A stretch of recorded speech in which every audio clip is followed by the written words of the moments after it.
It is a fast-acting viral strain that infects the host immediately, and upon getting sick, the infected will become racked with coughs, sweat profusely, and start to get the shivers and chills.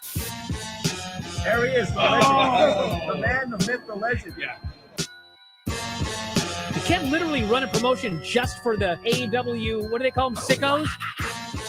Thank you very much, TikTok and AEW. See you tonight. Tony Khan started telling people there's no such thing as long-term booking anymore. It's week to week. The best guy is Tony Khan. We just secured the bag. It's not like I tried to be a character. It was just sort of happened naturally. But it was never something I intended. It was just something that happened because the wrestlers asked me to do things in matches, and I do them.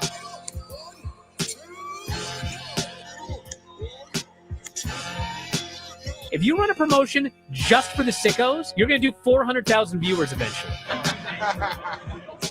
Mother effing Meltzer. Know that SmackDown actually went over and everything? Yeah. You know, What's the point? the point of SmackDown. What are you getting at here? That the DVRs didn't pick it up. Did they not pick it up? You know, mine didn't. Let's get into everybody's favorite moment, and it is called Dave Meltzer's Dumb Moment of the Week.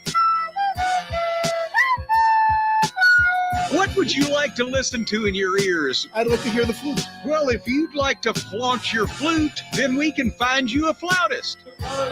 We just secured the bag. It doesn't help me. Okay, so complain, but I will complain. Let me have my misery. And when I heard that, I was like, what? Thank you, fuck you, bye, boom.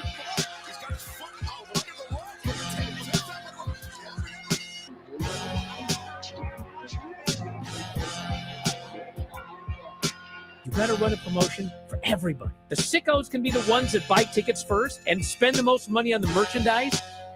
Because we just secured the bag. But, like, you got to promote for everybody. Then you'll have a lot of viewers. I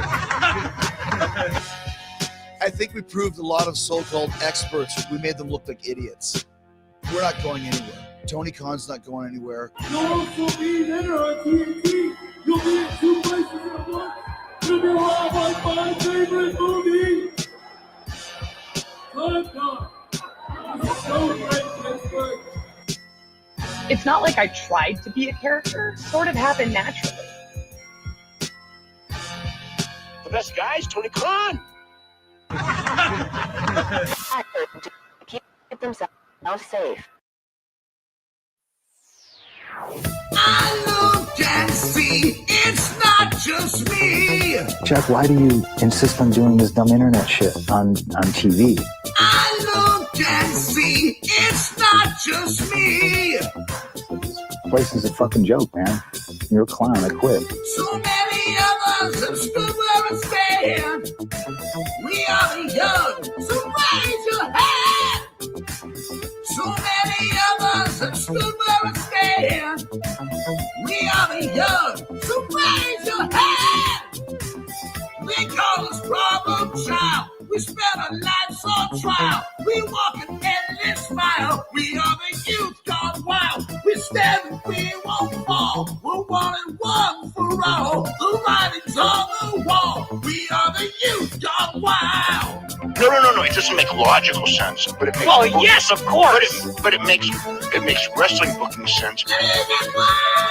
Of course, this makes no sense. Of course, okay, it makes no sense. However, in pro wrestling booking, which often makes no sense, you would do that. It's about making money. It's not about anything else. Wrestling's always been about making money first and foremost. That's it. Yes, I look and see it's not just me. Last weekend was the greatest weekend in AEW history. This is the greatest week. I look and see it's not just me. Security, my safety, my life was in danger at a wrestling show. So many of us have stood where I stand. We are the young, so raise your hand. So many of us have stood where I stand. We are the young, so raise your hand. We call us problem child. We spend our lives on trial. We walk an endless smile. We are the youth on trial. We stand, we won't fall. We're 1-1 for all. Nobody's on the wall. We are the youth on wild. We call us problem child. We spend our nights on trial. We walk an endless smile. We are the youth on wild. We stand, we won't fall. We're 1-1 for all. Nobody's on the wall. We are the youth on wild. Living wild. Yeah! If you're familiar with how we do things often here on these Wednesdays, it's a lot like one of my favorite movies, Time Cop. What? Fuck you.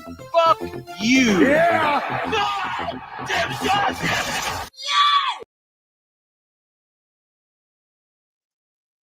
Ooh, what's happening, guys? Welcome to another eclectic edition of PWT Live Show. Yeah, I am your host, the infallible, the fanatical, and the quite frank Phil Marks. Yeah. And can I get a yeah? Or how about a yeah for my sickos tonight? How about a yeah? Okay, we are live on YouTube. That's youtube.com/prowrestletimes, youtube.com/prowrestle clips. Also, we are live on X for the first time. We're trying that out. So we're streaming out to X. Shout out our X listeners, viewers, followers over at Pro Wrestle Times as well. We've got Husey coming tonight at some point. We have a big jam-packed show. We have Dynamite going head-to-head with Evolve, I believe. So I'm going to try, and I might have to do like Dynamite on my phone, Evolve on my television, I think, because it's on Tubi, right? To be or not to be. So yeah, we're going to get into all that. We have Carmella, who talked some smack about WWE, and then she walked it back seemingly. I'm a poet and didn't know it. Oh, and so we're going to dive into that. What else? What else do we got tonight? We have some allegedlys, right, that are going to come down the pipeline here. Allegedly. Shout out Julia Gulia for hitting me with some of the soundboard there. What else? We have tons of hot news. I want to give you guys some sickos because I keep bailing on sickos. So no matter what, I'll get into some sicko stuff. We have a bit of TNA stuff, some miscellaneous stuff, some MMA, TKO, WWE. We won't get in the nitty gritty, but some big news as it pertains to that stuff. And of course, I don't know. I have this graphic on the screen just because we're in WWE news here. There's already 154 of you watching across who knows where, but if you're on the Clips channel, we try and run those likes up to 100 over on Pro Wrestle Clips. So check it out and run the likes up over there if you're on that channel. Patreon.com/Pro Wrestle Times. What else do I got to plug? That's about it. I think that's it. I'm done Phil the shilling right now. But yeah, let's get into some stuff. Yeah, finally, some sickos. Chat saying I always check in with chat as I do. Consider if you're on YouTube becoming a YouTube member, or super chats are welcome too. And of course, yeah, that's how you support what I do. Otherwise, we're gonna get into things. Yeah, I see vintage George Capture with the X. So we get chat from X too. So that's awesome. Welcome. If you're on X, make sure you drop in the chat. I didn't know that's how it worked.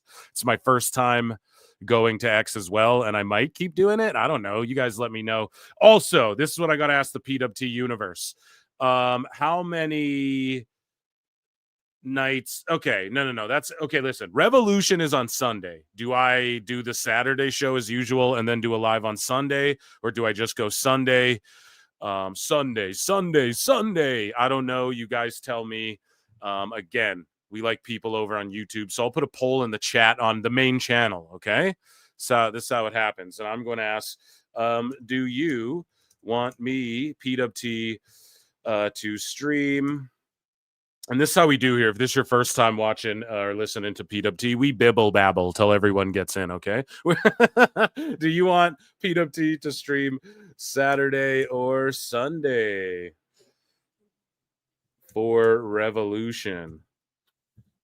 And we'll just go Sat or Sun. And if you're on the main channel there, so I encourage, that's my way to goad people over there. Go and check out the main channel, which is Pro Wrestle Clips, and run the likes up there and vote in the poll there. So everybody knows what's up. Okay, checking in with chat really quick. Plenty in pixel art for 5 says, Phil, I ordered 2K25. When are we fighting?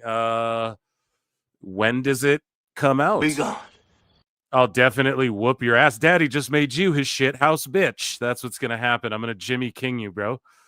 What's the status? Make sure you fucking create that guy for me, okay? And I'll download him off Community Creations. And I will rule you. No. Okay, so moving along, I'll also check in with chat real quick. Both do what you want to do. Yeah, I'll figure it out. Okay. Yeah, so we're going to jump into when Husey gets in here, we're going to just hard turn right into WWE news and AEW news and whatnot. So, and there may be an allegedly, who knows, right? So whenever Husey pops in, we'll switch over to that. But for the time being, let us head over to Phil Marks Bookmarks. And yeah, you guys let me know. Do you prefer watching on X, or is it, I don't know, it's new to me.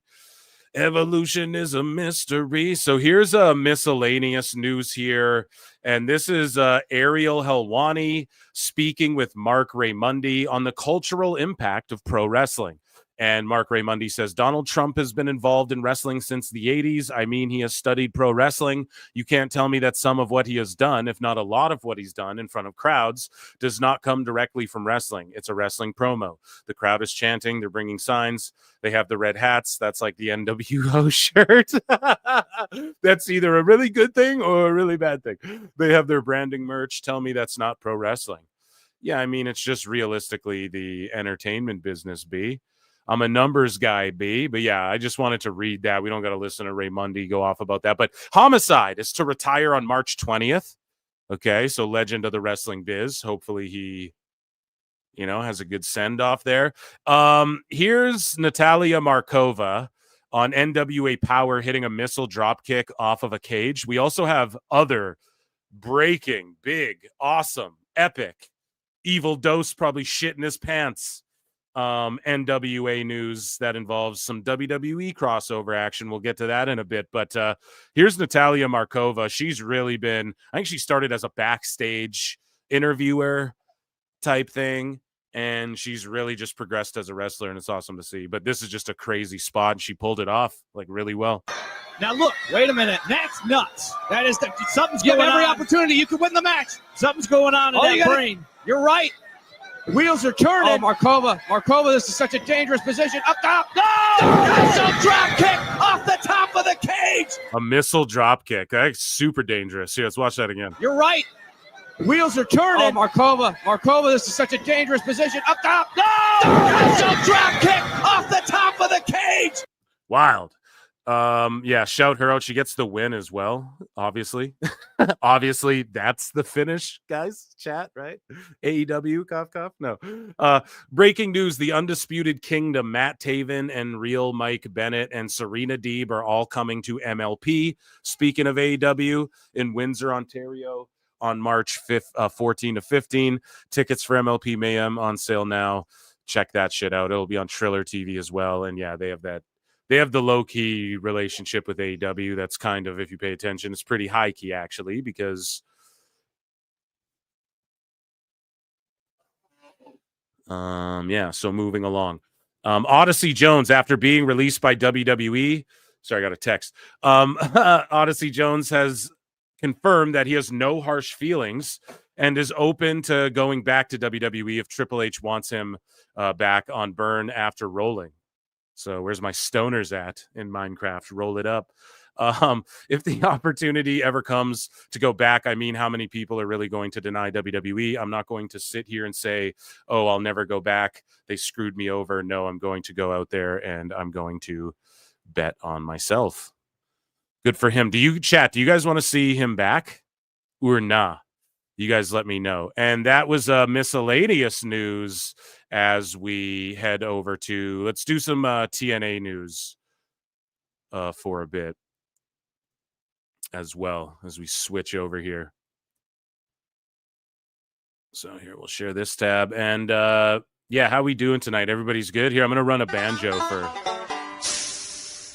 for some reason. It's just been the TNA theme. So AJ Styles on we jumped ahead there. Eddie Edwards and Alicia Edwards have signed new deals with TNA. So that's good. They'll be sticking around for a while. And Moose doing the crossover stuff, which I didn't expect, as well as Fandango. And it's good that they're sticking around. Now it's just Brian Myers, right? He's sort of like the odd guy out right now. Does he go back? Is there an avenue where him and Ryder go back? But do you do that together? That might not be the move either, right? AJ Styles by Giga Chad Van Vliet here. This is via, I believe, Insight. Giga Chad Chris Van Vliet talking to AJ Styles. A great interview. Go check it out. And AJ Styles on TNA asking him to take a 60% pay cut. Bro, a 60% fucking pay cut. You what? Insane. That is absolutely insane. And I mean, they sort of like, I don't want to say they fumbled him, obviously, like we got him in WWE out of it, but it's a slap in the face, you know? And I guess this is in hindsight as well, but let's react to this here. AJ Styles, they asked him for a 60. This is the face of TNA. Like the one guy you say, dude, he is a TNA guy. Yeah, he traveled around and all that, but TNA is where he fucking made his name and laid his claim in the business. And boom, dude, they asked him 60% pay cut. And then he goes to WWE and Vince is like, squash that little bastard. And then he just surpasses everyone's expectations. WWE champion, all that. Such a great story. Was something happening at TNA in that point of time? Because think about it. You left in 2016. Bobby Roode left in 2016. Kurt Angle left in 2016. I think some other people as well. What was going on at that point? They hired Hulk Hogan, Eric Bischoff, and I believe Eric was trying to do the right thing to see where we're at, you know, as far as getting people more eyes on us, that we're growing. And unfortunately, it didn't work out the way it was supposed to. You know, we lost a lot of money. I think I was kind of pissed at Hogan at the time because I was like, why does he talk about TNA? You know, why does he not helping us? Why he's not advertising at all? His book or whatever it is he was writing at the time and the shows that he never talked about TNA. I was pissed. But I now realize, I think he was embarrassed. It was embarrassing to him to talk about that. So he did it. And damn, shooting hard, dude. I didn't listen to this before. You know, I think Dixie was trying to do some things and it was just they keep butting heads. So it just kind of fell apart. And when it fell apart, they lost a lot of money. When they lost a lot of money, they expected me to take a pay cut. You know, my contract was up. And is that number right? 60% pay cut? It was. 60% pay cut for a guy who's been there 12 years. And has done nothing but good work there. You were the face of TNA. And they didn't say they were going to, well, the dates are not going to be as many. They didn't say that either. Oh, 60% less dates. You'd be like, all right. Plus the same amount of travel and everything. And then, so I was like, it was one of those things. I was like, man, this ain't right. On principle alone, I can't be here anymore. You know, and I think they yeah, for real. Who doesn't agree with AJ Styles, one of the WWE goats there? Speaking of ledges, yeah, so Chavo Guerrero Jr. is coming to TNA Impact in El Paso. And then AJ Styles wants to make a one-off return to TNA. So hopefully we see that happen. Another thing I want to see happen is my guy Husey. Hello, come and join us on the show, ladies and gentlemen. Round of applause for fucking Husey. Ahoy. So interesting about that AJ Styles thing, because I remember hearing that Hogan's TNA contract was like $2 million a year. Yeah. At a time when in their greatest year ever, they'd only ever made $700,000 in profit. Yeah. So they were immediately in massive debt because of Hogan. And then other people like Angle and Sting were like, he's getting what? Then I want $1 million. Yeah. So, which is a thing that's going on in other places where if somebody's getting a big contract, then everybody wants it, which is why in the E-Drone company, they're not giving out the big paydays anymore or as often. Well, you know what they say, Husey. Sometimes in life, you got to be a hoe. So, Yeah, gotta do your thing, right? I'd be pretty pissed off if I paid for a hoe and Mercedes Monet turned up. Would you? Yeah, I'd say, excuse me, it specifically says in the brochure that you have an arse. Where is it? Not what you're expecting, huh? Yeah, I don't want an arse that I could snort coke off or play cards on. Right. Cunt. Husey wants someone to show up and do him like Jade Cargill did Naomi in the chamber there. I would let her give me AIDS, stage 5 AIDS, You just so that I what? could even. I said AIDS.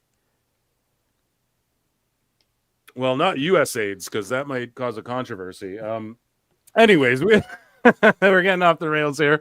Let's jump into some WWE news. Now, before we get into what I have on deck here, I know, Husey, he likes to drop some Allegedly. on us, right?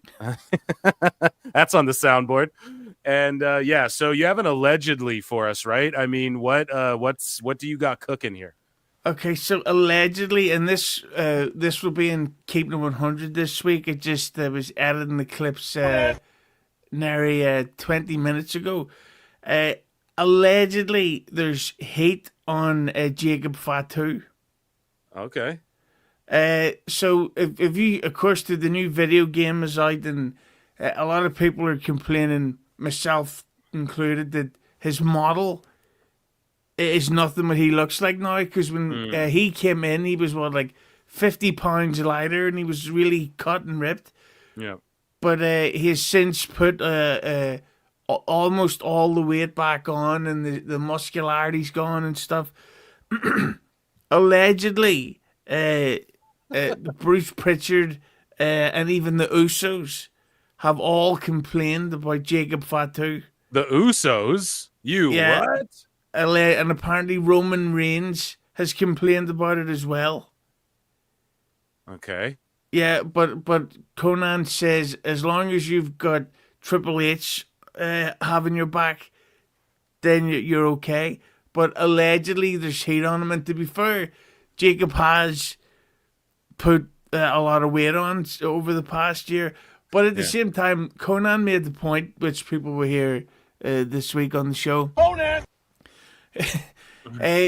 When Jacob signed with WWE, he had not ever been making big money on the indie scene.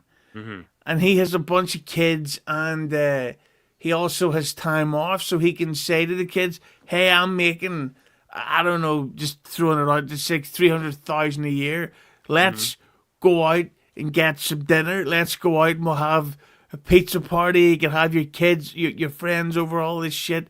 We can, live the fun life. So that is an allegedly that I heard quite a few minutes ago.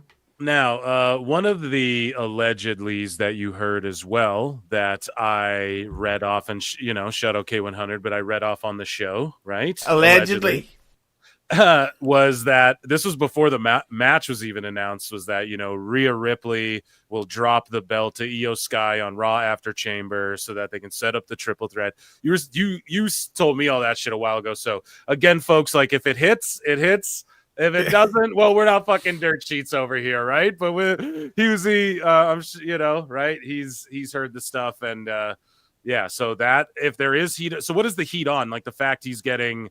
Like, what is it about? Like, he has an attitude or something? I don't know. Is that entirely clear or? Well, I'm not too sure, but apparently he passed out backstage at a Saturday night's main event show. Gee, like, what? Yeah, when he wrestled Strowman? Yes. Apparently he, after the match, Jacob passed out. What? Yeah. Because he was tired? Probably. It's pretty. I hope they push him because, like, if you ask me, I think he's ready now. Yeah, me too. He's good to go. I love him. You can pull the trigger on him. I want to see him beat Solo, then beat Roman. Even I'm ready for it. Yeah. Yeah. So that's pretty crazy though. If there is heat on him. So what, are the Tongans cool with them or what? I don't think they even matter. By the way, can you believe that Tonga Loa in his debut year got the cover of the video game? crazy. That's got to the be greatest of and all debut as Loa as well. Like, we get it. Yeah, he was in WWE as like Camacho or whatever back in the day, but he didn't make the cover as Camacho. Tonga Loa comes into WWE, graces the cover of 2K25. Pretty crazy. He is the GOAT. Yeah, if I'm getting that game, is it tomorrow or Friday? He's immediately winning every title in the game. Yeah. And he'll do it injured somehow as well. Okay. Dude, do you have any other allegedlys, or that's the big one? You're always coming with heat here, Husey. Well, I did hear about the one of the reasons why the Ripley thing happened. Allegedly, it's like, and by the way, she is like zero hate. She's not got any bad reputation at all. Yeah. But her problem, in air quotes, is that she's so popular and so over with the fans, is that they can never turn her heel. Well, not never, but like, she'll not be a heel for like within the next 2 years. Because like, why would you mess with this merch machine? Yeah. The problem she has is she's so physically bigger than every other heel on the roster that when she's champion, there's nobody really for her to work with, like, unless she wrestles Nia Jax all the time. So the money for her is in chasing the belt as a face. Mm-hmm. So I think that's why the EO thing happened. And plus, EO's fucking great. Like, she's really become popular like, over the last year. Like, the Marks love her there, man. So so that's in this triple threat. It's a way to put them all in a match, while potentially, just my opinion, that she would if the Rock and John Cena are going to have a third person, my prediction is Bianca Belair. Okay. Because she hasn't been a heel yet on the main roster. Right. It would maybe explain her jealousy attack on Jade Cargill, that she want, like the same way Cena attacked Cody. They all want the top spot. Well, Jade attacked Naomi, and it's still confusing. Like, who's the babyface? And here, not in like a bad way confusing. You're just kind of wondering, like, who's really the babyface and who's really the heel here, you know? So it's kind of interesting that way. Yeah, that's the thing. Like, Disco, God bless him and his nose, he's kind of backtracking, or he's going to be backtracking a lot, where he's the guy who specifically has been the loudest saying, oh, the build to WrestleMania is shit. They're not doing anything. It's like, but they have. It's just it's just that you people expected it all at once. Like, why isn't the entire card for WrestleMania announced immediately at the Bad Blood pay-per-view? It's like, exactly, because they had to build a load of other shows first. Look at how huge Elimination Chamber was before that ending happened. They did, and now everybody can't wait for WrestleMania. Like, so I just say, just sit back and enjoy the show, and stop analyzing everything. And if Jade Cargill's listening, I put the anal in analyze. Well, yeah, guys, quit analyzing shit. Well, Husey, do you want to analyze some WWE news with me here? Some headlines that are going. Love to.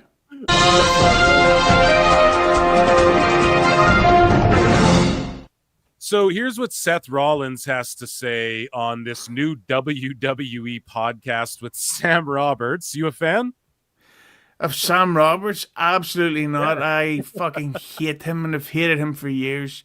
Sam Roberts, you bald piece of shit. And Megan Morant. And I was like, yo, these two have the chemistry of fucking Elon Musk and Bob Lazar in a church. But they're interviewing Seth Rollins here, and he has to cut a promo on Punk. Let's take a look. What is it about Punk that makes you hate him so much? I mean, look at... And every word that Seth says about Punk, just picture Husey saying it about Sam Roberts, too. Yeah, I mean, look at the guy. Think about it. So Anthony Cumia is going back to AM radio. Crazy, yeah. While Sam Roberts is hosting a show, the morning show on Sirius. It's fucking disgusting. I hate Sam Roberts. He's a devious piece of shit. Is Jim Norton not on that show anymore? No, Jim Norton has now left, and he does a podcast with his wife who has a penis. His wife. Yeah. Oh, good for him. He is good for her and him, I guess. hypocrite. If the world is going to sit there and talk about, oh, listen to all these wonderful, great things he said about, this John Cena and the decision he made at the Rumble and The Rock, Dwayne, dude, you've done everything and more that you're accusing these guys of. You're a coward. You're a fraud. You gave on your dream to main event WrestleMania years ago. I mean, we don't have to go through all the things that he did in his time away before he came back. I've told this story a million times, and the fact that he has the gall. So, Husey, is the match just Seth versus Punk? Like, that's the one I want to see. I guess we're getting it in a cage at Madison Square Garden on Monday. But, like, goddamn, that means the WrestleMania has to be like a triple threat if they're just doing Punk and Seth in a cage this Monday, Yeah, like that's. I can see this match on Monday being, what's the old term, the bait and switch? Where they're not going to really have the cage match. They're going to do the entrance. They're going to have like a big pull-apart brawl. And then I'm assuming that's when Roman's music kicks in and he goes after... the way I could see it happening is it'll be very groundbreaking and original, where he goes to spear Seth and Seth moves and then Punk gets speared. So then Seth does the curb stomp on Roman and the fucking Hitchcock of wrestling angles here, right? Yeah, and then at Mania they'll have the triple threat and it'll be revealed that whatever the favor was. So maybe Heyman turns on Roman and maybe it's Punk as a heel with Heyman against Roman for a while. I'm guessing. It's weird how Roman's like the odd guy out of WrestleMania this year, no? It's his own fault, and I don't know if you've mentioned this on the show, but Disco said on Keeping 100 from a good source that Roman has 10 dates left in his contract. Should I say contracted dates in 2025? So I don't know if that means 10 matches or literally they can only use him 10 more times. But it's fucking insane. And the problem with Roman is he's working a part-time schedule at a time when WWE has a shitload of stars. Right. So it's not like when Brock Lesnar would turn up every 2 or 3 months and they had nobody. It's Brock. So when Brock came back, we used to think, oh, thank fuck, this is going to be great. Yeah. But now with Roman's taking time off and being forgotten about, like, look at how much Io Sky has grown in popularity since the fucking Royal Rumble. Even just that. I think that Roman, unless WWE offers him an insane amount of money, I think that they're going to have to maybe sort of try to scale him out of plans because this part-time shit is stupid, especially when they're not even really doing house shows anymore. Yeah, that's the thing too. It's like, God damn it, we don't even you don't even, I don't know. There's like small towns and shit that, not small, but like cities, towns, right? That are like outside of the big city where you could wait and get a show. Now you're like, fuck, now I have to fork over for Raw or whatever, Not that you don't want to support it, but it's like, God damn it. Dude, how many years did we wait for this shit to get hot again? You know what I mean? Fucking give me a show. We deserve shows that are a little fucking cheaper sometimes, even Raws and shit. This economy is going crazy. But I mean, but with Roman, the problem is so many people in his absence are rising up to the point that when Roman then does come back, people think, ugh, because it's like, oh, here he comes to take the top spot. It's so I think that there could be a legitimate fan backlash starting against Roman sooner than later because, like, it's almost weird. And well, do you ever remember me telling you the original plan for Mania 41? Yeah, well, I just remember you saying that like Cody Rhodes did actually go into business for himself a bit like that. So it was supposed to be Roman was supposed to wrestle Rock last year, beat him.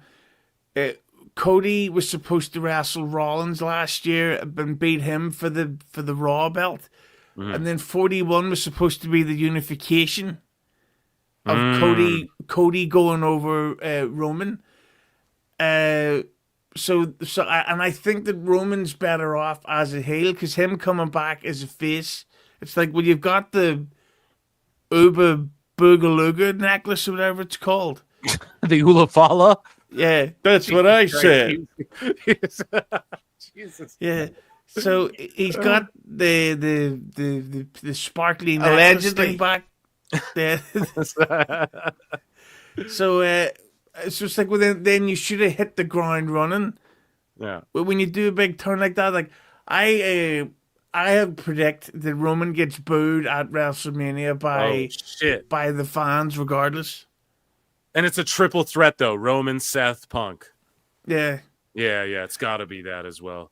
And for me, and I know like Rollins obviously is great, but for me the interest is in Punk versus Reigns because not that we haven't seen it before, but it's been fucking over 12 years 12 since years they or wrestled. 11 years or something like that. Yeah. Yeah, I would prefer that, but then again, this WrestleMania build is weird. Like it is weird. So what they have, 6 or 7 matches per night, and unless they do like a 10-man fucking US title match from SmackDown, there's going to be a lot of people pissed off backstage. You think? Oh yeah, like.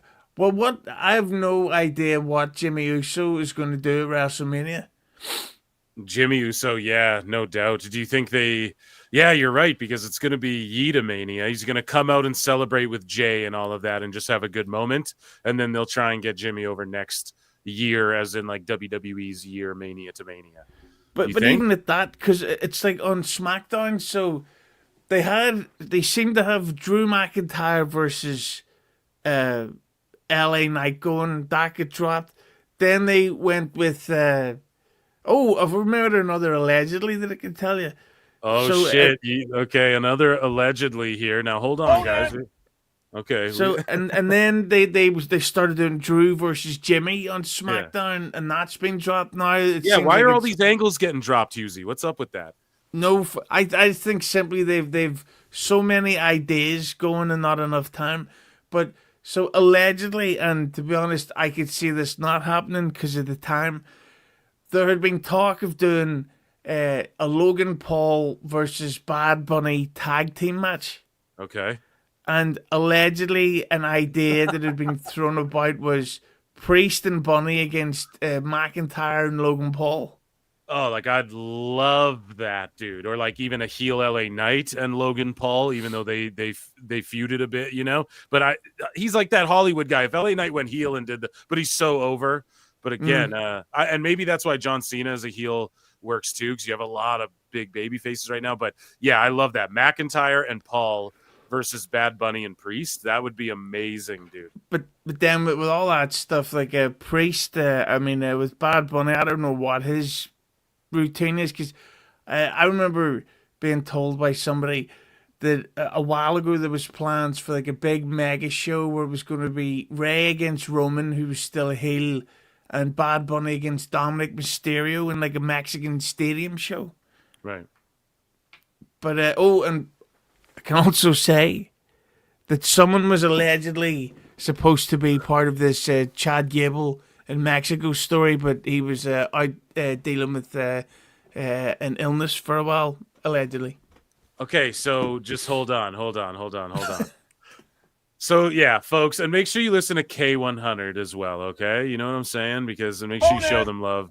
Husey puts in work over there. But listen, Husey, okay, now if we're alleging stuff, everybody's like, well, it's obviously Ray Phoenix. And I'm like, I don't think it's that obvious that it's Ray Phoenix. I think it could be something else or someone else, or who knows. But it would make sense. That would be something where you go, all right, you could use that. But now we've heard the stories like, with LWO and then Legato and then sort of like where they were going with that and what like Penta's original allegedly plans may have been when he's getting booked or whatever. However, what is it like? What do you think about it now? If you had to guess, or maybe like whatever have you heard or something, like what is this whole angle? What's in the box? Is it Rey Fenix? That seems very last second for them to whip that vignette up, but with WWE right now, they just do shit on a whim. Well, if you ask the dirt sheets, I think they're 10 steps ahead of everything. And that's what makes me not think that's what makes me think rather it's not Phoenix. You know what I mean? Well, so who is it? Or if you booked it, or have you heard anything? Well, I haven't heard who it is, but a rumor I'd heard was that Chad Gable was going to get hair plugs put in. Like for real? For real, and Jesus. it wouldn't shock me if he actually wrestled in a lucha mask for a little while just to let the plugs settle in. Oh, and then the dude just gave him a mask to wear, so it's not even like what he got was just a mask, and he's gonna go learn lucha, but it's not a person necessarily. It's like he's just got to wear this mask till his head heals or something. Is that what it is, Husey? I didn't expect you to say that at all, dude. Yeah, that's what I think it would be in the actual reasons. So if he starts wearing a mask, because it's like I remember they did that thing with Kurt Angle when his hair just started falling out, and they're right out of the blue. They're like, okay, hair versus hair match. And they're like, wait, what? Like. Yeah. So why don't they do hair versus like mask or something like that instead of hair plugs that he's hiding them? Yeah, I'm sure. But then if you look at Bruce Springsteen, he's unbelievable hair plugs. Like some of them are worth it. Oh man, Husey, that I didn't expect you to say that at all. That's insane. But yeah, I don't think it's gonna be Phoenix that Gable's linking up with, at least in my opinion. But yeah, Rollins calls Punk a fraud and a coward.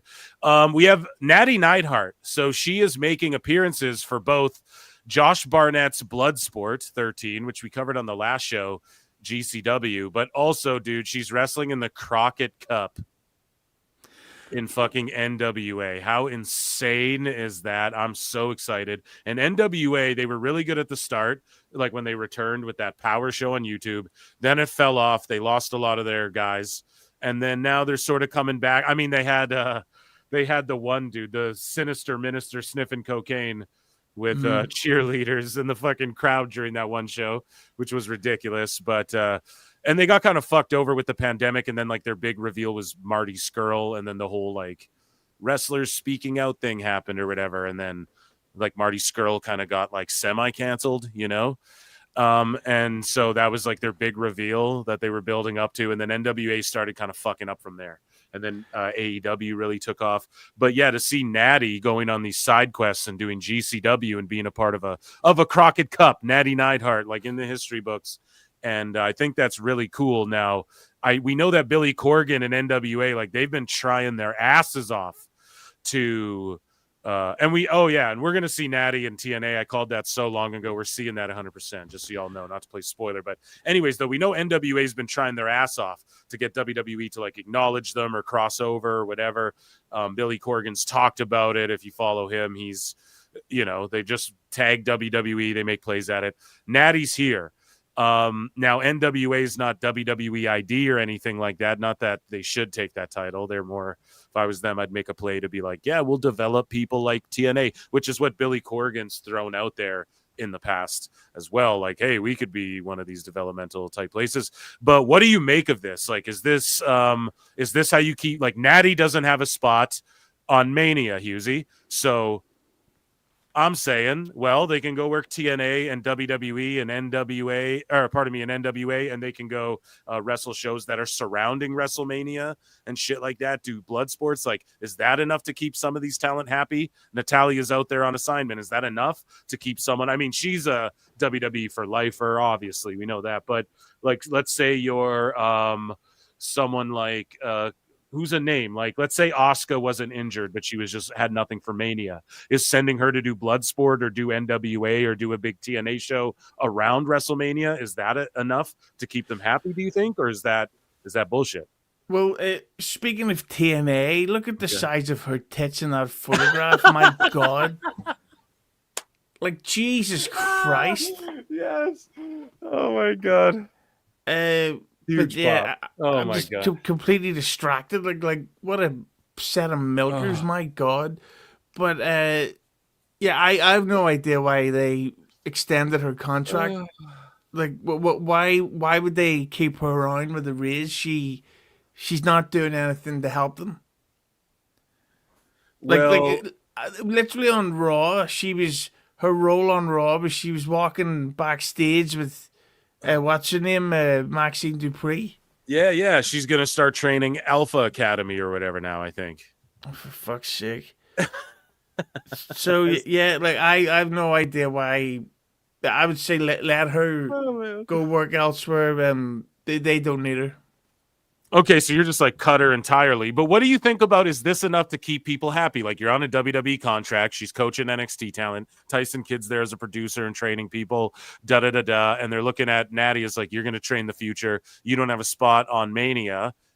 Let's say you're Chelsea Green. You don't have a spot on Mania, but they're like, oh, go do a GCW show with Cardona or something. Is that enough to keep her happy and be like, okay, I guess I'm not on Mania, but at least I'm in WWE and I'm on TV and I get to, is that enough, or is that not enough? No way. Okay, no way. All right. Like, if they don't have Chelsea Green on WrestleMania, people are going to be really pissed off. Right. Like, I think she's one of the best things they have. Well, who's her match for Mania then, while we're on the topic? Probably Bailey. Okay. Because that's all I can think of that's left is mid-card title matches.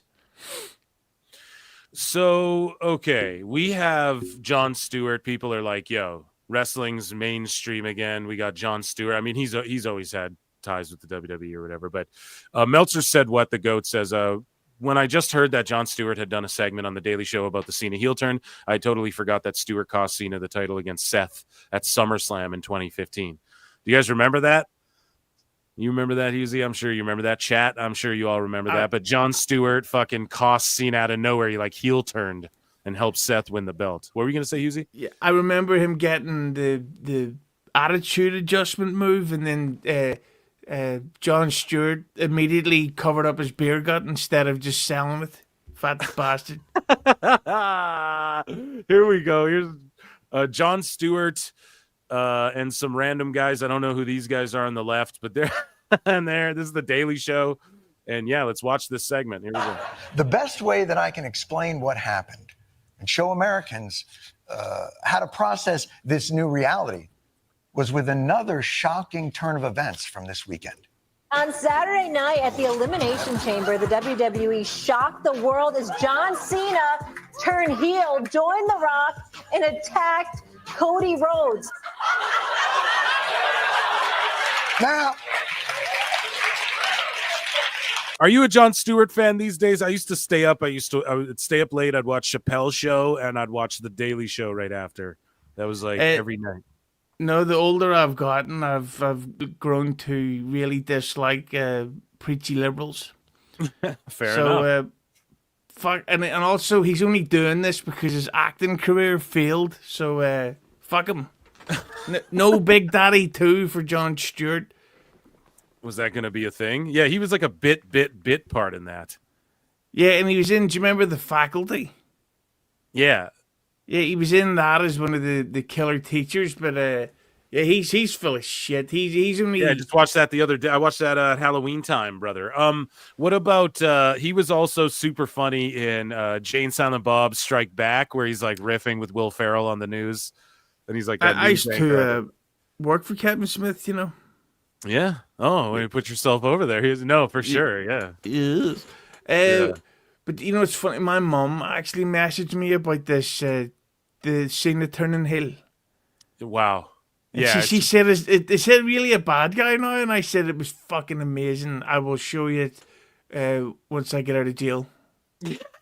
And we fucked it up. You were trying to come into the live shows Meltzer, and I like kicked you. It was stupid. We should have it was so dumb. That would have been such a good bit. But yeah, let's hear what Jon Stewart has to say. If that does not immediately explain to you our current geopolitical climate, you must have grown out of watching wrestling through the normal course of aging. I, on the other hand, understand this in my bones. You know how the crowd's laughing? Like, I have some friend, like, I know, like, I'll say a guy, you know, but it's more than one person who, like, they get paid $60. So you go sit on set of these shows and just laugh at whatever the host says and clap. And that's a whole job in Hollywood. Not to hate on him, but I don't know. I'm not listening to his whole fucking spiel there. But yeah, it's getting mainstream again. Even Jon Stewart's talking about it again after he had to take over the fucking Daily Show from Trevor Noah. What were you going to say there, Husey? But what used to piss me off about his show was how he would crack up laughing so much while doing it. It's like, but you've rehearsed this all day. Like, this is probably the 16th time today that you've said this joke. Yeah, what are you laughing at, you dickhead? So you don't like when like stand-ups laugh at their shit? No, it's fake. Nobody's funny except for Chelsea Green. Great. So per TKO president Mark Shapiro, WWE is keen to renew its premium live event deal with Peacock, which is set to expire next year. No Netflix PLEs for U.S. fans. So pay-per-views are in the U.S. are going to stay on Peacock. What do you think about that, Husey? I think that's amazing business for them. We get everything on Netflix. Me too. Yeah. But basically, next year, for the pay-per-views alone, they're going to be in a legitimate $1 billion bidding war. Because there's so much business coming in from it that they're going to be like, well, fuck it. Like, and plus, people forget that the Netflix deal is for Raw only. Mm-hmm. So imagine how much else they could get for WrestleMania.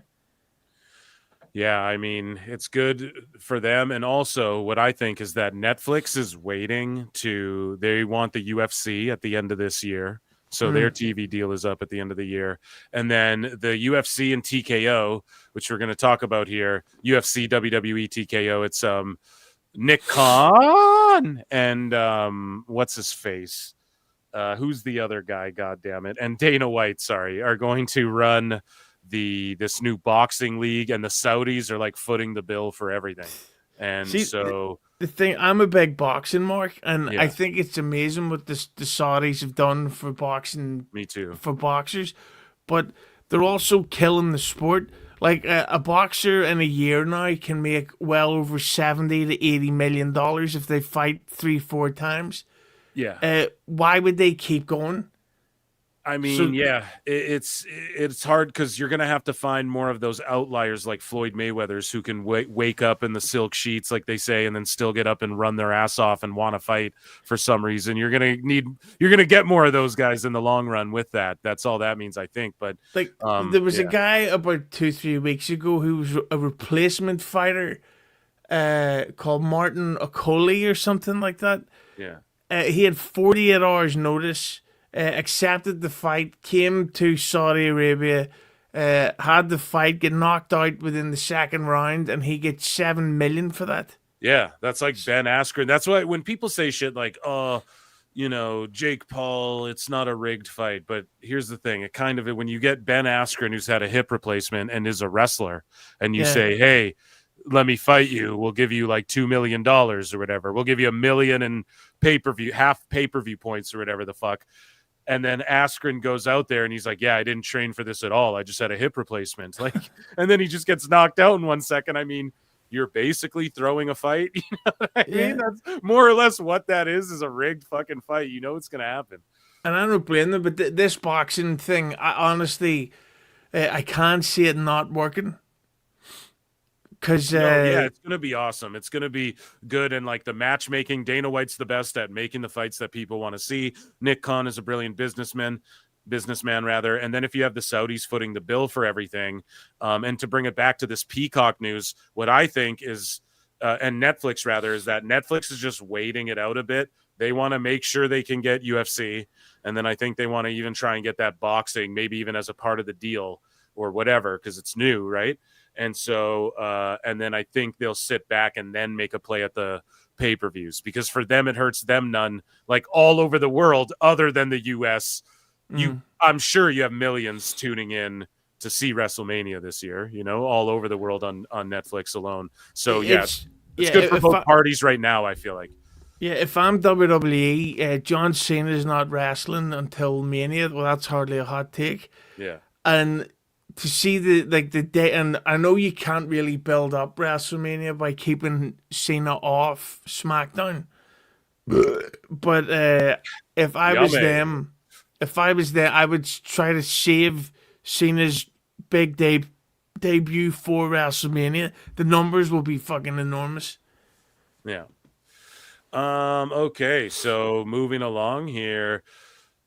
Becky Lynch tweeted this out, then deleted it. This was after Raw, and there was some venom spit. Seth and Punk, we covered it a moment ago. They're just going back and forth, and I really just want these two to fight one-on-one at WrestleMania, pal.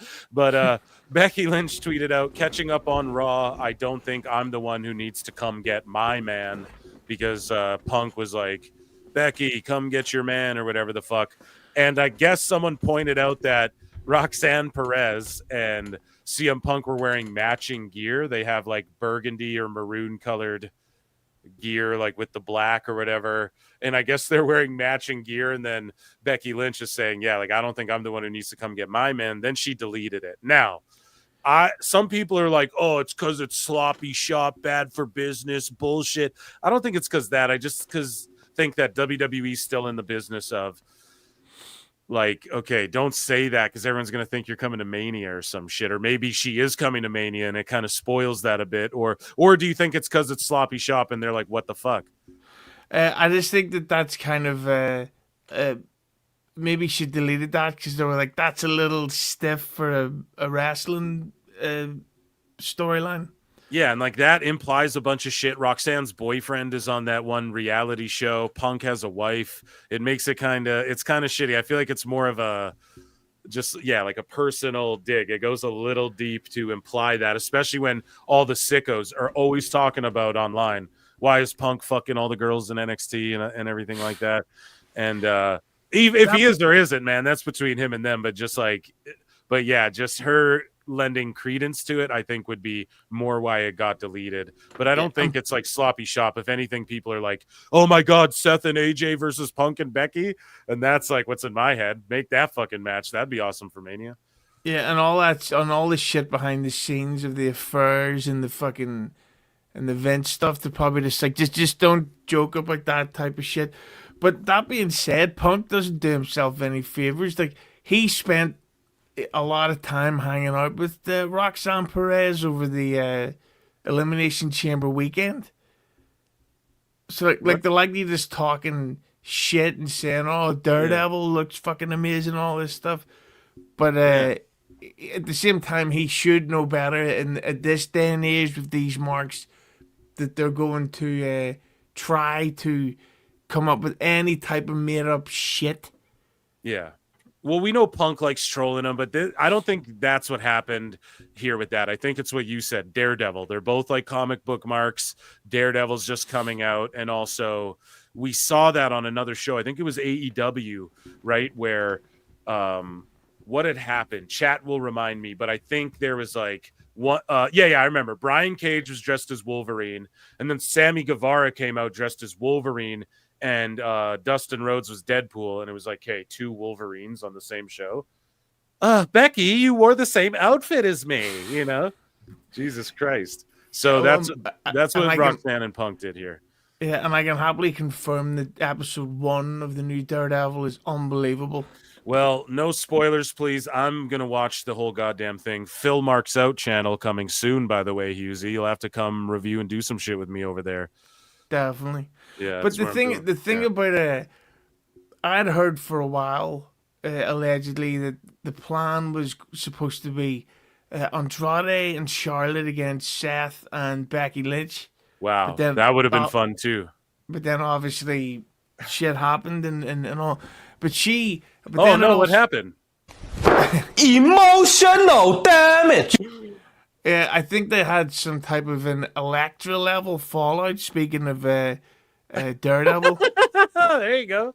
Yeah, Right but back. but then it also heard that Lyra versus Becky Lynch was planned, but I can't see them being able to bring Becky in at this stage and build it up, and it may just have people rolling their eyes, going, "Oh, here's another part timer coming in, taking up the top spots like fucking Charlotte Flair and all this shit." So I would say maybe Becky should just sit this one out. Well, speaking of part-timer in the top spot, the new WWE GOAT, a real shooter, Travis Scott, meets up with Triple H here in Gorilla after he slapped the shit out of Cody Rhodes. How fun's that? Bro. This might be better than like low key or porn, bro. It was like a whole nother vibe. Yo, it was so crazy because it was like in the ring, I was like, oh dog, I think we about to be like straight bad guys. It like hit me. And I was like, oh, it's about to hit. Hey, wait till you hit that, dude. No, that's what I'm saying. No, I already seen it just off of that little rip. I'm like, no, it get real. I'm already hooked. I'm going back to the H. Man, tonight? What? I'm going to the ring tomorrow. What you talking about? I'm about to build a ring in all the cribs. I don't think y'all know. Yo, my goodness. Come on. Oh, baby. Crazy.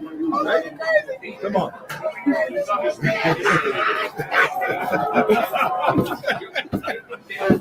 So a lot of people didn't get Travis Scott.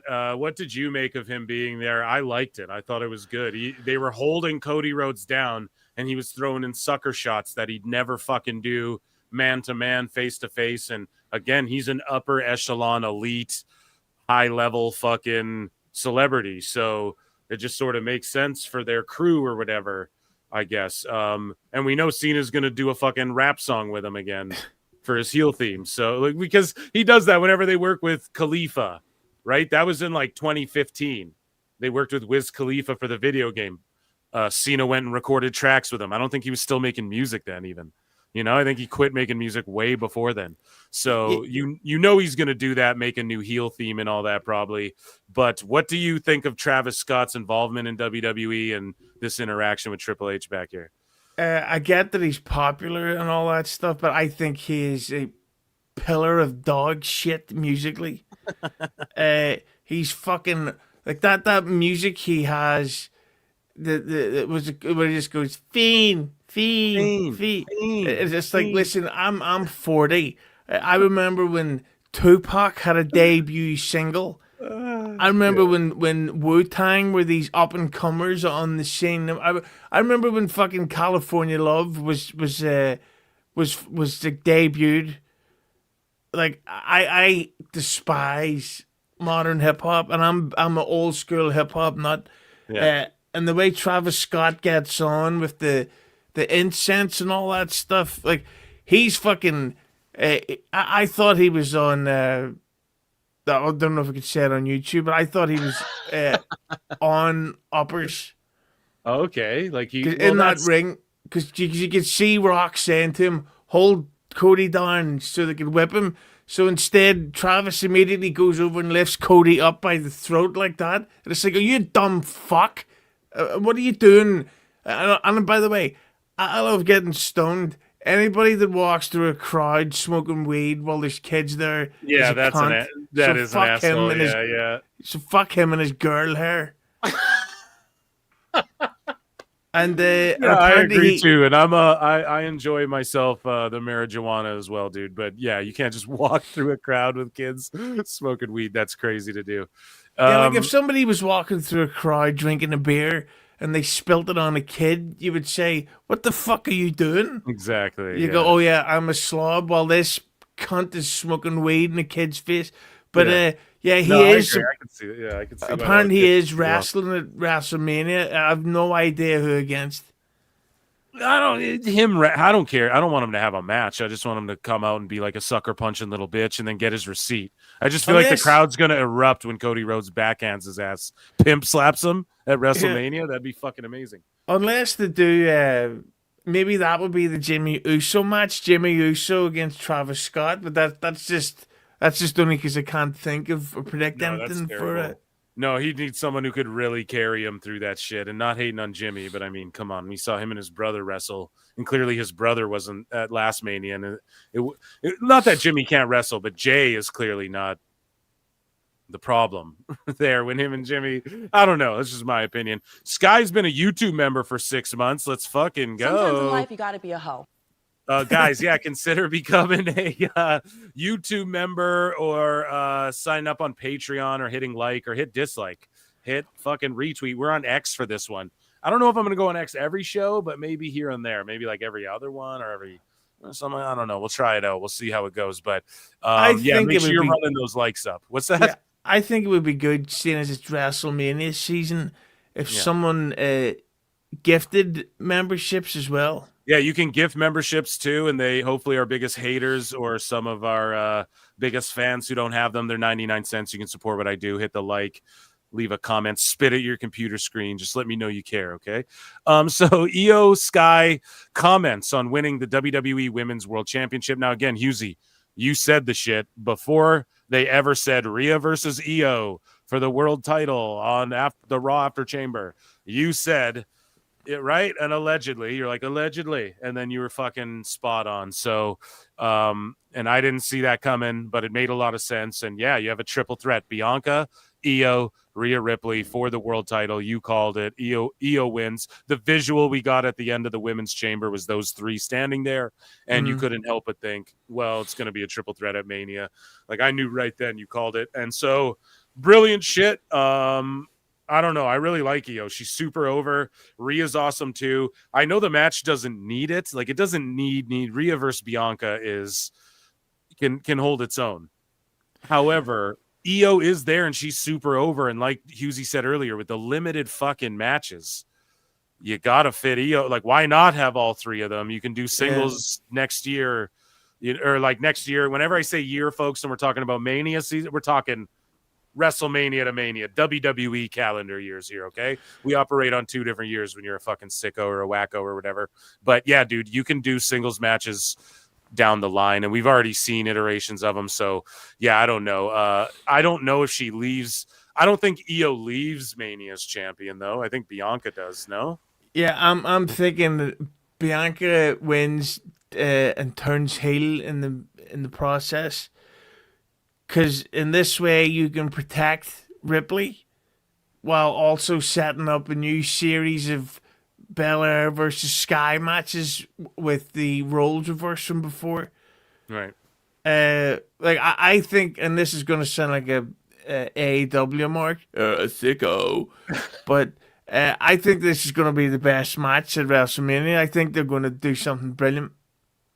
Yeah, some people are saying, oh, they can't have triple threats for shit, and they're either trolling or I don't know, man. I think, yeah, this match will be really good. EO is just, I think, all around. If you like in-ring action, to me, I think you could argue she's the best in the world at like just getting across to the crowd while also like, doing an exciting, crazy style while still doing the WWE style that gets you over and shit. And that's showing with how like over she is and popular she has become. So, and plus we've seen recently that Asuka and Kairi Sane are both healthy and on the way back. Maybe they get involved. Maybe it's revealed that Asuka was the one that attacked Jade Cargill or something. There's so many possibilities that are coming up. Like I think that's why there was that report a couple of weeks ago that liar Sean Ross Sapp made up that crooked-faced fuck. Where he says, "Oh boy, tell me how you really feel about him." Liar, cunt. Where he said, you goddamn liar! Exactly. Where he goes, a report from multiple sources says the women are unhappy with their creative. It's like, who? What woman in WWE is not being used right now apart from Natty? Yeah. No, you're absolutely right. And it's crazy that happens, what, the day after Megan Bayne and Thunder Rosa are like about to shoot on each other in the ring or whatever the fuck that was on Dynamite, you know? And then you start saying that. and then they say, oh, in AEW, nobody gives a shit about the Tony Fumble thing. It's like, yes, they do. It's funny how in WWE the staff are gonna go on strike because they're not getting raises. It's like, why would they get raises? They're all contracted. They're not just gonna start giving you more money if you've signed a contract for a certain amount. It's like they're saying this shit to, like, I don't know who eats this up. People who've never had jobs, so they don't know how that fucking signing a contract works. I don't know, man. Yeah, I genuinely think that if it's anybody watching this or listening to it, if you're paying for a Patreon like a Meltzer or a fucking Sean Ross Sapp, they're conning you out of money. Like, even if it's only $15 a month, that's money that they're lying to you about. Yeah. And it keeps happening where they keep getting exposed. Like, oh, they obviously made this shit up. They made that shit up. This turned out to not be true. But they keep reporting it. Oh, breaking news on Fightful. Me and my cunt reporters have pulled their fists out of our cunt to say that Hulk Hogan cut his dick off. It turns out he didn't. And I hate that Irish guy that works for fucking Fightful. Absolute shithead. You pussy. You're not a real man. Fuck off. Some fucking Irishman on Irishman war over here going on here with Husey. Oh my god. I love Corey Brennan, that's his name. A few weeks ago. Oh yeah. Is that guy's an Irishman? Unfortunately. I didn't know, dude. You're in good company, Husey. So here's Carmella. We've covered it on the show a little bit. She's like, hey, I'm gonna make this announcement about my status with WWE, and we learned that she wasn't signed with them anymore. I don't know if like it was out there, oh, they released her, they fired her, they didn't renew her. Like every iteration of what a fucking contract negotiation could be was laid on the fucking table. That didn't happen. And then she is like, don't worry, I'm going to talk about it. And she's in good spirits. And I was like, look, she had some sort of like birth injury or complication with it. And I think she's trying to recover from that still. I was like, so I bet it was like an amicable, like, hey, let's just, if I'm not going to come back, why would you re-sign me type thing? And that's why she was all happy and good spirits about it with her video saying, don't worry, this Thursday, you guys will know, et cetera, et cetera. And so you fast forward, we go to Thursday or whatever day it was. And or Tuesday rather. My days are all made. It's only Wednesday. No. But so yesterday this clip drops of her on this podcast where she talks about how she was treated in WWE, and I guess she feels like she was wronged, and because she got pregnant, that's why they fired her. She was being punished for being pregnant. Now she's emotional. She's airing this shit out for the first time. I'll give her a bit of a pass, but then she sort of walked the shit back. And sometimes people get on air and they feel like they have to voice something and they don't do it correctly. I can give her the benefit of the doubt, but I don't know. Chat can interpret for themselves. I want Hughes' thoughts, but let's listen to what Carmella has to say. And then we have like an update that I bookmarked like right before I came on the air here. I mean, I guess fast forward until a few weeks ago, and then I got a call saying that my contract was up in 10 days. Everyone just ghosted. So she's like, I got a call telling me I got through 5 seconds. So she got a call saying her contract was up in 10 days. So I don't know. Wouldn't that be something she should know too already?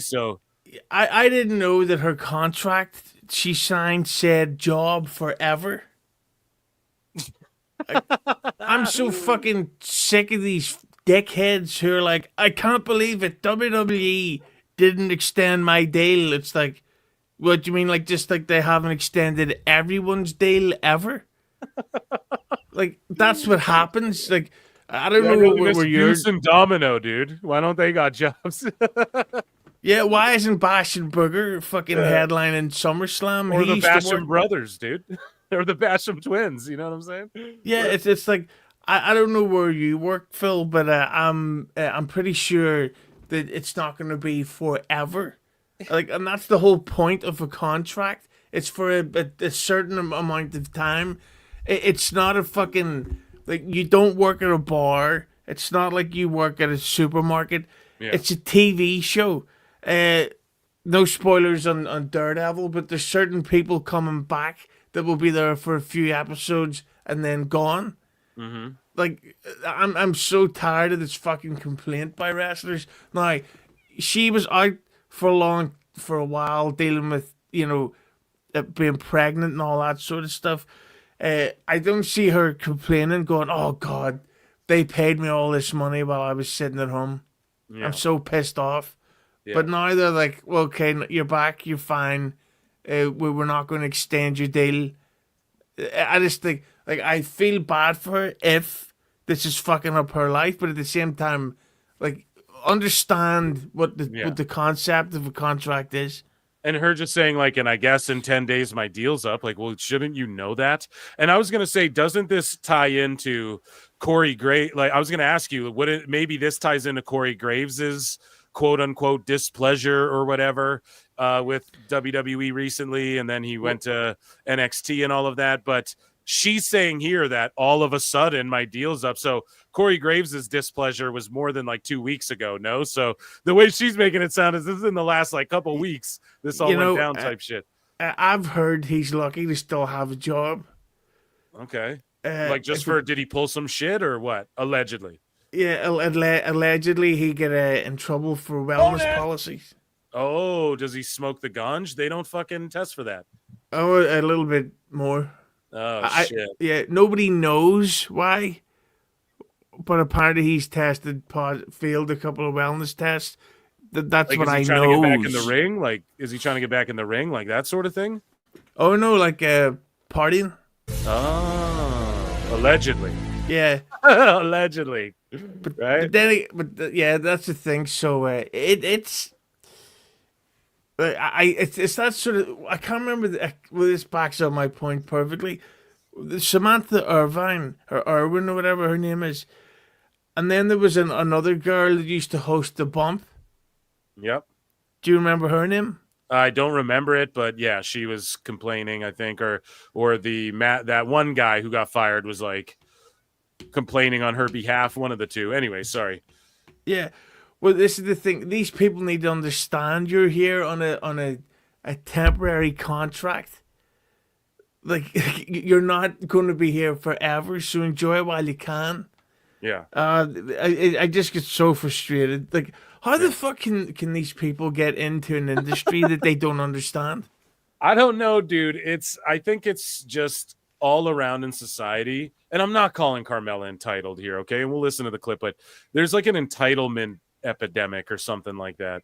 It's huge. It's a big problem. We have to deal with it now. Okay, here's Carmella. I mean, I guess fast forward until a few weeks ago, and then I got a call saying that my contract was up in 10 days. Everyone just ghosted.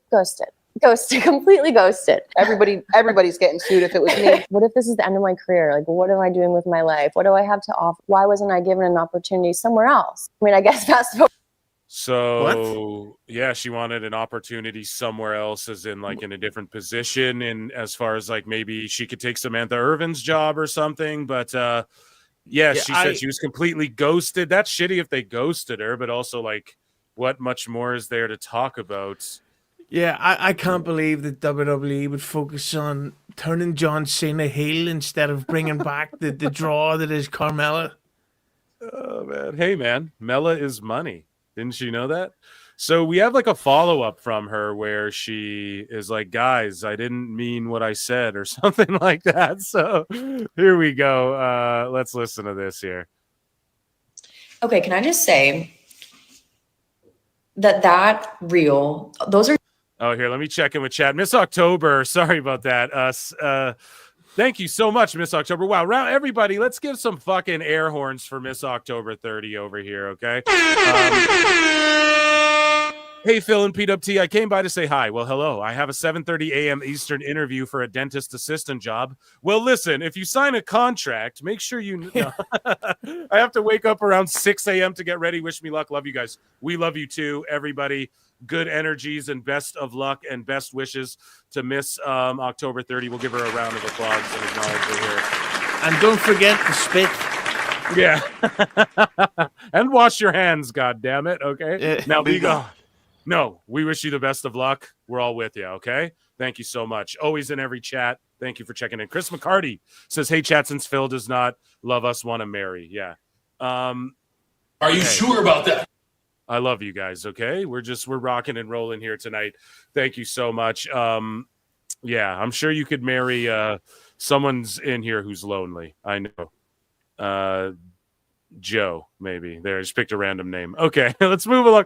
Thank you guys so much. And yeah, consider hitting the like or whatever you got to do. Retweet this. We're on X tonight. It's different. But yeah, there's shitloads, like over 400 people watching across all the platforms. So yeah, make sure you stay locked in here. And again, thank you, Husey, chat. Make sure you're showing love to fucking Husey. And at Husey Entertainment is the channel where you do great shit over there, pal.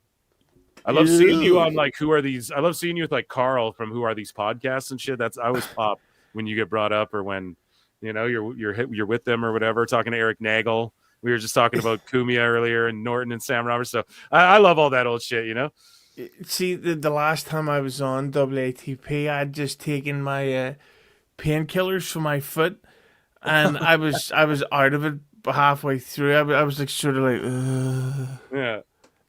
They just figured you were like a few pints of Guinness extra in, But yeah, here's Carmella's apology or retraction, rather, I guess. Okay, can I just say that reel, those are just clips and short little edits from the entire hour-long podcast episode. So before you judge, I just want you to know that you have to listen to the entire episode to get context on any of this. Please listen to the entire episode whenever Hughesy's on too, because we definitely need context for some of the shit that is said tonight. No, I'm just trolling. Podcast episode is not a hit piece on WWE at all. I literally just speak my truth and speak about what happened, what went down, and how everything happened and what transpired. So before you judge and make assumptions, wait till Friday till you listen to the entire thing, because all I do is speak the truth, and I want you to hear the truth. And so like there's not even a full episode out yet. Whoever made the podcast like clipped it that way. That is so funny. Don't listen to clips that you see on social media. Don't listen to the clips of the show that I was on. Just watch the show. She's basically like burying the people who run the pod before it even comes out. Yeah, don't listen to what I said. Just put me in the fucking game. Yeah, she's in the game. 2 Carmellas. They have the old one and the modern one as well. Because they're just clips. Make sure you listen to the whole thing, and then let me know what you think. Holy shit, that is funny. But that's another thing that annoys me. These people, it's like, so it's 2025, we're March 2025. You still don't know that you have to watch what you say on fucking podcast, because stuff can be clipped and taken out of context. It's like then don't talk. If somebody says, "Oh, you've left WWE," go, "Oh, I don't want to talk about that." Yep. Or it's like when you've never been to WWE and then you still insist on talking about them. Mm-hmm. Like what happens over in AEW. By the way, I have Dynamite on, guys. It's just a contract signing. Ricochet bled. He looked like his T-shirt. It's all good. So in singles competition, Io Sky is 5-0 against Ripley, who's 0-5. Pretty crazy stat, in wrestling? Yeah, but who cares, really? Yeah. I mean, I don't. I didn't even. It's not like I knew or I realized it until after I read it. But WWE ID, they're having an ID match. Who is this? Brad Baylor versus Ice Williams. Okay, so these are. I give Ice Williams needs to change his name. Why? Because it's shit. Like what was Lance taken? It's Lance Doctor. Dr. Ice Williams, baby. Brad Baylor or what? My name's Zach Cool. Oh my God. That is funny. Yeah, Oh shit. I don't know, man. There's a guy named like Homebrew Jones or something, Coffee Man Jones or something, and he's like one of these ID guys. I don't know, dude. Whatever. AJ Styles has promised that he'll be retired before he's 50. And he said, I should have known what I was doing by now, but it's so hard because you enjoy it so much, and I enjoy being around my friends. I've said this, but I will not wrestle at 50. I promise you that. So that's like 2 years left. He's on his farewell tour as well. So what do you see for him at WrestleMania? He's going to wrestle Logan Paul for sure. And then what's going to happen is I think he said it. He wants to have a one-off in TNA. So I think he will do that. I think his contract will come up. He'll fully retire from WWE. And then I think we see him do a one-off in AEW. Now, I said this years ago. I'm pretty sure I said this 2 years ago, chat, okay? No, the show's like almost 2 years old. At Mania, it'll be 2 years old. But a long time ago, I was like, we'll see AJ one day in AEW for like a one-off. He won't wrestle full-time there. He'll go do like one of those Wembley shows for $1 million appearance fee. You know, he'll just get that Tony Khan money because he can. And maybe he'll do like a small little thing leading up to it, cut a promo or send in a vignette or something like that. Or maybe they sign him to a 1-year deal or some shit. But he'll go to the WWE Hall of Fame, all of that stuff. But ultimately, yeah, I do see him like quote unquote retiring at 50, and then at some point during his WWE time, we'll see him do something with TNA where it directly benefits them.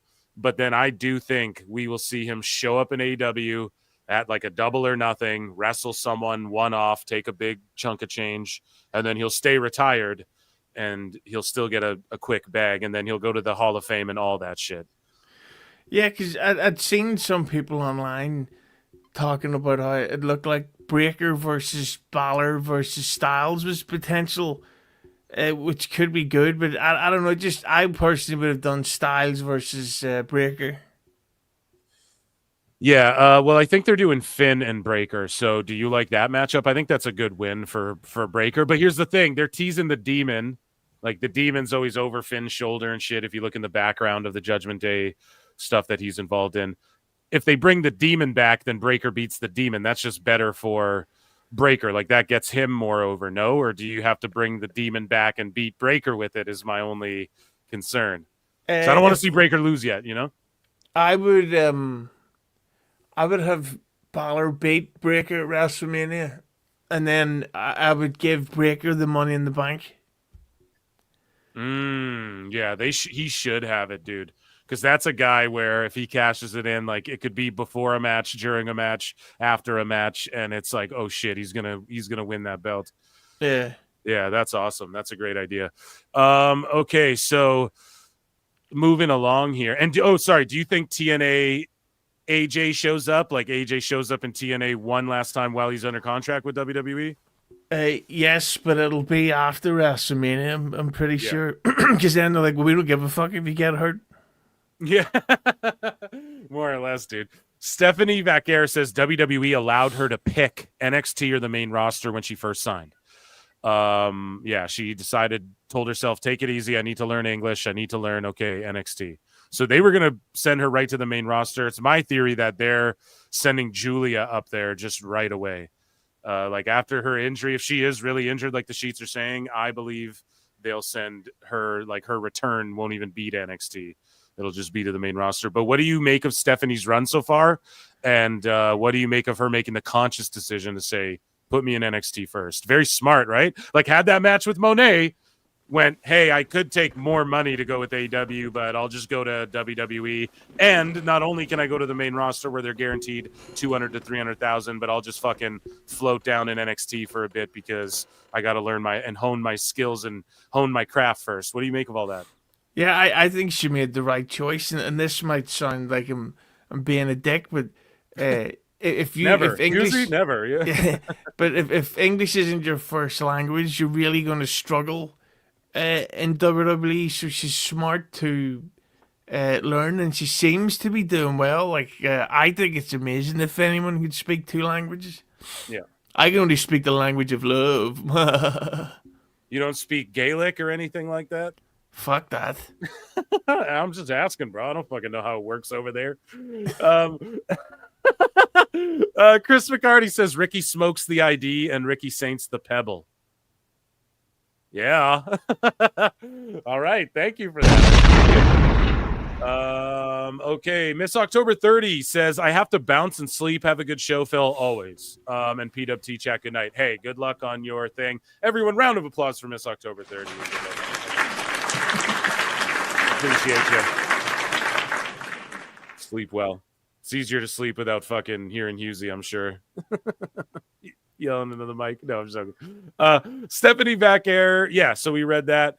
Moving along here. So yeah, I already said this. Sam Roberts and Megan Morant have the chemistry of Bob Lazar and Elon Musk in a church. I thought that was funny. Mark Shapiro teases a big surprise for WrestleMania. So the president and COO of TKO Group Holdings says Paul Levesque and his creative team are second to none.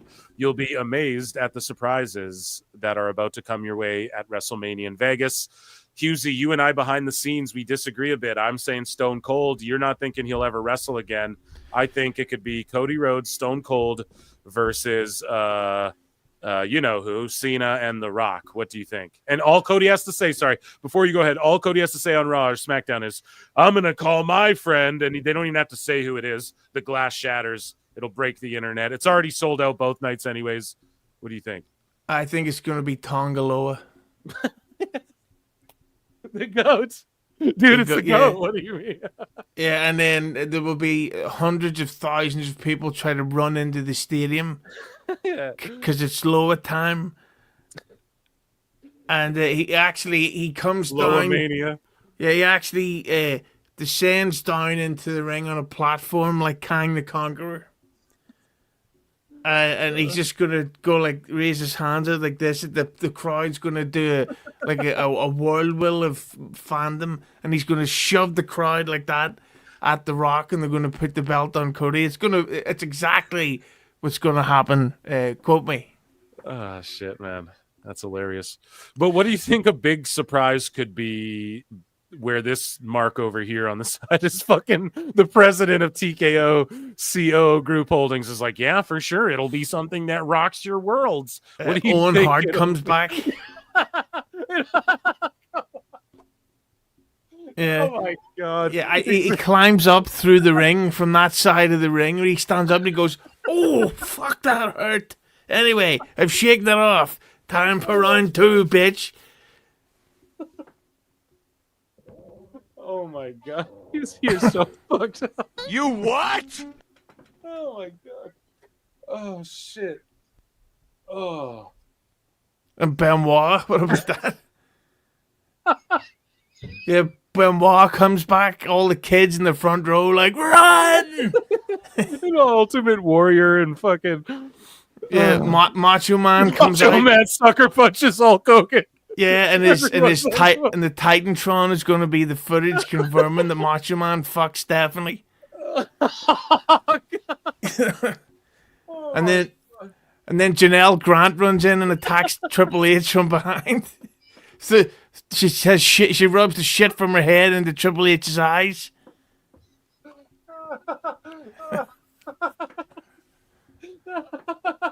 And then Hulk Hogan goes up to Travis Scott and bubble, you know.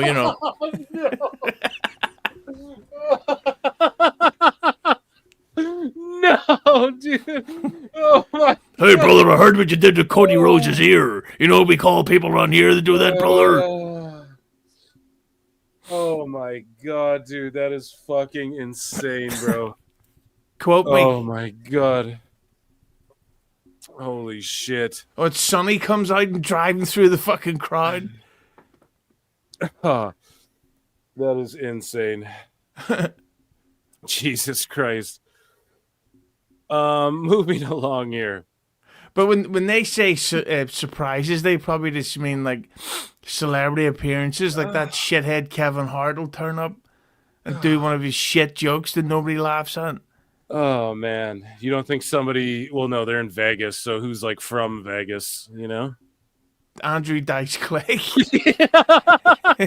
Oh! Hey, Janelle Grant. Hey, maybe it wouldn't have fucking shit in your head if you know how to suck a dick. Oh! Oh my God, Dice. Hey, Rock, I wouldn't fuck your daughter with her own dick. Oh! Holy shit. Oh man. Oh, Dice would be so funny. Or like Wayne Newton or whatever that guy's name is. What is it? Yeah, just as a quick plug Oh for shit, I'm dying. For Dice, there's a legendary appearance where he get into an argument with Shane McMahon. Yeah. on- I know. Yeah. Yeah, I know, it is dude. brilliant. We should fucking EFAP that sometime. Yeah, on Opie and Anthony, where he gets in an argument with Shane. It's one of the greatest fucking wrestling segments ever. But it doesn't really get talked about because it was on O&A. But Jesus, man. Yeah. That's good shit. You're killing me over here, Husey. Oh, man. So Bully Ray taking a shot at Tony Khan. Super duper justified this is awesome chance to start off Raw for that brawl and everything. So I thought that was funny. Here's Carmella. Here's another clip. Here's like a minute of Carmella here that I glossed over before and forgot to have us listen to. So maybe this will provide some more context. Let's see. Okay. What's next Thank for God. Leah? Like for so long, it's like, oh, Carmella, and it's like, no, I can now fully be Leah and like do what I want to do, and I don't know what that is. So you have been out of WWE for almost 2 years. Yes. But not by choice. No. So let's talk about it. That's the whole point, to get people talking and to Yeah. be like bold in your face. Let's talk about it. Let's have the conversations that, women aren't having. Is it because I'm a woman? Is it because I had a baby? And it just feels like a shitty way to end a 12-year career with the company. Like that this is how it ended. But also to be treated like a human being and a woman and someone who's dedicated 12 years of your life to this company. He still has a job. We had a kid and he has a job, but I don't. I mean, I guess fast forward until a few weeks ago, and then I got a call saying that my contract was up in 10 days. Everyone just ghosted. Completely ghosted. Everybody's getting sued if it was me. What if this is the end of my career? Like, what am I doing with my life? What do I have to offer? Why wasn't I given an opportunity somewhere else? Does it feel bittersweet? Because so this is the longer than 16 seconds. Yeah. So we watched a clip of a clip, folks. Yeah. Get an It inception here. probably said in the fine print of the contract, you got to work this certain amount of dates. Don't get any tattoos. Oh, and try not to get cum in your snatch. Okay, Jesus Christ. Yeah, because we're not gonna pay you to fucking keep getting barebacked. Oh. PWT coming. We're going to Rumble, bro. We're switching to Rumble. No. CM Punk has been pulled from WWE's Raw tapings in Glasgow and London. He was previously advertised to appear on both shows. Now, I was worried. I'm like, shit, dude. Is Punk going to be injured going into Mania? Do you think that's possible? Why would he be pulled from these shows so last minute? Well, I did hear. I did see some tweets of people saying that Punk had one of those, nasty shoulder blade bruises. When you pull something. People were mentioning that at Elimination Chamber, but I don't know. My theory is they advertised them for the tickets, and the tickets have sold out. So they're like, well, we don't actually need them now. Oh man. Well, that's kind of shitty to do to fans, though. No, like, are they expecting to see Punk? He was advertised. Like, how do they just they just don't want to risk him getting hurt, or he's got to at least go out and cut a promo? Then, no. Yeah, no, I would say that these Mania shows, it's best to keep the injury-prone ones wrapped up warm at home. And by the way, is it just me, or is it quite clear that he's on something? Because for someone that's completely clean, to be the most muscular he's ever been, at the oldest he's ever been, that seems kind of strange. Yeah, dude, I don't listen. Steroids are like, it's not like the 80s where you shove a needle in your ass. Like, I'm watching a match right now. I'm watching Hobbs and Brian Cage and Lance Archer. You don't mean to tell me everyone's on shit? Like, who even really cares about that anymore? As long as they're safe and they see doctors and they're not like abusing shit and fucking themselves up. So yeah, if I was Punk and I'm that age and I got to keep my body together, I'm doing whatever the Joe Rogan diet is, I guess. Not that I fucking take the toe seriously all the time, but hey, he knows how to stay fit for a guy his age. So fucking yeah, if I was CM Punk, I'd be on like whatever elk meat and TRT and fucking everything, whatever. I'd be doing that too, as long as it I wasn't like being addicted and like fucking ultimate warrioring myself and like enlarging my, there's safe ways to do this shit these days. You know what I mean? He does look great though, Punk, I gotta say. Yeah, he's been doing some of his best work, I think, promo-wise too. Like that match with Drew, rather. Sorry, I'm watching Orange Cassidy jump off of Hobbs at the same time here. Little distracted, but no, that match with Drew is one of the best matches of all time, in my opinion. Like you could chalk that one up in WWE history as just one of the best matches. So, and also the strap match is really good too. So when he's on, man. And it's like, when I saw this, I was worried. I was like, are they going to hide an injury? He can't not be on this Mania. So you're saying they're just like pulling him off and doing the old switcheroo, which I don't know. I don't know if I'm going to believe that. That seems fucking too crazy. Like you could sue somebody. Don't you think, Yuzi? Card subject to change, pal. Yeah, I guess. As long as it's in the fine print, right? Hulk Hogan comments on John Cena's heel turn, dude. And he says, well, we definitely can see Cena now, can't we, brother? We know who he is now. He's not signing autographs or doing what he's been doing like I have been, dude. That's bigger than a wrestling angle. It's one of the best heel turns I've seen in a long, long time. All the major players were involved, Jack. I can't say enough about The Rock, too. He was incredible. They did it right, I'll tell you that. It's going to work as long as John wants to stay plugged in. I don't know his schedule or how many days he'll work, but he definitely has everyone's attention. Plus, The Rock is involved too, dude. This could heat up more than anyone is expecting. It could be so hot that it's crazy, which will lead to a WrestleMania match you'll never forget. Here's what I don't know. Whenever something happens, like even in the dark side, or not the dark sides, but whenever they have like a WWE documentary or something like that, or like a show on A&E, even if it's shit Hulk Hogan was not involved in like way after his time or whatever, he's always there with an interview about it. It's like they sit him down once a week and are like, okay, Hogan, here's like 10 things. Just give us quick one-liners about Sami Zayn. You know who that is, right? Yeah, I discovered him, Jack. I can learn a lot from John Cena, brother. He did a whole hip-hop album and he didn't say the word. Oh, come on now. Oh, my God. Yeah, dude. That's what I know, Travis Scott, dude. I trained him, brother. Yeah. It just seems like he's got something for everything. And it's like, dude, you weren't there for this. Or, just The Many Lives of Hogan. That's like the name of a documentary, I think, by Beige Frequency or one of these guys. But I think that Hulk Hogan, like, I'm always going to be a fan of his, but I genuinely think we've seen the last of him in WWE. Like there's nothing he can do other than be a talking head in interviews. Yeah, and shill his shitty beer. How good do you think his beer is? Beer is for the weak. Guinness is the only way forward. And Guinness isn't a beer? No, it's a stout.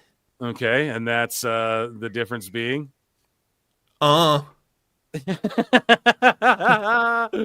just fucking with you, dude. No, I'll have a guinea now and again. You know what I mean? But can we say that word? What? Oh, yeah, I guess. Is that a bet? Okay. Hey, you're making fun of the eye yeah, you're right. No, I'm just thinking that's like the nickname for Guinnesses here. Oh, like, okay. It's like hockey talk. Right, there you go. Yeah, I didn't even think of it, dude, because hockey talk is like, and like when everybody's like, let's say your last name, like Taylor Hall, you're Holly. Like let's say you're like everyone's whatever E at the end of it. You know what I mean? So that like I'm Philly, I'm gonna so say it's like that. I didn't even think of that. Yeah, that's like like a bud's a buddy. Just as a cheap plug, next Tuesday there should be a live stream Monday Night Raw review for Keeping 100. Okay. And I'm gonna say that to this one says, look at this, I'm drinking a nice dirty, greasy. I didn't even think of that. See, yeah, that's some American shit, that's not like something people throw around ever in my lifetime. See, I didn't even think of that, but I got to tell the boys now, hey, don't say Paddy's Day. Hey, I know the Irishmen are out, but we're going, I'll have instead of going out for a cold one, I'll have a dirty, greasy, sneaky one. Yeah. Yeah. So just announced, WWE parent company TKO has agreed a multi-year deal with Saudi General Entertainment Authority to launch a new boxing promotion. So this is what I was talking about earlier, with the first event to be held in 2026. WWE President Nick Khan and UFC President CEO Dana White will head up the promotion's executive leadership team.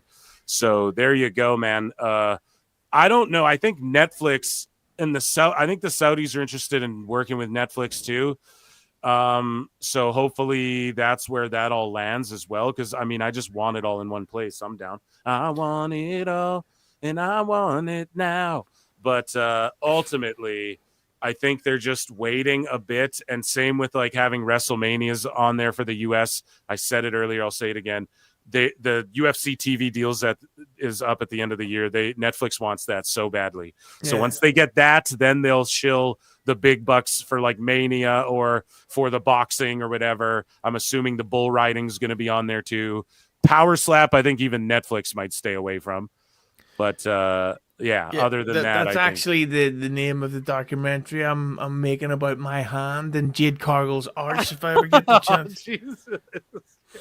With consent, Husey. Oh yes, I mean she would have to sit on it first. Vince Russo claimed that Triple H will be kicked out of WWE. Sorry, this person typed this backwards. Will be kicked out of WWE next year because of the poor quality shows he gives as the creative head on Coach and Bro show. Russo said, well, when we get to 2026, bro, listen to me. Hold on. When we get to 2026, bro, I do not believe that Triple H is gonna be a part of the World Wrestling Federation, bro. I'm staying on that, and I'm not moving off of that because Coach, bro, now we've got a little bit of history. The WWE creative has sucked. Let's just look at the last 2 years, bro. He sucked for the last 2 years until Rock and Brian Gewirtz or Gewirtz or whatever the fuck his name is, bro, insert themselves. When Rock comes back right before Mania now, 2 years in a row, bro, it's a whole different ball game. Yeah, I'm saying this as a person that interacts with Russo a lot. He says that all the time, and it means that eventually he will be proven right at some point, so that he can go, "I told you so, bro." Yeah, so his podcast somehow survives like a fucking cockroach in a nuclear holocaust, you know? Yeah, and my whole thing is, I think Russo has never gotten over the bump in numbers that they got from like the 2016 to 2019, where WWE was so shit that anybody could shit on WWE and you'd get like tens of thousands of views in an hour. Yeah. And I think Russo's still in that mode, and it's really like I just don't get the thought process at all. Like I'm saying this as a mark. I think the WWE is better today than it has been since the Attitude Era. I agree. I think it's like in the best.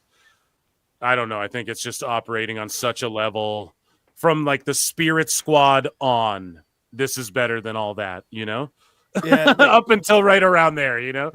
Like it's just like I watched Raw the other night and it was fucking great. Like I have no idea what the fuck Russo was talking about. Yeah, so yeah, and then Kyle Fletcher, and there's a beatdown happening. Will Ospreay's getting slammed through a chair. Hopefully it's shaved down, folks. But did I ever tell you about when I met Will Ospreay? I think you may have privately, or maybe it was on the show, but tell us. Yes, it was after an OVW show in Belfast where Will Ospreay was at it. And a bunch of us were outside smoking and drinking, and you hear it go, "Excuse me, lads, are you getting in this taxi?" And I was like, "Oh, fuck, it's Will Ospreay." And all my friends, because I didn't actually know who he was, not that I'm like, because I didn't follow New Japan, but all my friends were all like starstruck and didn't answer him, and I was like, "Yeah, go ahead." What's wrong with you lads? Don't know how to fucking talk. Oh my god.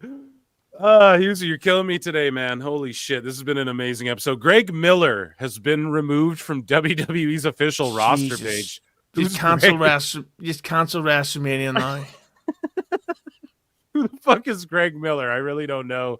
I'm sorry, Greg Miller, if you're like offended by that, but you probably don't listen to this shit. Anyways, here's maybe Stephanie. he's the surprise for that they're talking about. Greg Miller's going to come back and he's going to what do you call it? Hurricane Rana, the Rock off the top rope.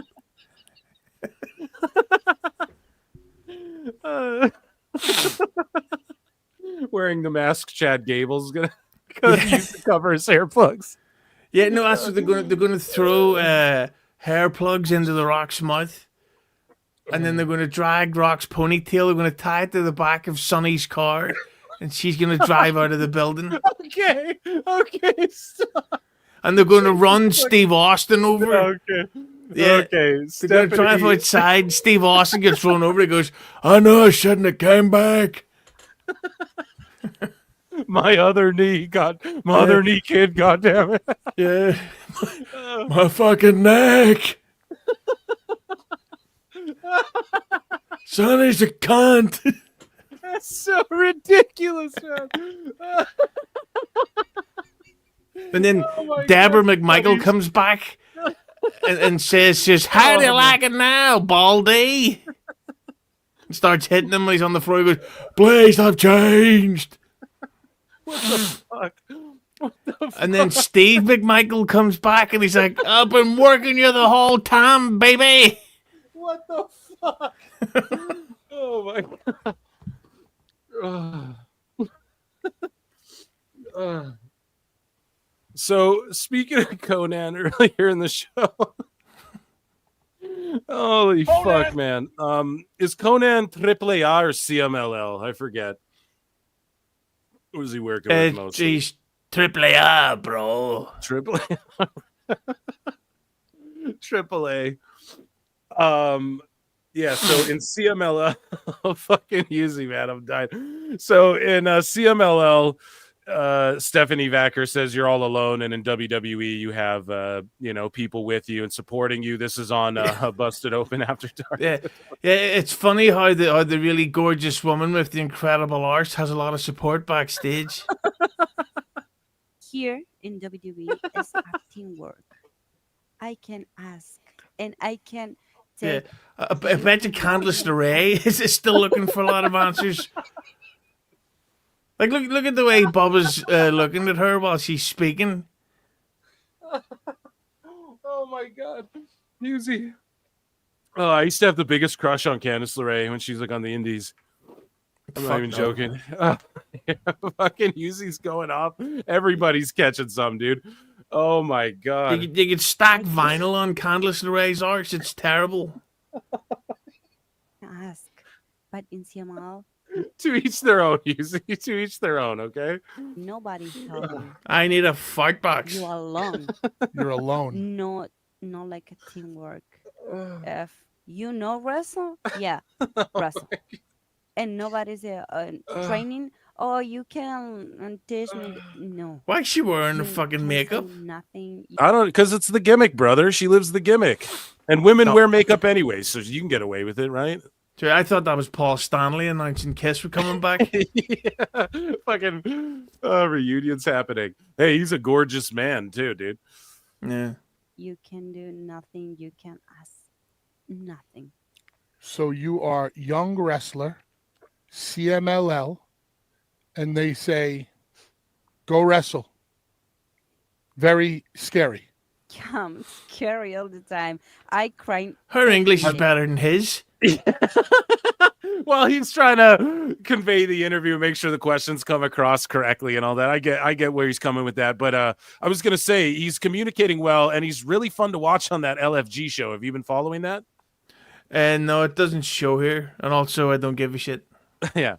We need the gift of Jericho, Razgrave. Okay. Yeah, maybe in a bit. In a bit here. Yeah. By the way, speaking of Paul Stanley, did you know apparently Jericho announced in his podcast recently that he's planning his eventual retirement. Who? Sorry? Jericho. Said he's planning his retirement? Yeah, because Paul Stanley was on Talk is Jericho. Wow. And that's a good pull for Jericho. yeah, and Stanley said that he knew that when it was time for Kiss to end, so they announced the big long tour. And Jericho said that he has a retirement date in mind, so there you go. Okay. All right. Well, that's good to know. And so he'll be weaseling out of AEW and going into the WWE Hall of Fame because it's white hot right now and he wants to jump off the fucking ship or what? Yeah, he'll come out with the MAGA babes and his wife and they'll march into the ring. Make Jericho relevant again. Chris McCarty, I think this question's for Husey. Would you let Bully clap your cheeks? Yes, absolutely. Only if I can get a photograph first. Yeah. Only if it's on a wooden table. Yes.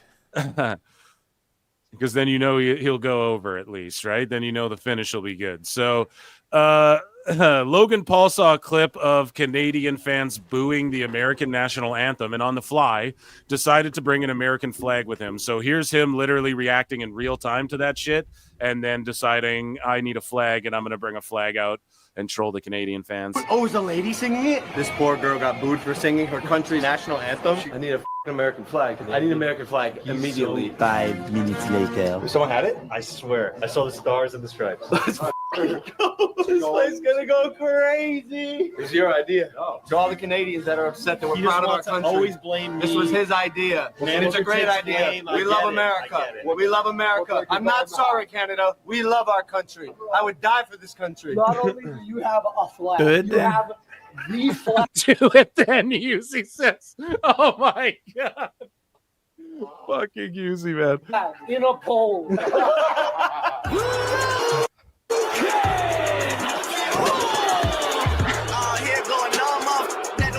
You a Logan Paul fan there, Husey? I actually am. Okay. But that being said, I do think that I get he does a lot of business for them, but name value wise, I really don't see. Well, this is just me thinking. Well, actually, no, there's loads of. Never mind. Yes, I like Logan Paul. Oh man. But I definitely support him with the flag stuff. I hate when the national anthem gets booed.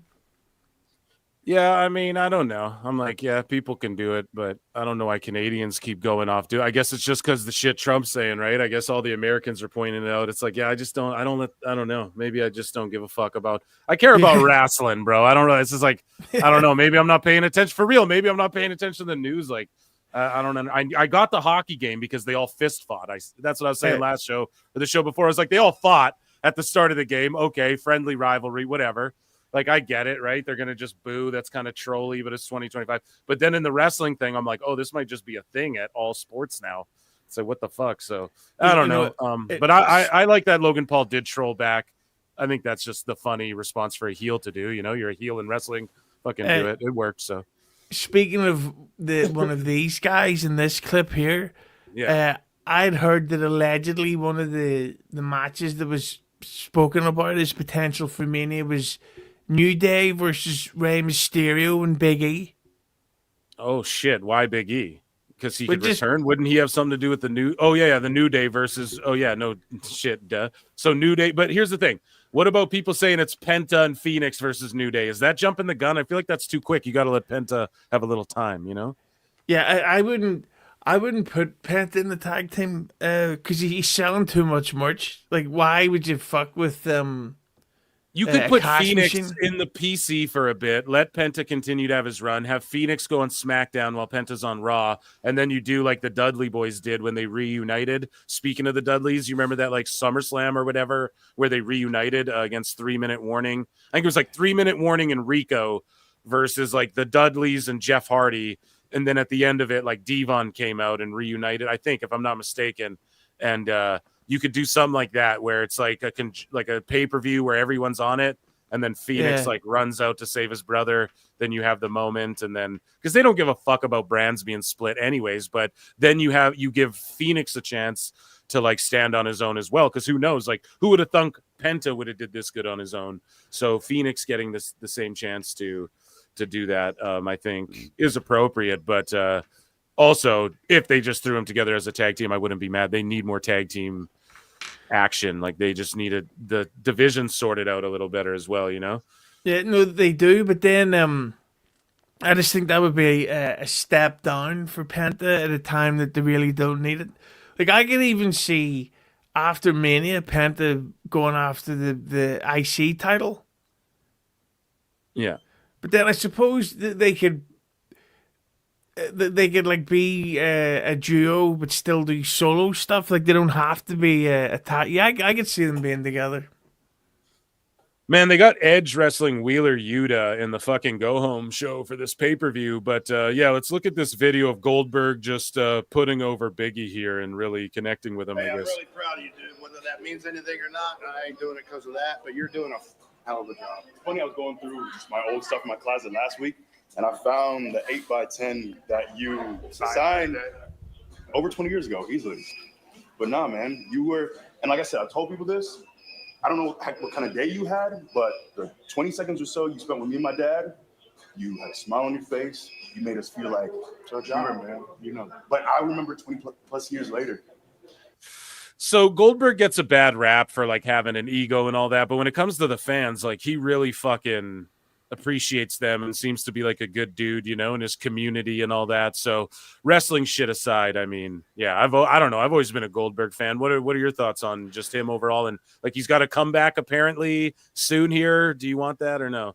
I don't want the comeback. I loved him back in '98, and I feel sorry for whoever has to wrestle him this year because he's going to drop them on their head. That's what I'm saying, dude. I would just say, look, you can spear me. You ain't jackhammering me, though. And he'd be like, oh, the people want to see it. And I'd be like, do that spinny neck breaker you do in fucking Japan or whatever. Yeah, if I was WWE, I would give him somebody smaller, like the Miz, and be like, right, that's your final match because you could lift him up. But if you're put in there with someone like I don't know, like a Drew McIntyre, there's no way you're going to be able to lift him. Yeah, you're right. He is a big heavy. Yeah, exactly. Like normal heavyweight. He's got to wrestle fucking Rey Mysterio. That's the match. Rey versus Goldberg. No. So Sonya Deville tells Busted Open that let's just listen to this. Like she wasn't released. And she even said on another podcast, she's like, I fucking hate when people leave WWE and badmouth them. Here's her, putting over PFC big time while also saying like, her contract negotiations didn't fall through because she was asking for too much money. Be as simple as that.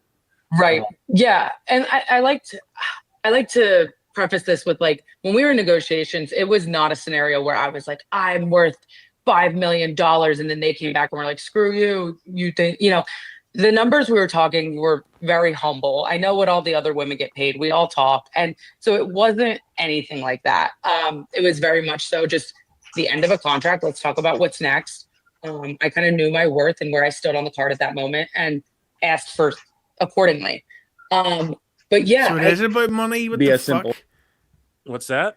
She said it wasn't about money, but then she said it was about money. Make your mind up. Well, yeah, pretty much, bro. But I mean, I just think they weren't going to re-sign her no matter what.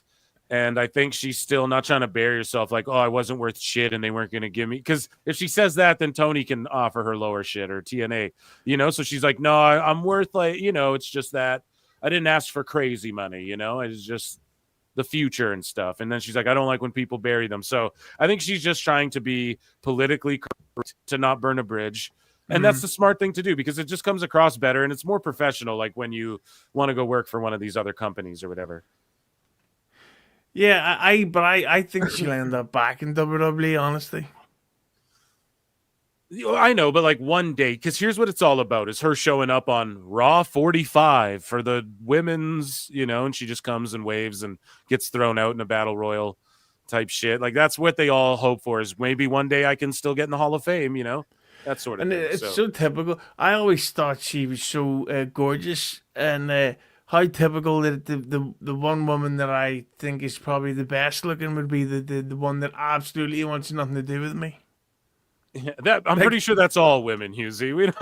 I can happily say that I could probably get Jade Cargill before I could get Sonya Deville. Manifest it. You're speaking it into reality, brother. That's one thing for sure. Jay Gonzalez says Husey's killing it. Book him at the mothership. Peaches delight. So a homeless cat here roasting Brendan Schaub on PWT. Funny shit. Yeah, Husey. Any sets at the comedy mothership coming anytime in your future? Do you think? Tomorrow, yeah. Joe Rogan, call us up, right? I mean, he's starting a wrestling show too. I'm co-hosting. Hey, I'll be the guy who pulls up his fucking the shit he gets wrong that he's talking about on his podcast. Moving along here. What's that guy's name? Young Jamie or whatever. WWE superstars give their opinions on the John Cena heel turn. See if you go back to that first image. Do you remember there was the rumors that Jey Uso was having an affair with Jada Parker? Yeah, we covered it on the show. Well, what? You saying him and Jackie? No, I'm just saying. Yeah, here's the thing. I said this. I was like, dude, him and his wife could be open for all anybody knows. Like, it's 2025, bro. We don't know. We don't know their agreement or whatever. Just let them live. And, we don't know if she was just trying to, like, pull up on Jay and he was just like, no. She might have just got caught, like, fucking trying to do some shit that he might have not been down with. I don't know. I like to give him the benefit of the doubt here, okay? But yeah, let's hear their react. But him and Jackie are together quite a bit, if that's what you're trying to insinuate, Husey. Just saying that I've heard stuff. Yeah. Just saying what you've heard, huh? No. Okay. I was in my feels about it. That's all I know, just like everybody else. But you gave up, man. You went back on your word, dudes. You don't never do that. Hustle, loyalty, respect, out the window. Why? We were rooting for you, John Cena. If anybody was rooting for you, it was me. Dude, what do you think? Because this is your childhood hero. You got wanting to be a wrestler because of this guy. So what do you think? So during the commercial breaks of Raw, you have like Theory and Waller fully turning on each other, and Waller's healing, and you have like even Theory's wearing a what shirt, and he did the yeet. He's like yeet with the crowd. He's fully. I don't know if that's a match at Mania or for the SmackDown before Mania, more likely, but yeah, that's they're turning on each other right away. Did you know though that, I'm shocked. that apparently they literally nobody knew what was going to happen apart from like Rock, Cody, and Triple H and Cena? I do believe when they say they held the cards that close, because didn't they do the same with the Punk return and all of that? Like I could see them doing that, but just telling everyone, because Dave Meltzer was like, well, of course, they have to tell Michael Cole what to say and how to react. But it's like, no, they don't. They just tell him something big's happening and then let him react in real time, Dave. Vince isn't there anymore yelling in his fucking ear. But yeah. Actually, The Rock wanted to have sex with Cody Rhodes, and according to a source of mine, and I get all kinds of things. But Dave Meltzer always talks like he's got a lozenge in his mouth. Yeah. What's going on with him? Oh, I'm just thinking about Kenny Omega. God, I'm not that there's anything wrong with it, but wouldn't it be funny if Kenny Omega put his ass to your face? Best guy is Tony Khan. Dude, they're so cringe. I thought it was awesome. Good for John. After all this time, we finally get to see the real John Cena. He said nobody booed John. He's like, literally, nobody booed him. It's like, what, man? What the fuck are you talking about? He had his fucking earphones in for his New Japan match he was watching while he had New Japan on his phone. He's listening to it while he's looking over at WWE, bro. They booed, man. Wasn't Meltzer photographed at Collision? He was at Collision, bro. So he went there to sniff balls rather than watch like the road. This is the thing too. People would say, oh, well, his preference is AEW, whatever. But here's the problem with that. He's the Wrestling Observer guy, right? And then here's who was announced for the show: The Rock, Cody Rhodes, John Cena, Trish Stratus, Logan Paul, like all CM Punk, all of these people were announced for this show. So it's like you have to tune in. Oh, The Rock and Roman could be there. You don't fucking know, but it could have happened. But like if you have a show in 2025 where The Rock, Cena, and Punk and Trish Stratus are all advertised for it, and you love wrestling, you're watching that show. I don't give a fuck who's wrestling in CMLL. I don't care. Lucha Libre. I don't care about who's on Dynamite. I don't give a fuck. So he's there sniffing balls. He doesn't even go down to like the WWE shows when they're in town, when they're in the area he's in. He travels across the world to fucking Europe and stuff. And he goes to this Collision show to what? Kiss up to Tony Khan? Yeah, and he fucking hologram wrestle over just that The Rock and Cena and Punk will all be at a place. Yeah, Dave Meltzer missed the biggest heel turn in the history of WWE so that he could watch Adam Cole versus Daniel Garcia. Yeah, dude. Swaps fake spray tans, bro. That's what they were doing. It's terrible, man. And it's ridiculous, And for people who are like, Husey alleges shit and you don't give him shit. It's because, dude, he's not saying, give me $15 and come into my secret Discord. Hey, I'm going to talk shit behind a paywall. Give me $14.99 and you can come reply to this comment. If you don't like what Husey's got to say, call him an asshole right now in real time. That's what, you know what I mean? I ain't charging you to listen to this shit. That's the whole thing with these people who make up shit like that or just don't like. I don't even think, here's the thing with a lot of these dirt sheets. They're being told incorrect shit purposefully.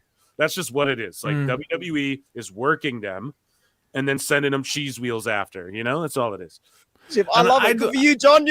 Yeah, and I don't say stuff's like 100% definitely happening. Yeah. I just say this was what I was told about a potential possibility.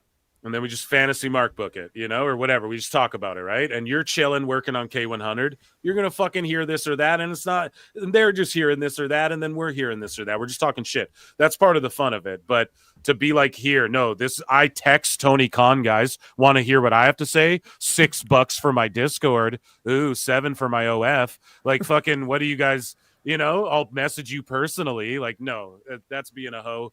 But hey, Husey, you do know what, and chat does know what they say sometimes, right? Sometimes in life, you got to be a hoe. So, you're the man. Yeah, his face, literally. Ugh. Thinking about pretty accurate. That is what it looked like. Not cool, JC. Never give up. Otis, I love that guy. Gave up. Everyone now can see what we've all known backstage for a very, very long time. That John Cena is all about the money. He's all about the money. I've known Cena since I was a kid, growing up from a deadbeat and then just being around various deadbeats. It's shown his true colors, right? Keep up. I can see you now. Let's talk about The Rock. Still owes me a pair of shoes.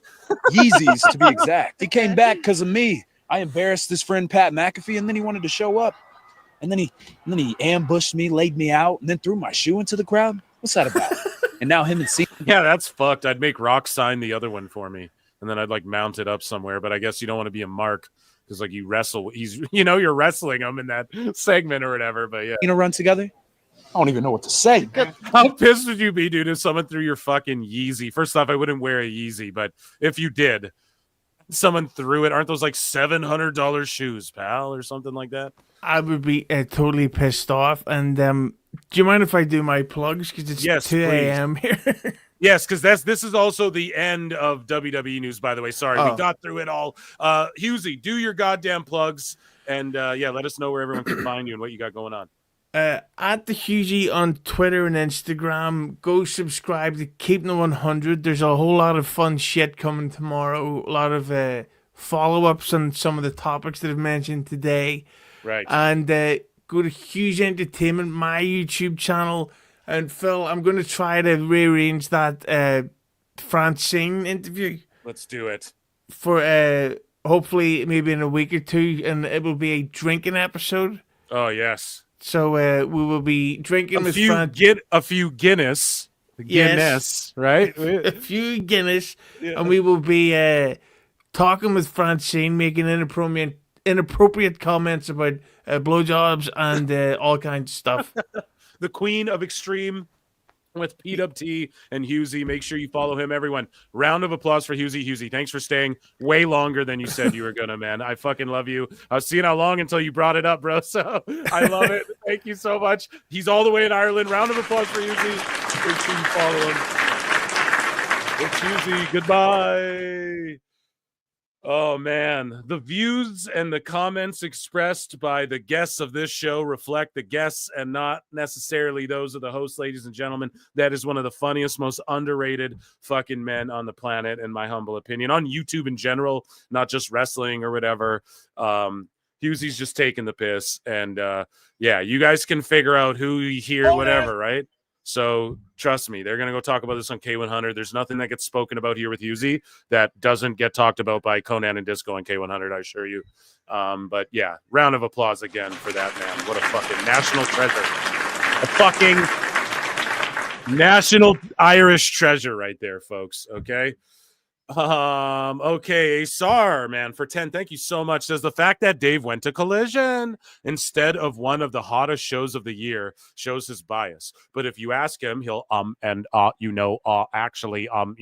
Tony Khan folks to death instead of being truthful. Yeah, I mean, that's what's gonna happen. We're gonna roast Dave here in a bit. That's what's bound to fucking happen with the guy. And yeah, here's the thing. He should have, even if he's like, no, I'm at Collision, but he like has a tablet or like he's got it on his phone. Man, I'm not gonna lie. There's been UFC fights where like I gotta go to a dinner and I'll pull out the phone or run. You know what I mean? I was in the airport one time for so long. I was just, even though like I'm in the fucking line with all these people, I got the fight on. You know, I'm watching like the Anthony Joshua fight or whatever. So it's, you know, even like that, you have to at least be tapped in and not just on Twitter. If you're, and I'm not saying, oh, you missed it, but when you're the observer, like his job, his duty is to report about the alleged news and the fucking, and he's, you know, the observer. No, I give more stars to matches I don't even like because there's, you know, I'm objective. It's like, no, dude, and if Cena, Punk, Rock, Trish, if they're all advertised for one show and it's in Toronto, why would they even hassle everyone to get over there unless it was for something really big? And we didn't know, like, well, we knew Cody's decision, so it was going to be something crazy. We knew that. But of course, the guy who studies the business didn't watch Pat McAfee show to hear Ari Emanuel say, you don't want to miss this shit, pal. Right? Isar, hopefully I'm saying that correctly. Thank you. I love your fucking Black Panther emoji thing there. Chad, I hope you've all been chilling, man. Sorry, I was locked in with Hughes. We get him so long. He's across the planet. It's 3 a.m. He wants to watch Daredevil. So, yeah, man, you know what they say. Sometimes in life, you got to be a hoe. So let's divert our attention. We got AEW news as Hangman chases down MJF. I have been watching. Now, I didn't watch Evolve, and I'll tell you why. Because I went on my Tubi, and it wasn't on there. So I don't know if it's because it's only in American Tubi or their deal's only for Tubi US. I have no fucking clue. But yeah, that is on them. So I'll watch it after. I'll figure out a way if my life depends on it. So I want to divert your guys' attention to a meme that I made that fucking started blowing up. 1.1K likes. Even I liked it because it blew up. But when I saw it blowing up, that's when I liked it too because it was so funny. But 1.1 is like pretty fucking crazy for likes, man, if you think about it. For like something to be actually liked, you know? So that's awesome. I'm glad. And when I came on the air, it was at like 125 likes or something. So not even close to that. But Dave Meltzer when AEW has a match, Dave Meltzer when WWE shocks the world. I just thought of that for some reason because the faces of Cena was like being memed so much. And it was sort of just the same, like when this thing. And I'm like, well, how do we do something funny, you know, and make it about AEW to trigger people, you know? And so, yeah, it was fucking, it was Meltzer and I thought that was funny. I patted myself on the back for that. I'll let you guys look at that one. We're going to get into AEW news. I'm going to check in with Chad a little more too. I haven't forgot about y'all. Don't you forget about me. Yeah, let me just AEW news, I think is the way. I'm looking miscellaneous. No, we went through that all. Oh, yeah, that's right. I had planned in my head. I was like, Hughesy's on. We're jumping right into WWE news, but it was like, nah. We got to do some TNA stuff first. MJF did nothing wrong is on his shirt or whatever. Okay, everybody in the chat, a big hearty Ichi ni Sanda. for AEW news. I think we fucked it up one more time altogether now. Oh, okay, we did it all at the same time. Good stuff. So let's see what's cooking with chat over here. Some guy says, did they show Dave on cam? On cam? I wasn't on cam. No, dude, he's probably sitting backstage on a fucking throne with a Kool-Aid drink and eating fucking chicken tendies like he's being treated like Dominic Mysterio, bro. Right? Not even joking, dude. He's probably getting fanned down by fucking Joshi wrestlers and, you know, treated like a god. I'm the god of everything, of every match rating.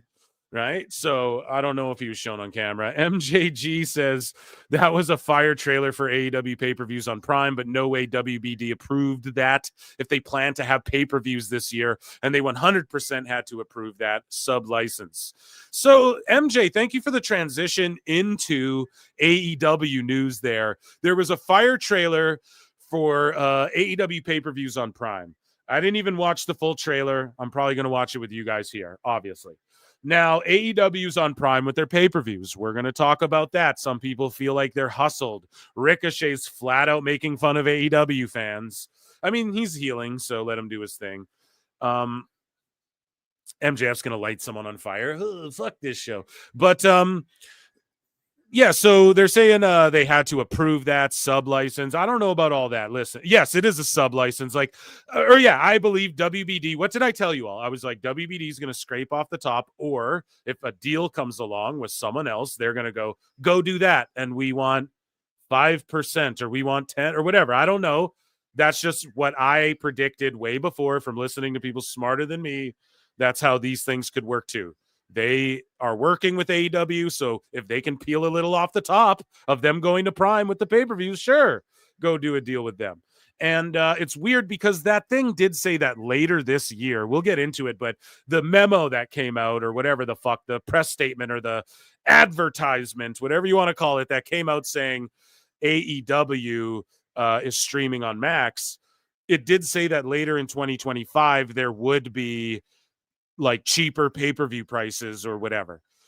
Now, is that still the case? That's what if I was a fan who's on Max, I'd be like, what the fuck? But clearly they don't clearly they're looking at the numbers and they realize the outcry from that isn't going to be so significant that they don't just go to fucking Prime. And then they can still sell their pay-per-views at a discount later. It's not like that's not going anywhere, but I question, is it? No one clarified that. So it's not being a hater, right, MJ? Just a fucking question. Is it going to still, or are they going to, was that a little bit of a swindle there? But plans change, card subject to change, pal. So I thought for sure with my Prime sub, it would be discounted, listed at $50. Damn. So so that's what the UFC, so they're pulling a UFC. What UFC does on ESPN is you get ESPN Plus, and then you get a discount. It's like $50, but you got to pay your $8 a month or whatever the fuck for ESPN Plus. So yeah, it works. And when you're doing pay-per-views and shit a little bit, like you're able to get money and then there's like a whole deal. And if WBD got even 5% of that, then they're happy. So I'm not like shocked by it. And it is a good big deal for them, but it's just so, I don't know. I put a tweet out about it. I was like, it just feels so like, well, then what's up with the whole Max? Like you guys are pushing Max so hard. Now it's like, and go to Prime over here. What the fuck? Now it's two different. I thought the streaming wars and the whole it's Max and the Max numbers are. So if they expect us to believe that there's hundreds of thousands of people watching AEW, this is where Dave gets owned, Dave Meltzer. Okay. If they expect us to believe that hundreds of thousands of people are watching AEW on Max, and then all of a sudden it's like, and you guys go over to Prime to watch, like, obviously those numbers aren't significant enough to where they're even worried about that. They're just like, fuck them. They'll get them anyways. The people watching on Max, they'll go find AEW anyways. That's what it screams to me. That's what nobody's really pointing out. I try to point out the shit no one's really pointing out, but to me, it just screams like you spent all this time being like, oh, Max. But go to Prime if you want the pay-per-view, though. And I'm sorry on Max, they're not even on there. And if they are, you pay a fucking premium, and we'll give you a discount maybe later this year or whatever the fuck. I just don't know. It's messy. WWE Evolve on YouTube in Canada. Thank you, Ray J's World. I'm going to put it on next week.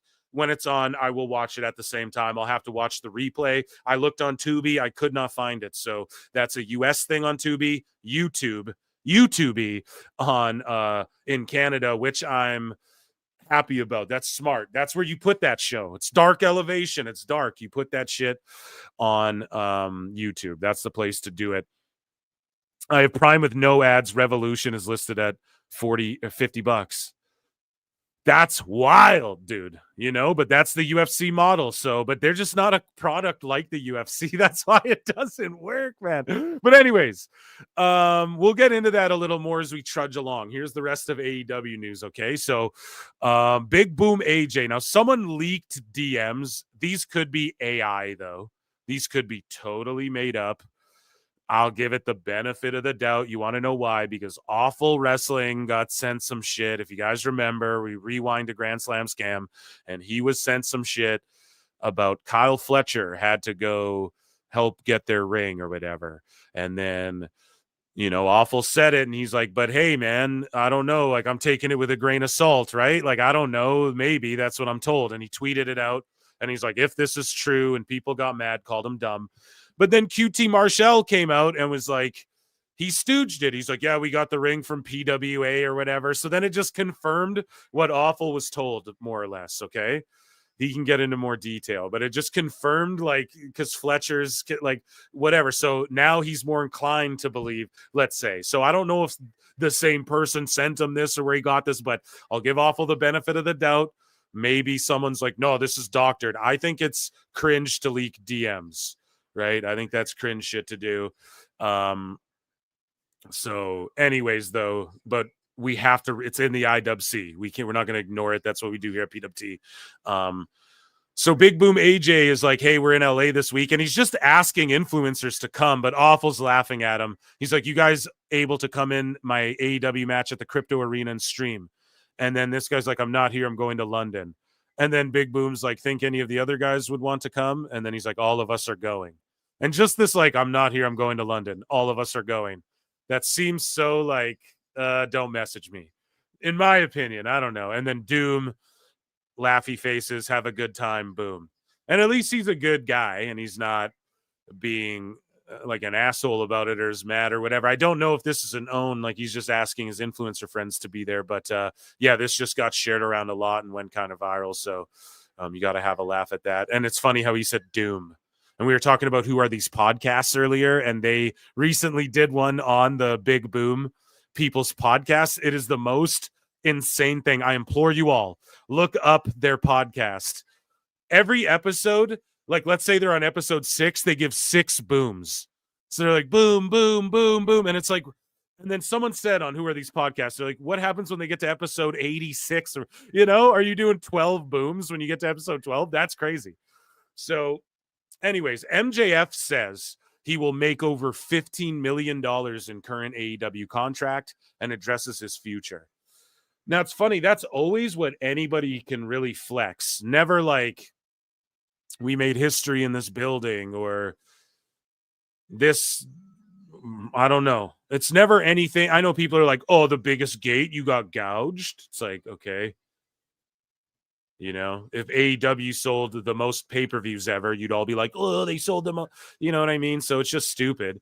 You pick your victories, you pick your losses. But that's all anyone can say. Oh, I have so much money. It was like Monet, right? She's eating in the camera and she's like, I fucking am the richest I've ever been. Fucka offa. And it's like, okay, I get that. But, when it comes down to the wrestling aspect, I mean, I don't know. He's about to light Christian Cage on fire. They interrupted it. Thank God. I don't know. He's become a little stale and just kind of cringe in public. More of that later. But Jeff Jarrett is involved with the revival of the legendary game publisher Acclaim. So earlier I saw in chat, everyone was yapping about video games.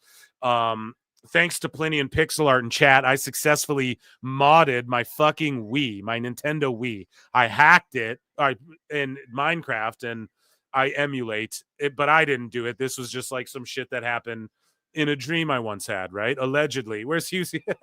Here, I put it on the soundboard. So allegedly.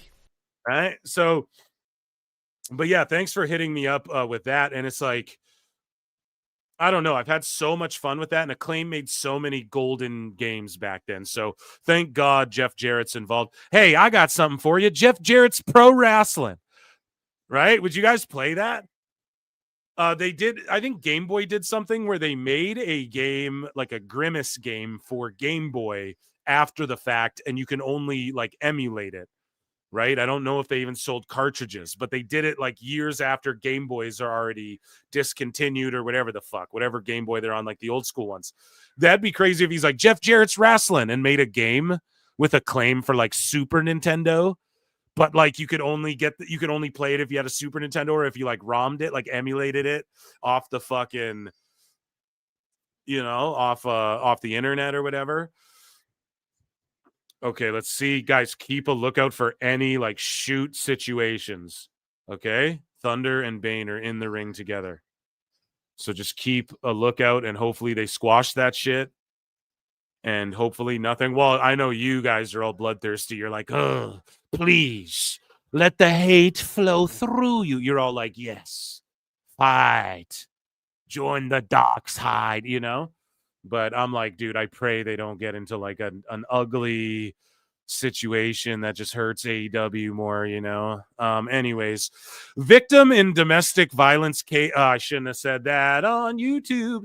In DVK, we're on X tonight, folks. Case against Bear Boulder asked. Yeah, I guess after Husey was on, none of that really matters. That's all out the fucking window. Asks for charges to be dropped.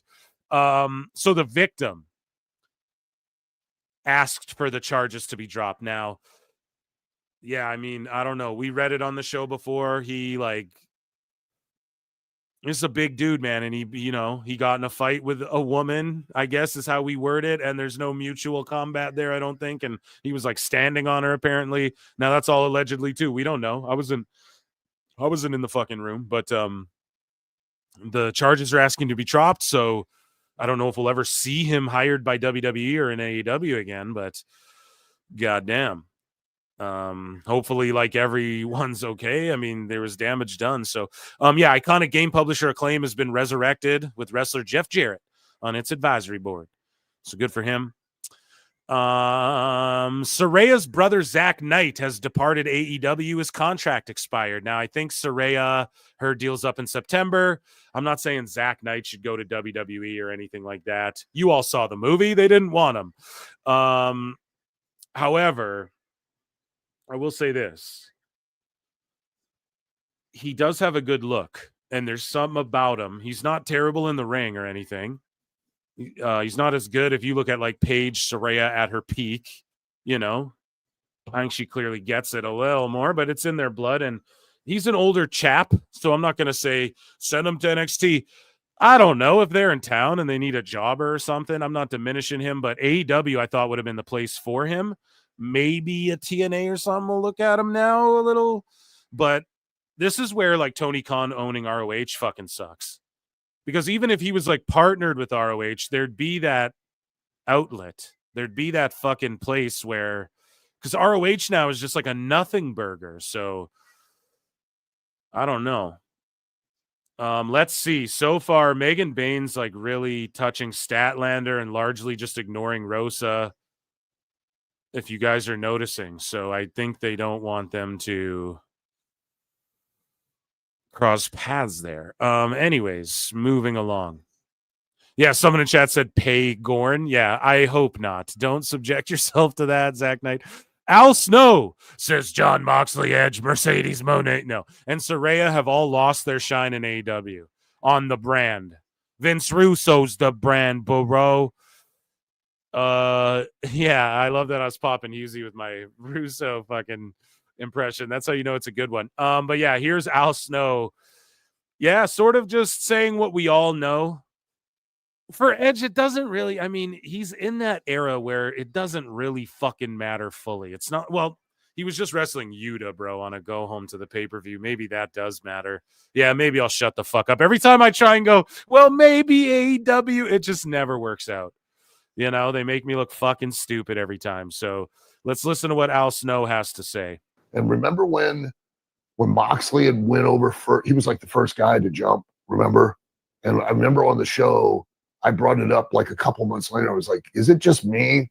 Or was Moxley a star in WWE and now in AEW? Like, he doesn't, like, the shines went off of him and nobody cares, you know, anymore. Back, you know, when he first jumped, it was like, whoa, and the shine went off fast. Edge went over there and, you know, and boy, the shines just went right off of him too. Several guys who have jumped from WWE and went there, like that rub off of WWE just gets erased, and then they just get lost in the shuffle. Mercedes Moné, again, Sarai. She gets like anti-reactions. Monet does, so that's irrefutable. Edge, I mean, they still pop for him everywhere. Like, he's just one of those guys. It's like when Jericho was first in AEW. You know, everyone's like, okay, it's fucking Jericho. That's how we can lure some people who used to watch wrestling over to this shit. Edge is kind of like that, and he's not like washed or anything, you know. So he's just a guy where they're still popping for him. Christian can get over to, you know, like they react because he knows what he's doing. But I understand what Al's saying. Like, I agree. You know, people like Monet, who their prime, you could argue maybe it's her prime. Maybe her prime is a little bit before she went to AEW, but you could argue. And like, she's gonna spend it here. Just I don't know. It upsets me. That's why I feel bad for people like Rosa, who has to go here and deal with this fuck shit. You know, like Megan Bain. I guess she's bigger. She doesn't need to bump for everything. That's just David versus Goliath type stuff. But it's like she's got to deal with this like unprofessional shit, and she's past her prime now. And they didn't capitalize when she was hot. You know, that's what makes me sad. But yeah, as far as he's gonna name some other folk here. We'll give our thoughts. Yeah, you know, just wipes the shine off of them, and it dulls them down, and they no longer look like stars. It's really, really surprising, you know, and that has to do with that lack of leadership and direction and singular vision. And Tony's taking an approach with, you know, bringing these ex-WWE guys over just for that initial pop. Hurt Business, getting a little lost in the shuffle. Hey, no, chat? Am I wrong on that, chat? Let me know. Of a reaction. Like, they're dope, and I like seeing them, but it's just, okay, now what? You know, where's the big, like, what? I don't know. It just seems like you could build to so much more. You could be building such an exciting tag division around them. You know, Tony's just like, when we get Cedric the trios belts, like, you know, that's all that's on his mind already. And then, like, okay, well, now I've got an extra action figure. I'm just going to put it back in the case, and, you know, we'll bring it out when we think it fits, you know. So he doesn't have a direct plan or an idea of, you know, what, you know. And that's what Husey, and I did Chris Connor's show as well, last call, like yesterday or the day before. Make sure you check that out yesterday, I think. And they both have the same criticism. And Husey, who was on earlier, you know, it's like WWE's going to get bloated too. And then what? The same shit's going to happen. So, yeah. I just think, well, maybe. I don't know. They seem to do a better job of balancing it out. But with that being said, everyone who leaves AEW, also, I don't want to see them go to WWE. Like, if Edge was in WWE, what the fuck would he honestly be doing? You know, not wrestling Yuta, I guess, not hurting himself, but it's like, where would he fit? It would be Edge versus Breaker or something. That would cook, not going to lie. But but it would just be him taking a spot from someone else, too. So, I don't know. I don't get so hard on with like, oh, they're fucking, hello. No, I don't. When they're talking about legends, I don't worry about it too much. But yeah, when you're, and I guess you could say like Lashley and them are legends, too. You could.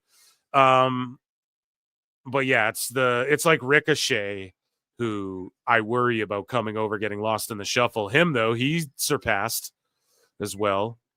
But Yeah, Monet, I feel like, is the perfect example. She's just like a whatever, like no one cares when she comes out, and she was assigned to such a big deal. Okada is a great example. So to take it away from WWE, right? He's like the best wrestler in the world comes over. It's just like, okay, who gives a shit? So there is many examples of that. So MJF said, if you ask a WWE star, have you been watching AEW? And they say no. One of two things is happening. One, they are lying through their fucking teeth. Or two, they don't care enough about this industry to study what's going on in it. You need to study. That's why Dave Meltzer quoted that. You need to study, MJF. Tony Khan. Here's the thing, right? I don't know. I hit a Brian there, but I covered on the last show, Eddie Kingston was just like, yo, dog, I don't even watch AEW. I watch old school Noah and New Japan.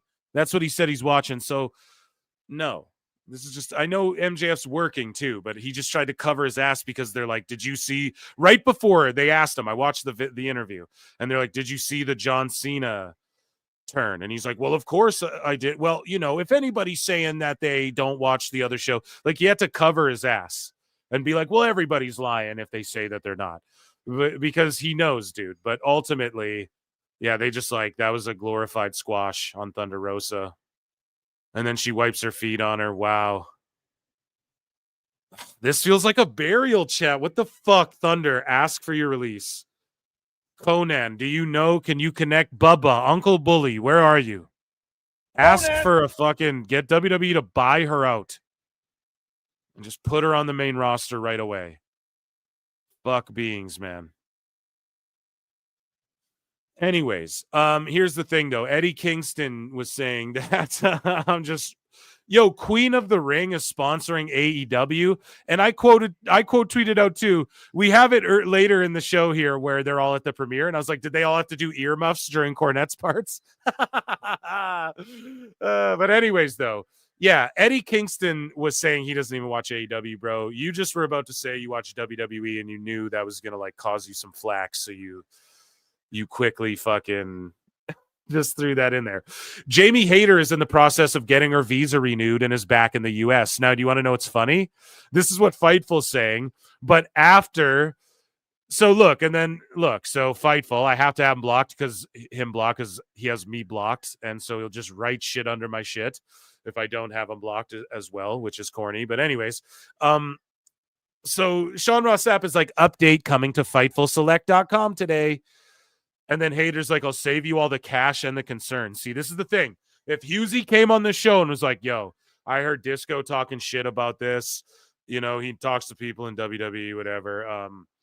If, fucking Chad Gable might get a wig like Kurt Angle. And we're all like, that's preposterous. Meanwhile, he has music where we go, you suck. And he does everything like fucking Kurt Angle. You know what I mean? He does the ankle lock and he wears gear just like, but we're all like, even I'm like, that's ridiculous. It's like, he could fucking totally do that. But anyways, you know, Haters like, I'll save you all the cash and the concern, right? This is how you talk about gossip. You gossip about it and you just talk shit and make jokes about whatever the fuck Husey was joking about, making us all die laughing, right? That's how you do it. You don't fucking go join my secret message board over here where I'm going to shit talk people who I have blocked on Twitter over in this fucking, anyways, I'll save you all the cash and the concern. Just getting a new visa. No big deal. No issues. Cheers. And it was also floating around. Oh, she might leave. Yeah. I'd love to see her in NXT. I think she's even a girl who's main roster ready. She's like above a lot of the girls in AEW, and that's a few that are on the main roster WWE. I'd honestly say that if you gave her the ball, I think she could really run with it. But I'm not like itching. More of these big name women come to WWE right now. There's so many, So again, yeah, word if she's leaving, whatever. But she just clarified that all up. I'll save you the cash and the concern, just getting a new visa. So there you go, right? And then Fightful goes. Jamie Hayter is in the process of getting her visa renewed and is back in the UK. Oh, really? Oh, I wonder how you figured that one out, right? Oh, shit. So I posted this too. Like when I saw this, I'm like, oh, the Max deal's going swimmingly.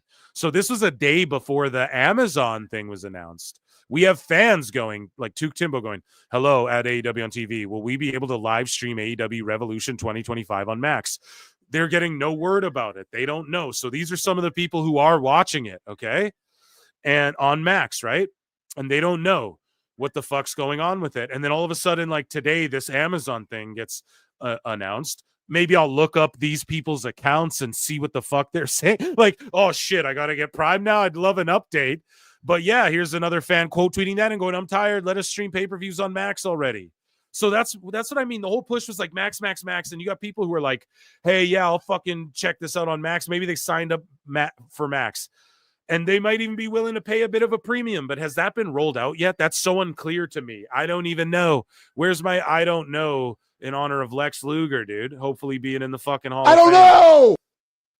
But now it's like Prime for this one day a month, but Max everywhere else. It's such a botch optically, man.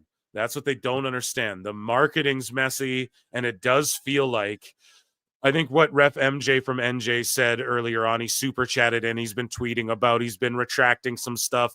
I don't know what's all going on there, but I think ultimately what it is that it, for me, how I interpreted it, I was like, as a fan, dude, this is just weird. Like, you were just pushing Max. Now it's, oh, but you got to buy the pay-per-view Prime or whatever pay-per-view provider you have. And didn't they just do something with Bleacher Report recently? So is that a fumble too? Someone smarter than me's got to explain it to me, all of the intricacies. But just, I look at the fans, bro. I'm a fan. Look at these people. Like, come on, dude.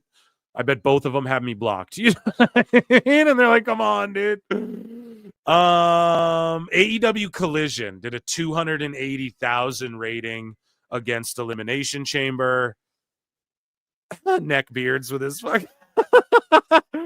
Yeah, so, I mean, I don't know. Point the finger and laugh. I guess it's close to 300K. That's close to their usual normal number now, right? Which is 350K. Report, Ray Phoenix may have agreed to a non-disparagement clause as part of his AEW release.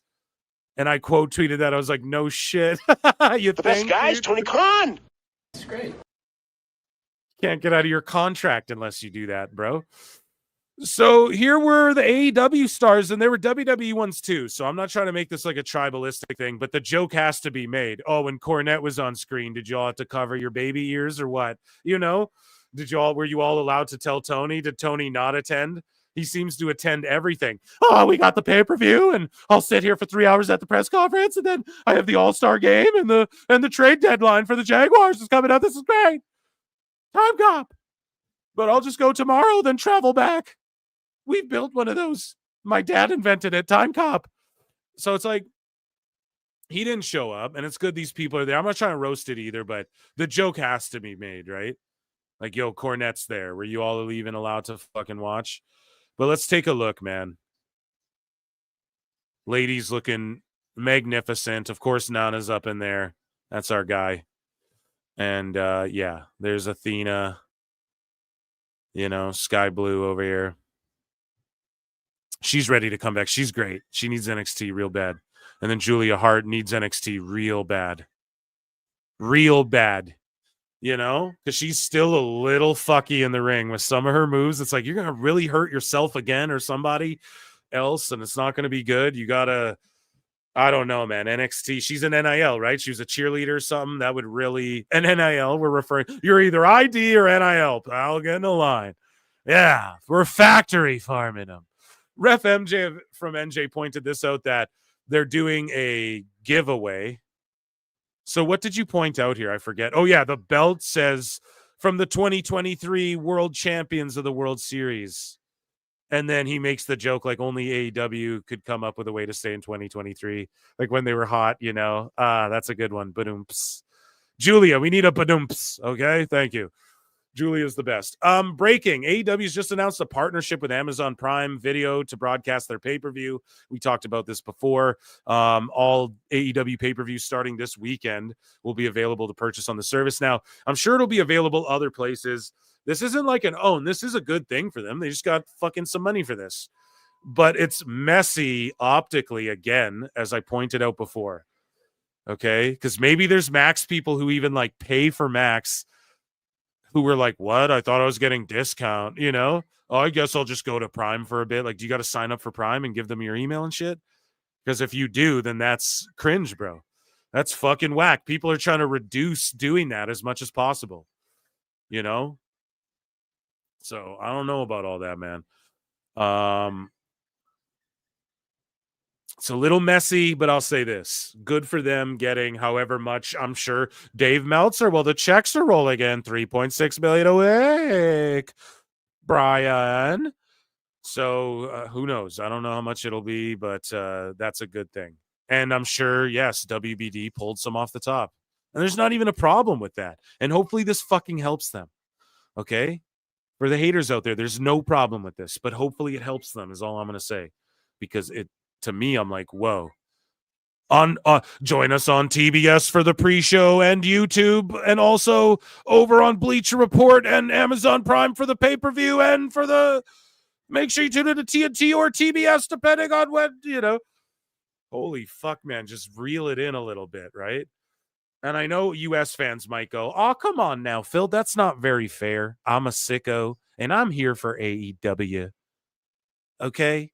And I think it's messy over here in the United States of America as far as where things are airing. But is it really? Just think about it. Pay-per-views on Peacock, been that way for a while. They didn't. Here's the difference. Ready? Can I tell you all the difference? They've already been on WWE. If we're going to compare them, if we're going to go, well, what about WWE? Okay, let's fucking steelman or invent an argument in our heads here for a sicko, right? They would say, well, what about WWE? Just their pay-per-views or Peacock. Here's the difference, though. Like, they've been on Peacock for a long ass time, and they didn't roll out this, hey, we're on Peacock thing in the midst, like right after the Netflix thing. You know what I mean? Like relatively the same time. It feels like this push for Max, we're like a month into the Max streaming thing, or no, 2 months now. Yeah. And then now it's like pay-per-views are on Prime after the question of, oh, well, we were told later this year, the first quarter's almost up, and we were told later this year we're going to get a discounted pay-per-view. I don't fucking know, man. That's the way I interpret it. But yeah, that's just me. Here we go. This guy, here's some MJF kind of getting owned, okay, online. So, and I added one here too. Eddie Kingston just the other day was like, fuck that other company. He's like, I don't even watch AEW, bro. He was just saying that in an interview. The next day, MJF's responding to this guy going, so this guy says, question, as someone new to watching wrestling, do talent in AEW and WWE have beef with each other like the tribalism between the fan bases have online? And here's what I hate is when MJF is like, no, well, hate's a strong word, but he's like, no. Yeah, I bet some of the wrestlers are beefy. I bet some of the young ones coming up too are going to have that in their mind. I get that a lot of the wrestlers are friends, but this person's asking you like, dude, the fan bases online, are you guys as tribalistic? No, fuck no. This is the right answer. But I do not like how MJF just sort of is like, I make 15 million and I'll go win the next bidding war. And no, John Cena's my friend and the Federation's cool. And it's not like a don't like to punch you in the face kind of thing, right? Go away. Or you guys get what I'm saying? It's not heat. Like, I want to see this guy get beaten up. I want to see someone punch him in the face. And it's not like that. It used to be like that with MJF, but this is just like, he's always just talking about WWE for fuck's sakes. And I get it. People ask about it. You ignore so many people. If you look at an MJF tweet, there's so many trolls under his shit. And it's like, you respond to this to try and say, no, there's not tribalism. Meanwhile, your fucking boss is on TV going, the Harvey Weinstein. And it's just like, bro, you know, nah, it's not that. You tell your boss that then. Tell your boss that. Well, when's the last time he's tweeted about WWE? Well, when's the last time he's come out and said, none of you fucks tweet about or talk about WWE? Or I'll fucking fire you. When's the last time he didn't, you know, bring up when one of these meltdowns happens, these bald assholes, or the one time he's like, the Friday Night Wars? I know because it was in court. It's like, yeah, this tribalism is largely from the leadership.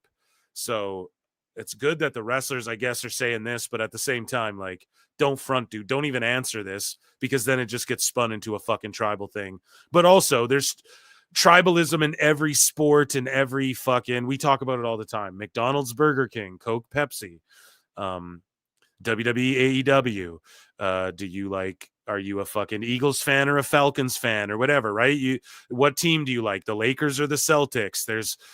There's always that debate. Even right now, do you like Raw or SmackDown better? It can be had there can be tribalism within tribes, So but this is what I dislike is the rest of his comment. Let's just listen. He's like, thankfully the monopolization stopped.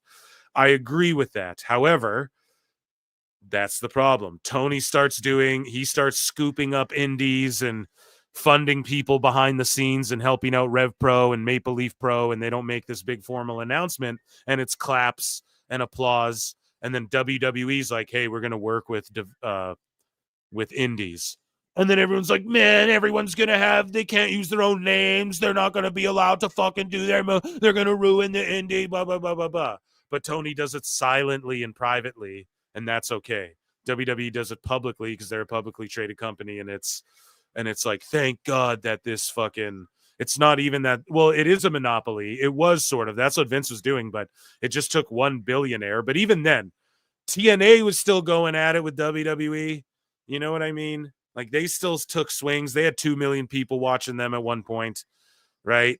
ROH was still existing. It was still thriving. The pandemic took ROH out. Don't let that ever get twisted. The pandemic took them out, okay?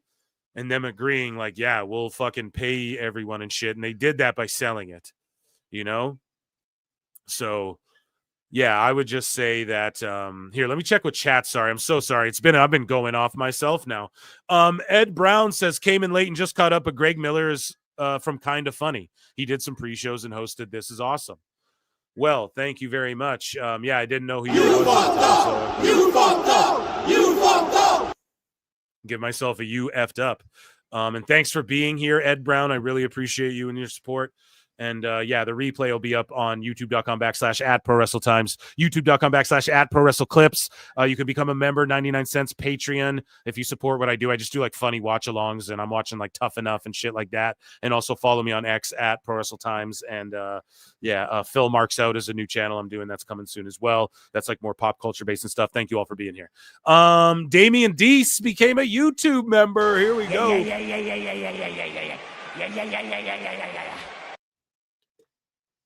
Love it. I'm getting an ad right now that I'm seeing that says American Idol new season on the Roku channel, dude. So, like, isn't that a big show still, American Idol, or is that falling completely off? America, you tell me. But I can watch it for free on Roku in Canada, bro. That's pretty crazy, the new season, no? Anyways, from one fake reality show to another fake reality show over here, Pro Wrestling, right? Yo, what's this entrance, though? For the Hounds of Hell. Fuck yeah, that Tron is lit. And the fire and shit. Hell yeah. Sorry. Very eye-grabbing. Anyways, though, back to this, okay? MJF responds to this, and he goes, no, we have lives. We enjoy all wrestling. 2 companies existing gets us the pay that wrestlers should have been getting in the first place. No one disputes that. Thankfully, the monopolization stopped. But let's just take a look. Someone put together a very brilliant compilation video here that kind of owns MJF a bit.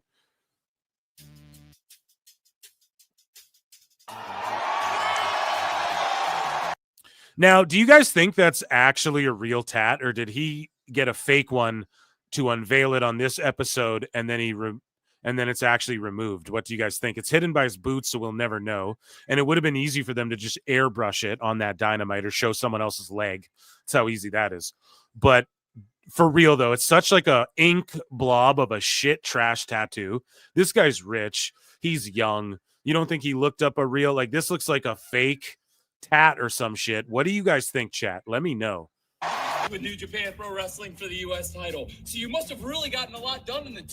See, and you guys see what I'm saying? Here's Tony Khan shitting on TNA and WWE on TNA's TV time. And now they're working with WWE, stomping all over AEW. And it's like, no, there's no tribalism. It's like you got Tony Khan and fucking Tony Schiavone talking shit on TV, bro. What are you talking about? With New Japan Pro Wrestling for the U.S. title. So you must have really gotten a lot done in the 2 months, Nick. In fact, I think there's only room for one Khan in the wrestling business, Nick. And it's me. It's Tony Khan. It's not some con man from Connecticut. What the fuck, man? You all remember that? Jesus. And Scott D'Amore was like, nah, it's cool. Just don't say shit. Just let him do his thing. And now that he's gone, now that Scott D'Amore's gone from TNA, and you look at Maple Leaf Pro and the talent that are working there, confirms everything we said. They have a working relationship, right? So that's all I'm saying, man. He played his cards right there for sure. For sure, Scott D'Amore did. He's a smart man, right? Have a fun show tonight, Nick.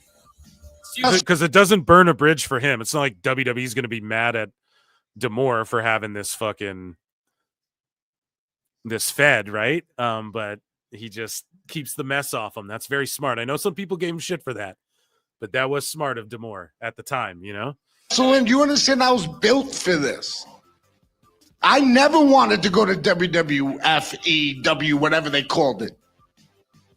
I look at that wrestling and I don't like it. I've looked at King's Road, style of wrestling, loved it. Strong style, loved it. Japanese professional wrestling is the greatest professional wrestling in the world. Boom. Among the male prospects attending the camp, he went to a whole WWE camp. I never saw that wrestling and thought it was good. Never. I never saw it. I never liked it. I saw the Joshis in Stardom. I was like, bing, bang, boom. That's for me. Not this fake federation shit over there. Look, dude, here's in the best shape of his life, too. Knowing full fucking well he couldn't come in all half-assed. He attended a whole ass camp. The War King Eddie Kingston, a 14-year vet who has brawled against the likes of Kevin Owens, Dean Ambrose, and Samoa Joe. Fucking guy literally tried out for the Fed. Oh, that's not me, man. That's AI. I swear it. Fuck, man. It's so cringe. This is why the tribalism exists so hard. I'm telling you on the WWE side. Because, yes, WWE people made fun of, like, if they saw something dumb happen in ROH and a clip goes viral or something, yeah, you make fun of it because it's wrestling. But none of them were, like, actively, we got to destroy AEW. That came from all this shit. I'm fucking telling you, man. They had all the goodwill behind them. And then it just, once people realized, oh, Tony really this is a mess, you know, and they're not doing anything to fix it. Like 2 years deep. Like it always trended downward, but so does everything kind of, right? Like you're never as big as your first season or whatever they say in the television industry, right? Like the sequel's never as big or as good as it's a rare occasion. It's just that they, like, when people realize it's not that Tony was no good. It's not even that. It's just like Cody Rhodes left, and then everyone realized, oh, Tony won't actually do anything to solve anything. And then that went on for years. And then you're like, okay, it's fucked. You know, 3 years later, you're like, okay, this whole thing's fucked. But Eddie Kingston, bro, you tried out for WWE. Don't fucking cap. That's silly. Right?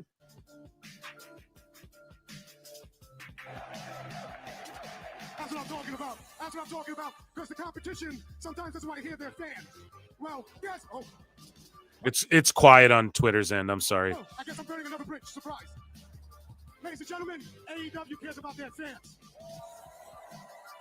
Because we are not here just to get ourselves a paycheck. We're here every week. We're here not to just get a paycheck. We're here for the fans. Meanwhile, they're all getting the biggest paychecks they've ever had in their lives. And that's not a bad thing, but you have got to be shitting me, bro. He feels so rejected by WWE. Without you people, and we come out here, we bust our asses. Because we love professional wrestling. I will give the devil his due, but you saw a match between Kenny Omega and my dude Jungle Boy that you will not see on the other channel. Jungle Boy. Mercedes Monea Vernado says, if I listened to the people I wanted the people I wanted in AEW, the other place would sign them. The other place would sign them. The other place, you know, that evil place. If I talk to anyone, they'll sign them up right away. Are you sure about that?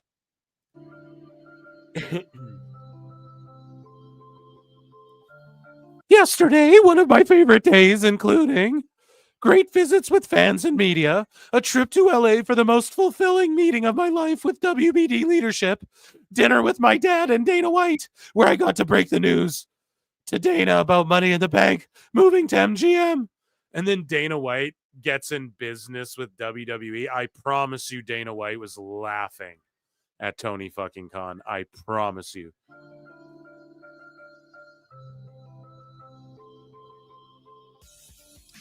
This week, 2 active decades-long rating streaks from 2 great legends were ended. Imagine Tony tweeting this out. This is the one where I threw my hands up and I was like, nah, I'll just roast this guy forever. This was the part when NXT originally beat Dynamite head-to-head. And Tony Khan goes, this week, 2 active decades-long rating streaks from 2 great legends were ended.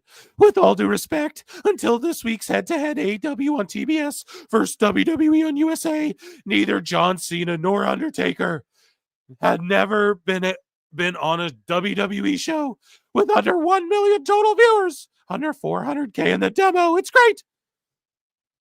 He took a shot at them, man, for having less than 1 million viewers, Undertaker and Cena. I think right there, that's when the fucking, speaking of Undertaker, that's when the gong hit for AEW, dude.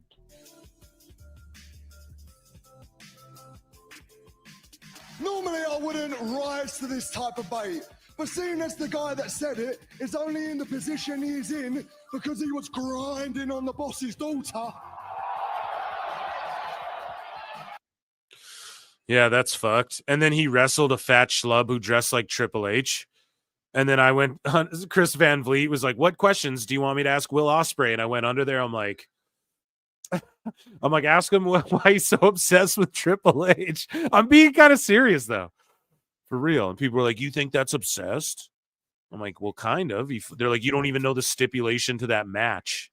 I'm like, it doesn't matter. Someone booked a fat guy to come out to Triple H's music and pretend to be him. Like, what's the Triple H? Oh, we dress up like other wrestlers who are over and we do a battle royal. Okay, well, someone picked Triple H and had them square off with Ospreay. So don't fucking that's just what it is. So Ricochet, man, he completely destroys some of the sickos. Like, he goes at the fucking AEW fans himself, because who else could he possibly be talking about? Dave Meltzer goes, actually, apparently, there has, actually, except, there has been, confusion, regarding, AEW, Amazon Prime pay-per-view deal. The shows will remain as pay-per-views, Brian. On Amazon Prime, today's announcement is just confirmation of the reports from January. And then Ricochet goes, I love how dumb people are. Apparently they all forgot what pay-per-view means, LOL. Like, bro, are you talking about the AEW fans who are like, hey, we want to see this on Max? Oh, never mind. Are you talking about them?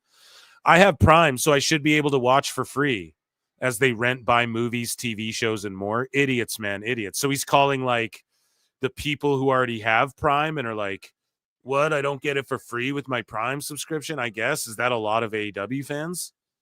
Do a lot of AEW fans? What's the market share there? What's the challenge? Is Max a challenger, Brett? No. Fuck all that dumb shit. This is what I'm saying, bro. This is all messy and dumb, and even you're saying Confucius shit. You're dissing who? Who is this even directed at?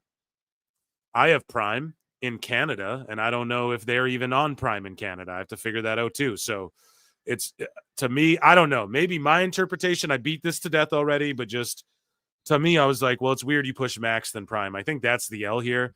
And Ricochet just, I don't know. He's healing, though. What I really think Ricochet's doing is jumping on all of these things and purposefully trying to cringe people out and piss them off. I think people are like, it's the Andrew Tate thing. Okay, maybe it's that. I don't know. I wouldn't want anyone to say I'm doing the Andrew Tate thing at all, ever. But just from what I've seen on YouTube's. But yeah, he's doing his thing, I'll call it. And I think he is just like trying to get over as a heel doing this stuff right now. Especially like responding to Meltzer. You know what you're doing. You're trying to get shows like me to talk about it and make fun of it. So who knows if he even believes what he's saying or if he's actually triggered by it to this extent. But it is funny. Revolution. So here's Drain Bamager saying Revolution is already available to order for $50 on Prime. So you can already order it. I suggest I'm going to check. I will look at my fucking Prime and tell you guys if it is in Prime Canada, and we'll figure that out all together. Okay. In the interim. Yeah, they have a it says right here. See, I'm a dummy because I like to react on the show. So I see shit, I bookmark, I look away. It's like a trailer. I see a good movie trailer, I watch like a few seconds of it, I go, okay, that looks good enough to where I'll fucking watch it. You know, or I go, this is kind of shit. And then a lot of time you watch the train wreck trailers a little more because you're like, okay, I like a good cringe. You guys know that. But anyways, so this answers my question. A multi-year agreement, AEW pay-per-views. Yeah, so multi-year, like what does that mean for later in the year WBD, Max, cheaper pay-per-views? That's weird. Canada and UK, that's awesome. Beginning with the Revolution this Sunday, March 9th. So I'll be using Amazon Prime there. There you go, guys. And let me know in the chat if you guys want me to stream. Well, because you guys are saying do what I want. Phil, do what you want. Okay. What I want to do is have either Sunday or Saturday to chill the fuck out, hang out with my wife and shit. So which one should I stream? I'll do Saturday or I'll do Sunday. You guys let me know wherever you're listening to this, and I'll watch Revolution with you guys. You know what I'm saying? Because we like to do those watch-alongs and shit. Anyways, though, beginning Prime Video will also stream Dynasty, Double or Nothing, All In, Forbidden Door, what? All Out, what? Wrestle Dream, what? Full Gear, what? World's End, yeah. Okay, sweet. So I'll let you guys know how it goes down on Prime, and I'll report. I'll report to you all, I guess.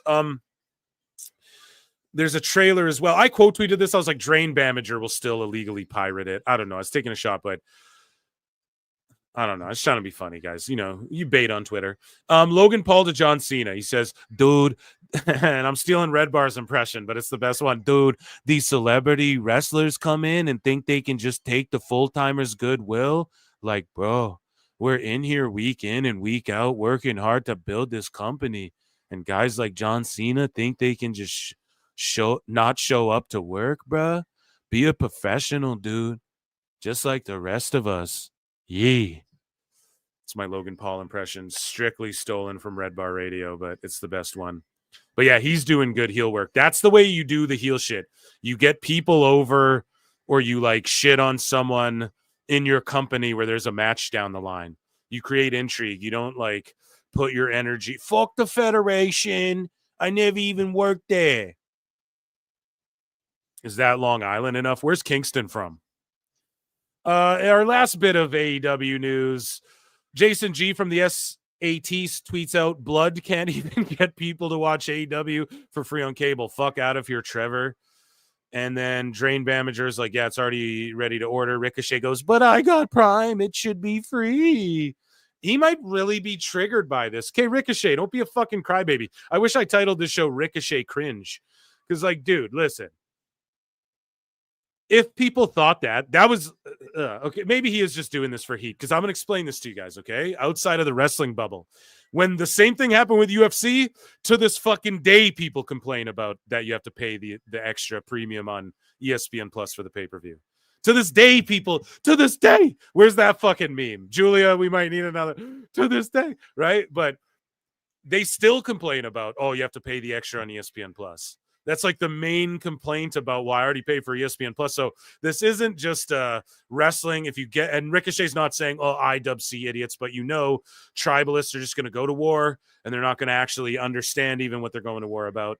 What Ricochet's making fun of here is AEW fans who have Prime and not the drink, the show. Okay. So the show service, the show. Is it a show? I don't know. The streaming service attached to your Amazon Prime, where I sure you order things, amenities and such for the house, gizmos and gadgets and what's its and who's its. But anyways, yeah, he's dissing AEW fans who have Prime and are like, what? I got to pay extra for a pay-per-view?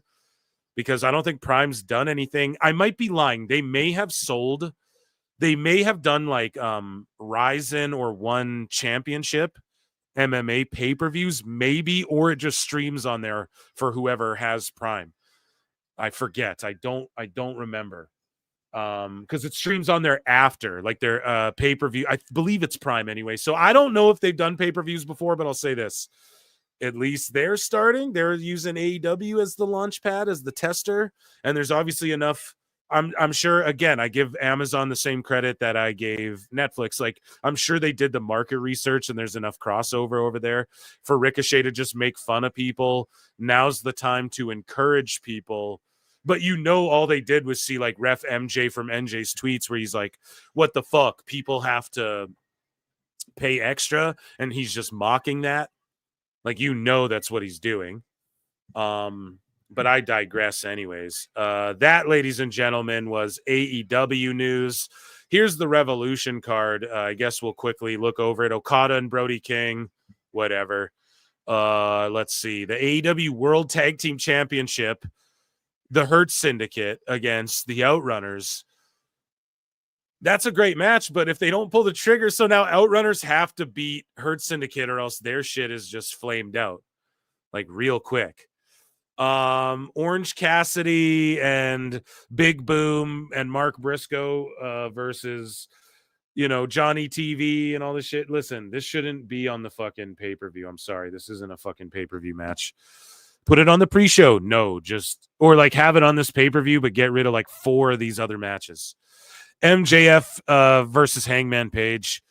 Okay, there's some heat there. I mean, it's just very rushed. Very rushed. Mercedes against Momo Watanabe for the TBS Championship. This should be on the go-home show. Like, this isn't a pay-per-view. Why? Because she stared at you after that one show? Fucking crazy, man. You have Ricochet Swerve. That's the one I'm most interested to see. Will Ospreay versus Fletcher. That'll be good, too. They're going to go overboard, though. Because Ospreay will be leading it, so to speak. Fletcher's the heel, so he'll be calling shit. But they're going to go overboard, and they're friends, so they're going to try and do like what Sammy and KO did. But, I mean, this is the right match to get to, and it's in a steel cage. Okay, so let's see. Will Punk, we're going to grade them. Punk and Seth, is their cage match, does it cook better than Ospreay and Fletcher? And then the idea, too, with the cage, I like that they put it in a cage because you got to keep the Cow's family out. So makes sense. Konosuke Takeshita against Kenny Omega. Kenny, the god of everything. Tony God.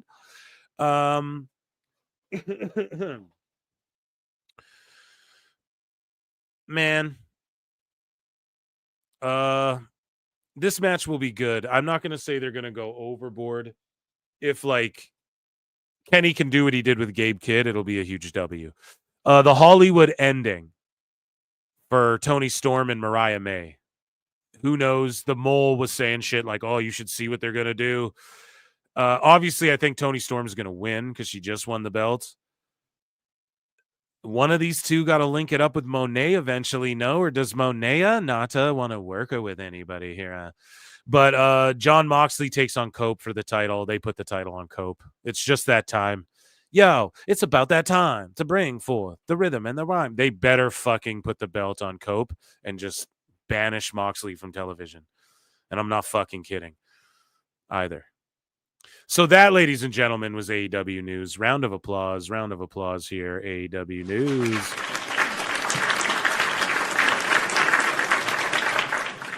So BX Bane for 5 says, bro, it was fake. I've done that removal and it takes many sessions for it to go away. And at that, it just gets faded, not completely gone. In reference to MJF's tattoo. Yeah, it looks like a blob of shit. It looks like it's spread a bit, like he may have got a little sweaty and spread a bit. I don't know. I have a relative who owns a fucking tattoo shop, so I don't know what I know about anything, but yeah, I would just say that it looked like it could be one of those fake ones, and then he got it laser removed, but he might have also just airbrushed over it. And if it's a real tattoo, I'm not saying it's fake, but that's one of the worst tattoos I've ever seen. And you'd think he'd have gotten a better one. Like, you'd think he'd have called, it's fucking MJF, bro. You're rich. Get a hold of one of the famous tattoo artists on Instagram and shit. That's crazy if that was a real tattoo, but I think airbrushing it off might have always been in his plans too for when he went heel, or maybe he's just really doing that to get because he can't have the AEW fans going, he's our scumbag. Like, you can't have them cheering for you and you're supposed to be this evil heel. BX Bane as well says they wanted him to be a trainer, not a wrestler. Okay. Who are you talking about there? I must have missed it. Mona? Yeah. So we're going to do some Meltzy Seltzy. Okay.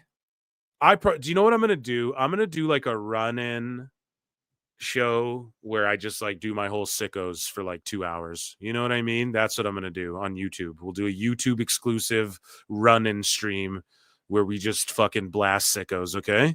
Because it's so much, you know, but there's so much Dave. Like, we need flutes and stuff like that. What else have we gotten to tonight, chat? We did AEW news. We did miscellaneous light news. We did TNA news, WWE news with Husey. I think that leaves us really only like one more thing to do, no? So guys, also before we get into it, I want to see flutes in the chat because we're gonna play flutes for the fucking greatest segment ever created on the internet. And you guys know what it's called. And you guys love it and you guys want to see it. And it is called Dave Meltzer's Dumb Moment of the Week, but we're not into it yet, okay? We have to get to it. And how do we get to it? Well, I'm going to check in with chat, and I'm also just going to tell you all, check me out on YouTube. There's like shit. We've had like over 500 people watching the show. If you're watching on X, then it's your first time. Consider joining me over on YouTube. I don't know if I'm going to stream on X all the time. I'm thinking about hosting some spaces, but if you're on X and you're like, shit, I like this show, or I fucking hate this, I want to leave a mean comment and dislike all his videos, go to my YouTube channel and just consider hanging out with us there. Then you can be in the chat. It's more prominent. YouTube.com/@prowrestletimes, YouTube.com/@prowrestleclips, Patreon.com. I do watch alongs and shit. And yeah, you consider becoming a member. It's like 99 cents. If you support what I do, whatever. If not, just hit the like, hit the dislike, leave a comment, all that YouTube shit. You already know. Dave Meltzer. Now, we have a few things. We have a couple things to EFAP, and that's why I want to get to this, okay? We might have 1 or 2 EFAPs. Yeah, we have 2. So I'm like, we better get to it. I'm sorry, the sickos. It's the least important thing in the IWC. To some of you, it's the most important, and that's why it'll be like a gift on Christmas. I will run in, you fools, and do a special sicko run-in. How about that, okay? YouTube exclusive, and we'll try to get all these ex-Twitter folks over there. And yeah, I knew you guys were going to run the likes up. I was just chilling with Husey. I'm not... you guys are split too. The poll in our chat over on the Clips channel, Saturday, Sunday for Revolution, you guys are split. It's like 50-50. I think most people just want the regular Saturday show. I might just do that. I'll run a poll on X. We'll run them everywhere. I'll do a post on YouTube, let everyone vote, and then I'll tally it up. But it was about 56% of y'all on the YouTube channel want me to just stick to Saturday. So far, that's what's in the lead. Anyways, ladies and gentlemen, make sure your flutes are polished and polish them good because it is time for everybody's favorite segment, and it is called Dave Meltzer's Dumb Moment of the Week. Yes, we did it. Another one. Fucking dusty old Dave, my favorite.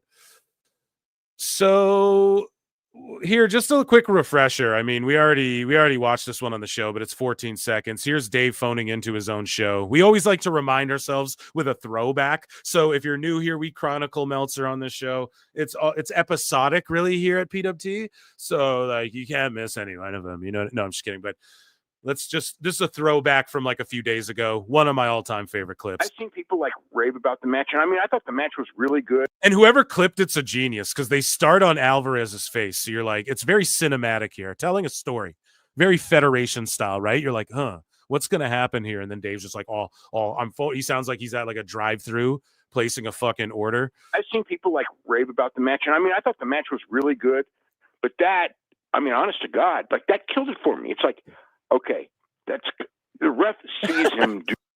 Chat, next week, George is going to sit here and I'm going to phone into my own show. What the fuck is this idiot doing? So here, over on this side, we have Dirty Dutch Mantel, who reacts to and shout out him and James here, or I don't know if that's the same James Romero, rather, but make sure you're subscribed and check them out. And Storytime with Dutch Mantel. We'll share this tab here. And basically, he reacts to Meltzer crying about fucking Will Ospreay not getting Wrestler of the Year.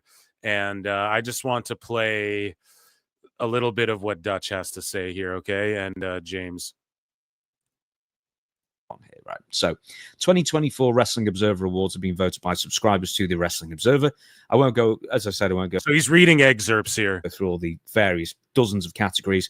It's the one that really got me, and it wasn't who won, but it was Dave Meltzer's reaction to it, right? So, it was the top individual award was the Wrestler of the Year, and the Wrestler of the Year is the all-round. We're talking in-ring.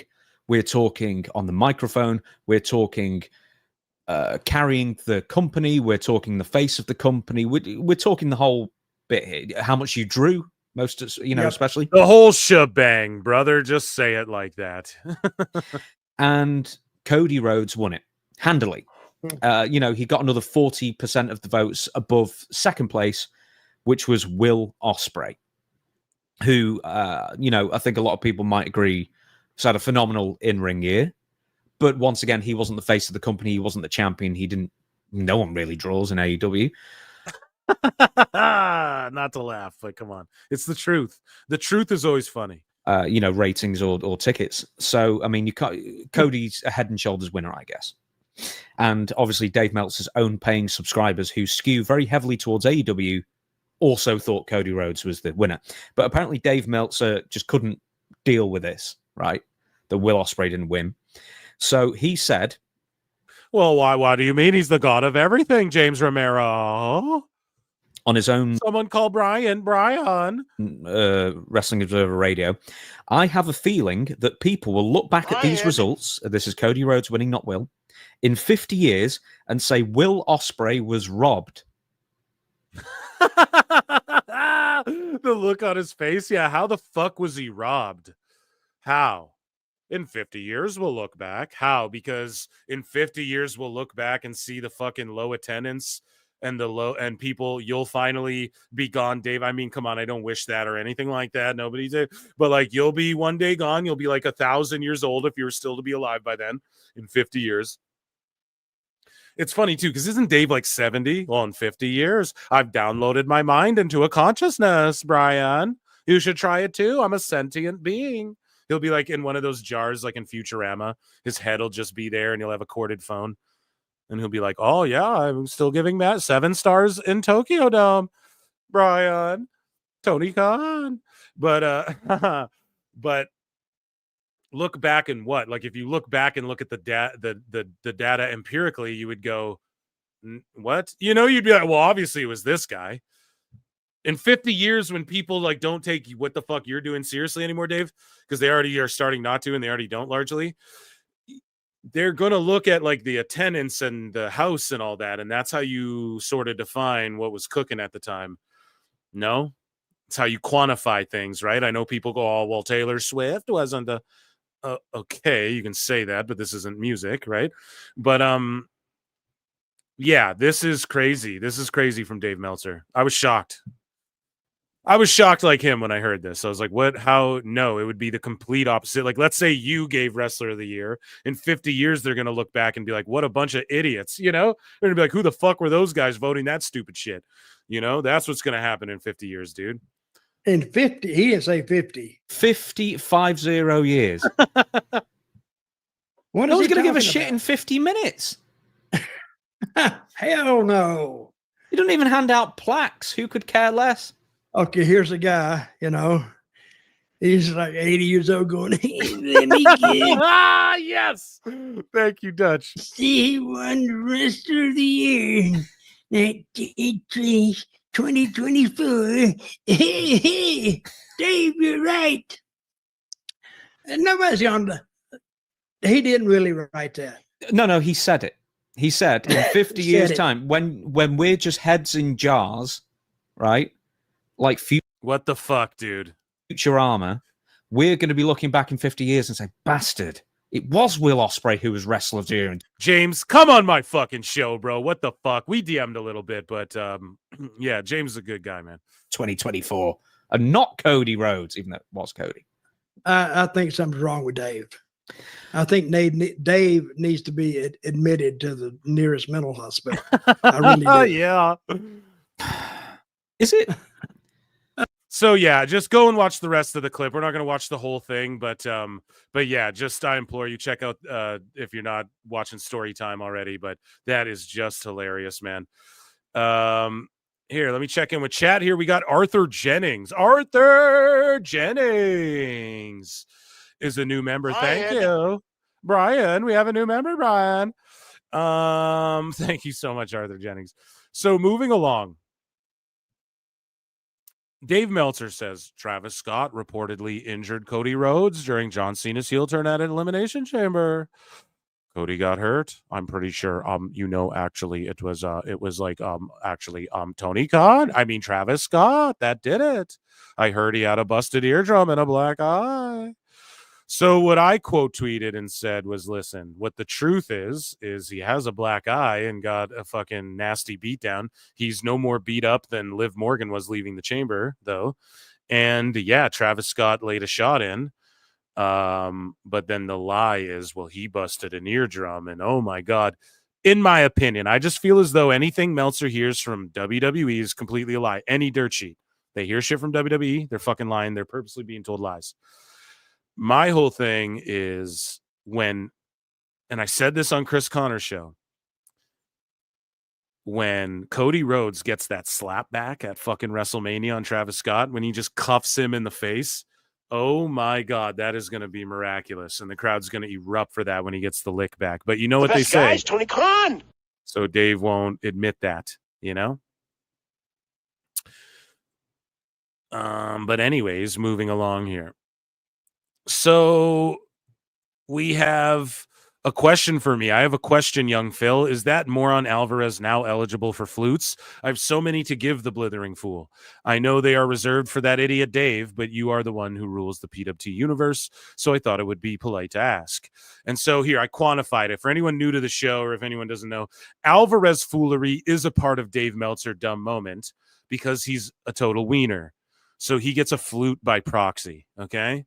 However, Brian officially gets a Brian, right? With the tongue out right here. He gets one of these. Brian. Okay? That's his own thing within the dumb moment. It's all very complex and scientific, I know. So just in case anybody wanted to know. We have another clip of Ray Phoenix getting his release. We're going to finish on that. We're going to come back to that, okay? In just a moment. So yeah, we got it open over there. Good to go.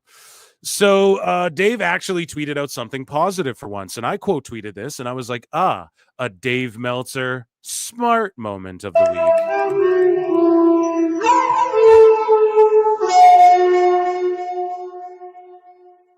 week. Okay, he gets an E flute when he's smart, and when I just feel like playing one, because I love that.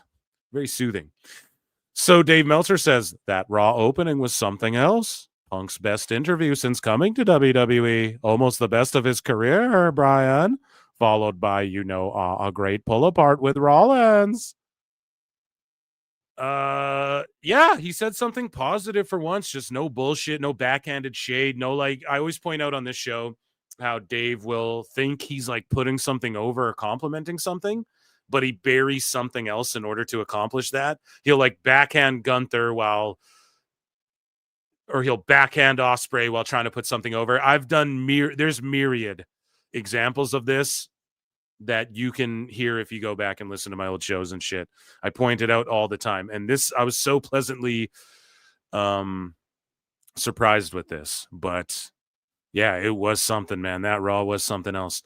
So Dave Meltzer posted this, and you guys see in the title, Dave deletes, man. So he posted this bullshit, and everyone's like, why did he delete this? He never deletes shit when he lies, well, sometimes. I mean, he deleted that fucking post off his message board when it was a fake fucking fan-made WBD internal memo I got from a Fightful Discord.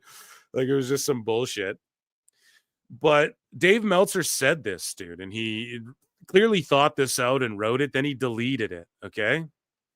So this guy, Wrestle G, says, do I read it like Ali G? My latest for NoDQ.com, where I theorized what our motivations were for John Cena turned both in and out of the ring 1-1. No. I hope you enjoy and would love to hear your thoughts.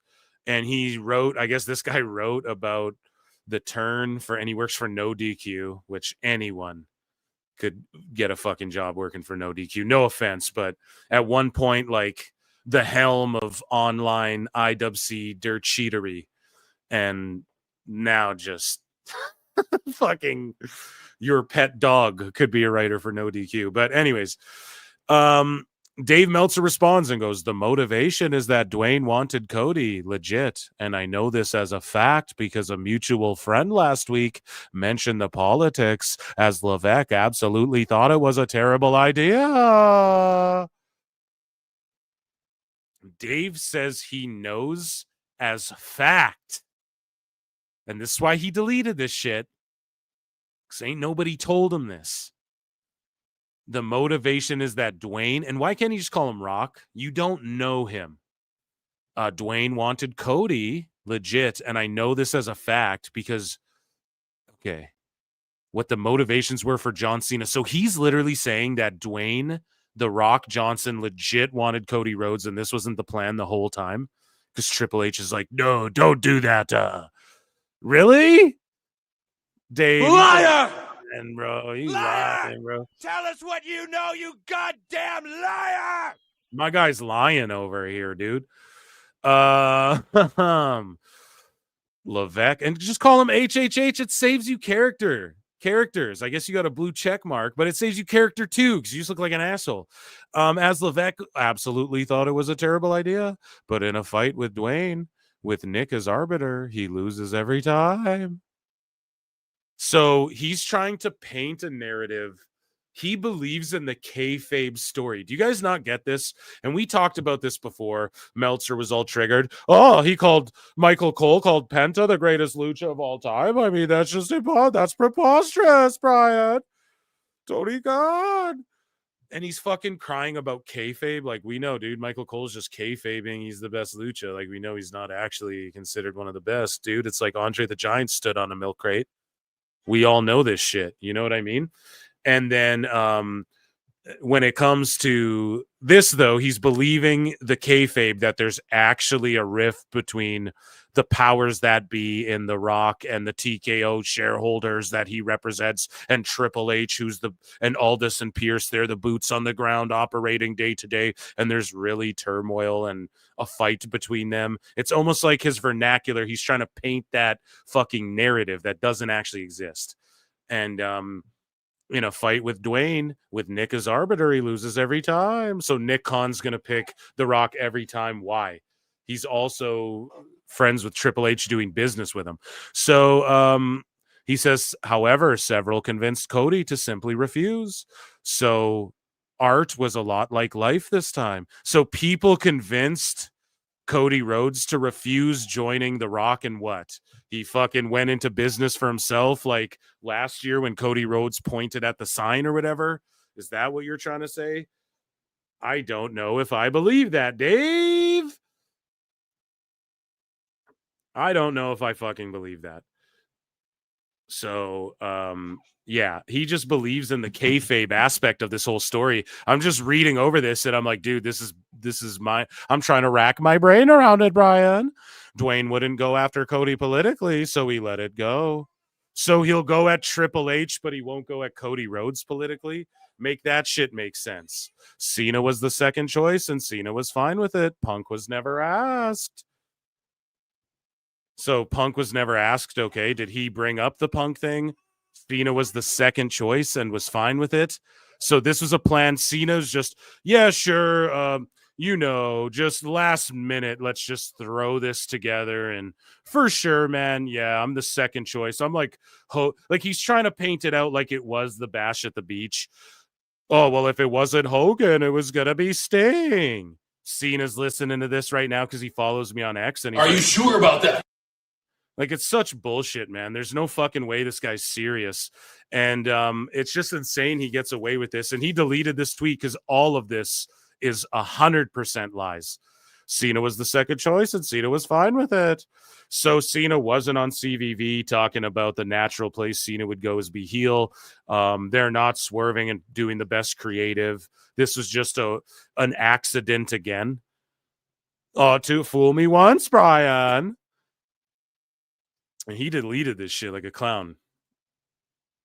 Because, yeah, what else are you going to say? Here's Meltzer said what responding. And, Dynamite Dave deleting his latest Dwayne tweet. Why would he do that? You already know the answer to that question. And, yeah, this guy's like bullshit, responding to Meltzer. Said what? Dave Meltzer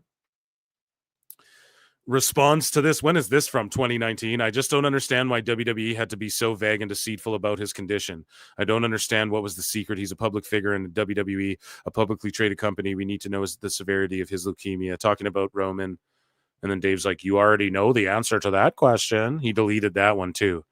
Speculating on his fucking leukemia. What a piece. Because what are you implying? It was fake, Dave?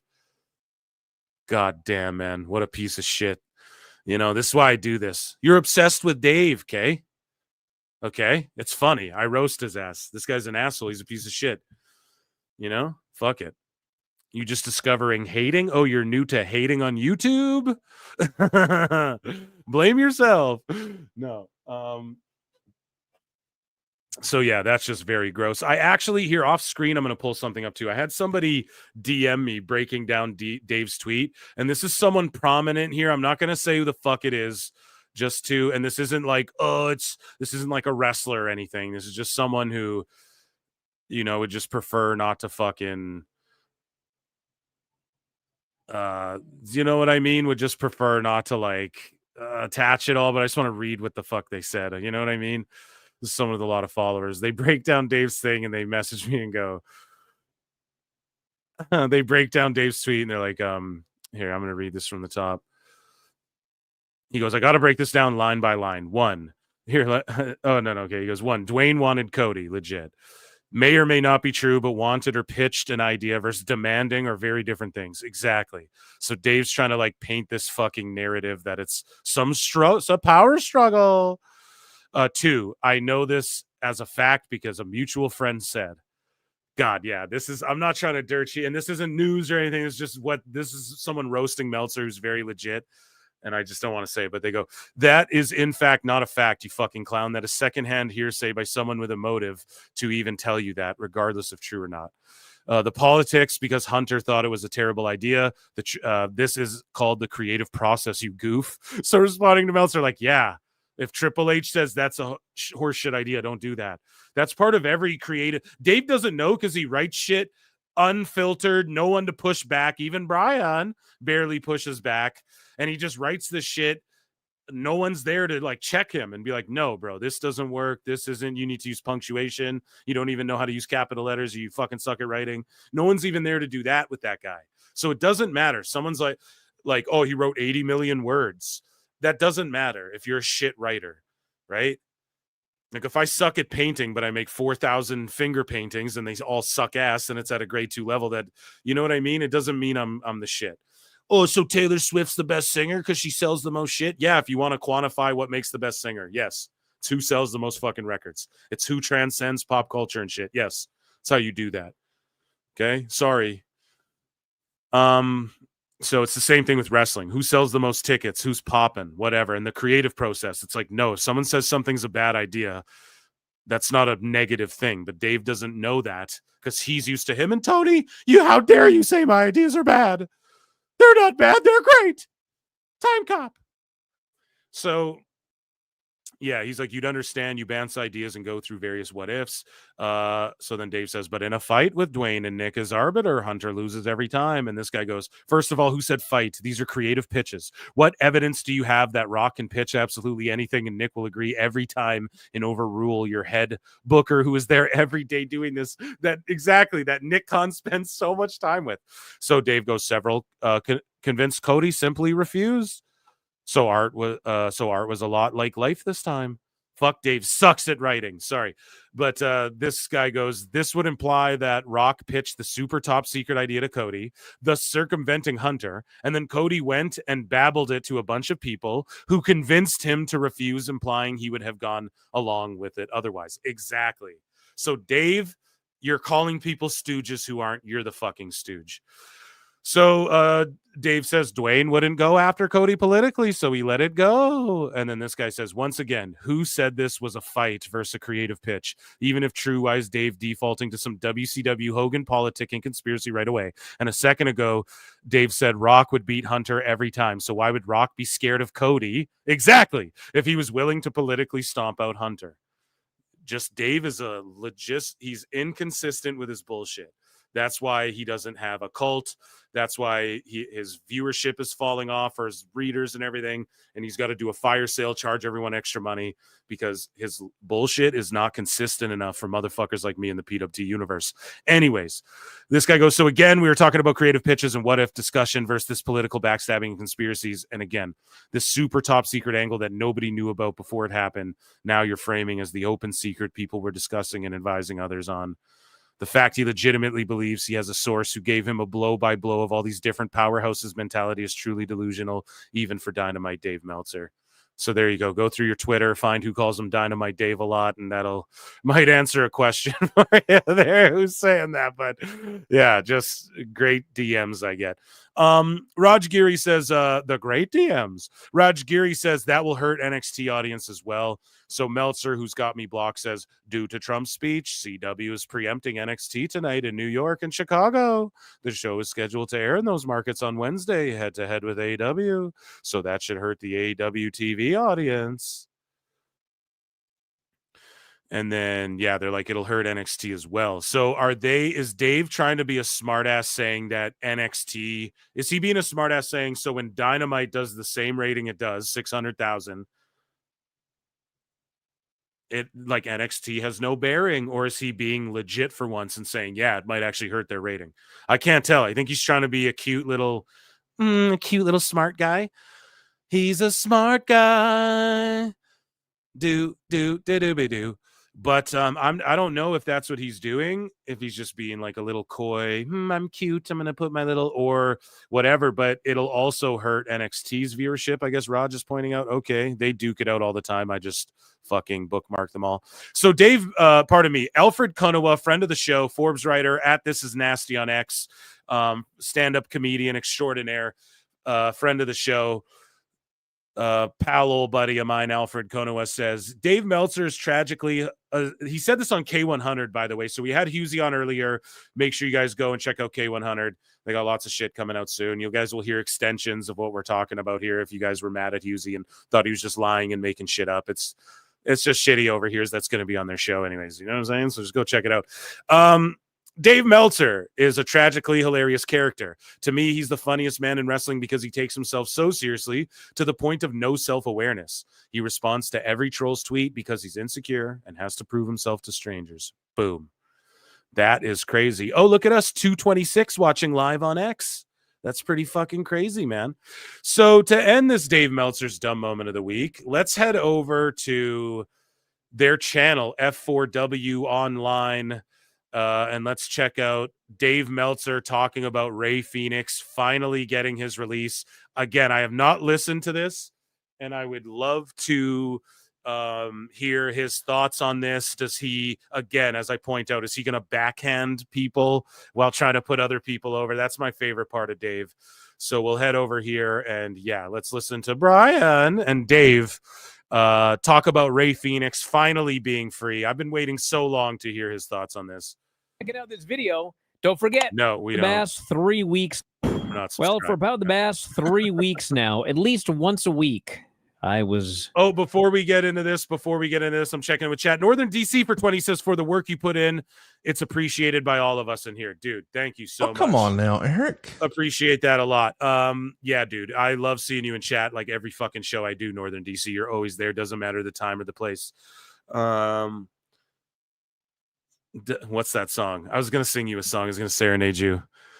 What is that shit? Kim Possible. If you just call my name, Kim Possible. I was gonna say that, but I fucked it up. Doesn't matter. Northern DC, thank you so much. And yes, I'm gonna do a run-in with the sickos, the longest sicko segment ever. Okay, I'll do that shit one of these days, Thursday or Friday or Saturday or something. Okay, I promise. Sunday, I don't know. We got to figure. I might stream on Sunday too. Anyways, you guys want to hear Dusty Dave? Thank you, Northern DC. Brady Mack says, so since we know now Dave uses a landline phone, who does he talk to on a three-way call? Well, one of them's for surely Tony Khan. You know that. The best guy's Tony Khan. And then one of them's for surely me, bruv. I hang up, pick it up again, hang it up, pick it up, hang it up, pick it up again. No, we're going to get Joey Numbers back on the show, too, right away. We're talking chat. Okay, thank you so much. Let us get into this whole thing. I was told I think Phoenix got his release today, and then turned out he didn't. But then today, it looks like he actually did. He's off the roster page. It appears that he is on his... So listen to what this idiot Brian says. See, I can't even make it through these videos because he's got to fuck around and make me... So Brian's on some fucking, well, I said he was released. Turns out he wasn't, but then turns out he is. So he was then. You fucking idiot. Wait. Oh, man, this shit pops me so hard. Oh, well, turns out he wasn't, but then actually he is. Stupid idiot. Holy fuck, man. Imminently to WWE. Yeah. So, I mean, it's a continuation of the story with Ricky Starks, Miro, and Malachi Black or Aleister Black or Tommy End, whatever name you want to use. And there's Tommy two ways End of looking at it. I mean, like between the four guys, AEW, by releasing them, it's a significant amount of money. I mean, between the four guys, you're probably talking about $3 million to $4 million a year, in cost for guys that you're not using. So, I mean, it kind of from an economic status makes no sense to do it.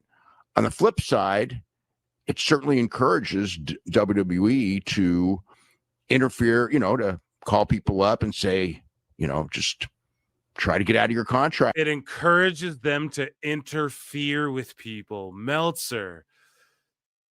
God damn. Shut up, bitch. Why does he gotta do this? Oh yeah, they might just start tampering with contracts again. It's a whole legal thing. God damn it, man. He's so brain rotted. Correct. And then there's a way to do it because you just go, hey, I want to give my notice. I want to leave, and I'm not going to do business. So you say that, and then it's kind of like, okay, I'm not going to use you, but I'm not going to release you. So it kind of is one of those weird things. So it's a tough situation for AEW to be in. I mean, I get both sides, but very much encourages WWE trying to get guys to break their contract. How does it encourage them to do that? So it gets messy and ugly, and then he freezes them for a year to break the contract. When did Phoenix break his contract? Do you hear a fucking stupid and much of a lie? Like, this is insane. What he's saying is actually stupid insane. Idiot. Okay, and I know Tony Khan's like, oh, this is great. Thank you for the narrative. Okay, but listen, dude, who broke their contract? Ricky didn't break it. No one broke their contracts, Dave. You're literally saying shit that's just not true, and then idiots go and repeat it. Like someone in the chat just said, I listen to so much PWT, I really think Tony Khan runs around like Time Cop. People listen to you, Dave, and they're going to run around just like they said the 30% with the NFL because other sports. Meanwhile, it's like, okay, but that's the NFL, and Max doesn't even consider AEW sport. It's the same with this, bro. You cannot fucking sit there and say what you're saying right now, dude. Oh, it'll encourage more people to break contracts. Who broke their deal? Nobody did. Tony wouldn't release them from their fucking deal. Ricky Starks didn't do anything wrong. He sat there frozen until he got his release. What the fuck is Dave talking about?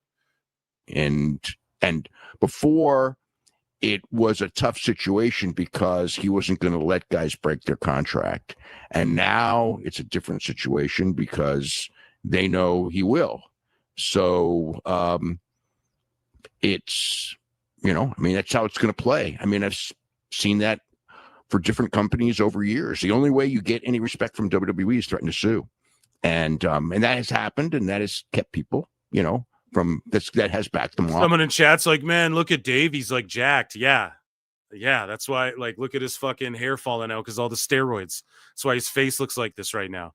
At times with Sinclair and Ring of Honor, you know, You can't be 70 still pumping yourself full of fucking roids, dude. Okay, fucks you up. Not so much MLW, but MLW did sue over it. But I don't think, you know, again with MLW, it's like if guys want to go to WWE and they're in MLW, it's like they're gonna go. You know, I mean, it's, you know, they can wait out the contract or whatever, or MLW just let them go because it's like it's just a different world. But yeah, I mean, it's like there's two sides to the story, and I just made this one up. There's two sides to every story. Well, three if you count my made up one, Brian.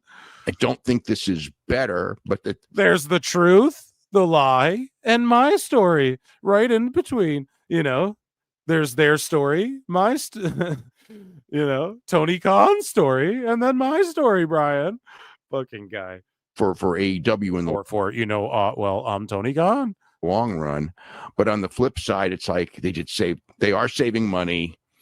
You know, so there is that. It was holding guys. What was that face? Oh, well, you know, they're saving money. So, I mean, well, who cares about that? He's a fucking billionaire. No one cares about saving money over there. This isn't a business. If you haven't noticed, Tony Khan just, you know, hires whoever. Ask Will Ospreay, $8 million. Like he makes a face like that doesn't matter. Jesus, man. Dave. It's why your business is depleting. Against their will. I would say that when we see a situation in reverse, or something like that, where a guy and with more and more guys under contract in WWE. Someone in chat, he looks like a touchy uncle. Jesus Christ. Ray J's World says Dave wants Tony to sue WWE. Oh, he'd be so dumb if that happened, dude. Oh man, like if it's over, I just want to know what's in these contracts fully. Like we all know NDAs, but I want to know. I'm a nosy Nelly. I want to know some of that shit. You know, I'd love for some of that shit to come out, like Hogan style, how everyone can go look at his old WCW contract. I want that for one of these top guys, like a Mox or something. That'd be fucking hilarious. You know, there's going to be guys that are unhappy with their lot and are going to want to go. Not that many, probably, because the money's good and everything like that. But there will always be people who just go, you know, like Ricochet, just as a perfect example. You know, it's like he left. He's far better off having left. I don't think anyone would argue that him signing with WWE instead of AEW would have not, you know, him signing with WWE in hindsight would have been a major mistake. So not a major mistake, Dave. It just would have been like, no, it's not a major fucking mistake. Or maybe you could, and like it would have been a mistake, but a major mistake, you'd still be part of a hot ass company making tons of money and shit. But yeah, he's being used prominently and probably making a lot more than he would have gotten in WWE. So maybe, yeah, a major mistake, but still, it's just how Dave is so like, oh, this is would have been the huge. It's like, really, dude, like Ricochet would always be there in the fucking IC US title picture.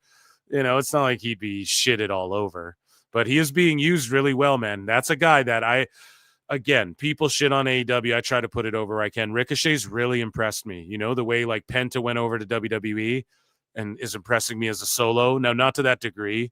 Penta's like really blowing everyone away, but Ricochet is really impressing me with what he's doing differently since being in AEW. You know, that's proving everyone wrong, you know? Samantha Irvin, not so much. I don't know about that music girl, but I'll be just go ring announce an AEW, bro. People would love you. But so there are going to be guys like that. And when the situation is the same, I do not anticipate WWE giving anyone a release, you know, or putting up with them saying that they won't do jobs on the way out, or, you know, I mean, it's not even. Well, there's a whole bunch of things at play here. I mean, there's a lot. If you're saying, let's say that I work for AEW Yes. And what is he saying about WWE not releasing people? They just released a bunch of people and like let their contracts run up and shit. And I'm like, you know what? When my deal's up, I'm not staying. I'm gonna leave. Yeah. If I then say, and I will not do any jobs from here on out. Well, he's gonna ice you. Yeah, ice me and like don't release me.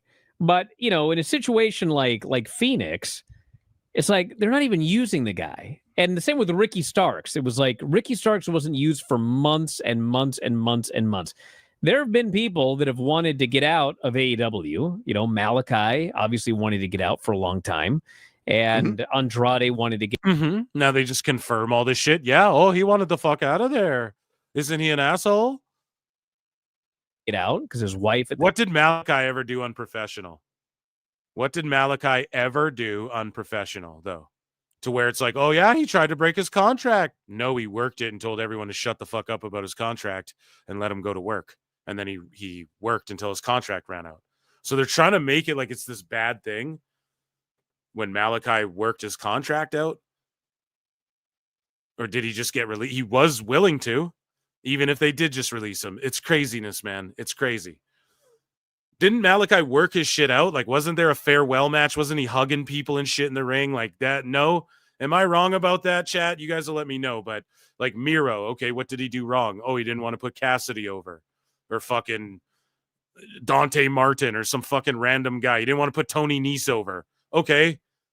Well, I'd sit at home too. So if I'm getting paid. So like, what the fuck's the deal, right? It's not like he was trying to get out of his deal, or he wanted out. Hey, can I get out of this deal?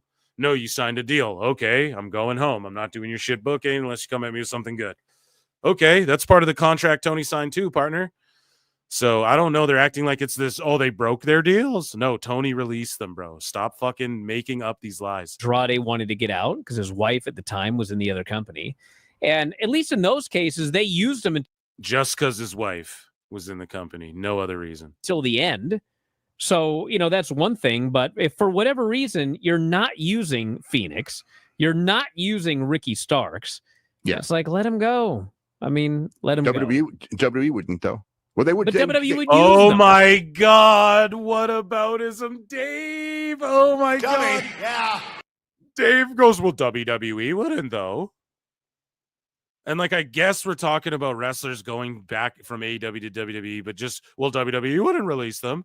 Dave, they just released a bunch of people. They just let their deals run up. A bunch of them, bro. And they use them all too. Like, here's the name. This is what Husey just said too. This fake story comes out. All the women are angry about WrestleMania. Who's not involved other than Zelina Vega, who just got repackaged and sent to SmackDown? Which women on the main roster aren't involved in WrestleMania in some way? I don't fucking get that at all, dude. Like, who would be upset? That doesn't even make sense.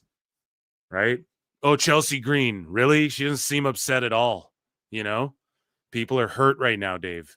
And all the dirt sheets, rather. We're talking all the sheets now lying about that shit. Because that's what that was. There was heat among the women in AEW. So here comes the fake story about WWE's women's locker room being in turmoil. Meanwhile, it's the other way around. They pulled that shit before. Here's the thing with this. WWE wouldn't, though. Okay, and so just because WWE does something bad, what should Tony start inviting girls on his plane too? You know what I mean? Like, do two wrongs make it right then? Dave, like, well, they wouldn't have done that, though. Okay, and like, this is why you're a fucking shill. Why does that even matter what they would do? Doesn't make it okay. And they don't do that anymore. We have Carmella complaining about, well, my contract ran up and I just guess my time's done with my job. And it's like, well, yeah, you haven't been able to be on TV. That's not even like a freezing situation. That's somebody they could have brought back to fucking TV or whatever. It's just so silly. Dave is just talking out of his ass here again. Well, doing a whataboutism. Well, what about WWE, Brian? He Starks. Yeah. It's like, let him go. I mean, let him go. WWE wouldn't, though. Well, they would. But WWE would use them. Not necessarily. If they were a name, they're not going to ice a name. If Drew McIntyre says at the end of this year, I am leaving to go to AEW, they are not icing Drew from now until January. They're just not. Exactly. John fucking Moxley. Oh, yeah, they would. The Brian. What about Moxley? He was literally cutting promos for WWE.com saying like, yeah, I'm going to gamble on myself and da-da-da-da. And then he did the vignettes and he fucking went to AEW Double or Nothing or whatever, or All In or whatever. He's like, I'm all in on myself. He even said that in like a backstage thing. He alluded to it. He was teasing it. Bro, Moxley's the fucking perfect example. They didn't sit on Moxley and they knew he was going to go to fucking AEW. Are you kidding me? AEW's this new company that's launching. He's letting his contract run up. Where else would he go? What would be the point? Just New Japan. They knew better. So Moxley, Dave's about to go, well, that's not true, Brian. It's absolutely true. That's what fucking, they wouldn't sit on Drew. Even Ricochet. They just had someone beat his ass. They wouldn't sit on Drew. They just have people, you just have to put people over. That's all.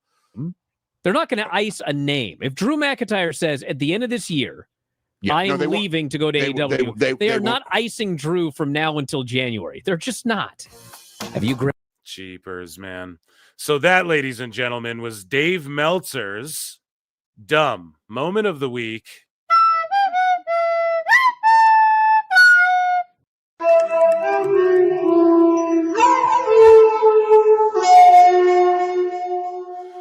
With a little Brian sprinkled in. Brian. And ladies and gentlemen, that has been a 4-hour PWT live show. Round of applause, ladies and gentlemen, for the PWT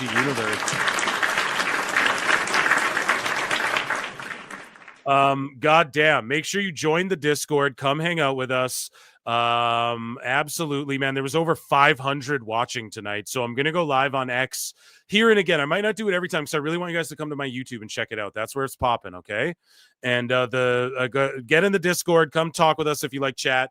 Hit the like button, hit subscribe, hit the dislike, leave a comment, all that good shit. I love you all so much. If you're new here, again, I have a little pre and post show, so hang out if you want. But listen, I really had a fun time tonight. Thanks, Husey. Go and follow him at the Husey. Make sure you check out my channel, Phil Marks Out. When it drops right away, I'll be plugging it. Yeah, guys, patreon.com/prowrestletimes. If you want to become a member, again, hit like, all that shit. I plugged it so much tonight. You've all been great. Round of applause, air horns for the fucking PWT universe. And yeah, take care of each other, hug each other, be good to each other, drink lots of water. And until next time, I will see you in the Upside Down. Mondays, Wednesdays, and Saturdays, we go live, folks. Every time. Make sure you check me out. Don't miss any time. Mondays, Wednesdays, Saturdays. And until next time, take care of each other. I see you all in the Upside Down. Peace. It is a fast-acting viral strain that infects the host immediately, and upon getting sick, the infected will become racked with coughs, sweat profusely, and start to get the shivers and chills. There he is, the legend. The man, the myth, the legend. Yeah. You can't literally run a promotion just for the AEW, what do they call them, sickos? Thank you very much, TikTok and AEW. See you tonight. Tony Khan started telling people there's no such thing as long-term booking anymore. It's week to week. The best guys, Tony Khan. We have just secured the bag. It's not like I tried to be a character. It was just sort of happened naturally. But it was never something I intended. It was just something that happened because the wrestlers asked me to do things in matches, and I do them.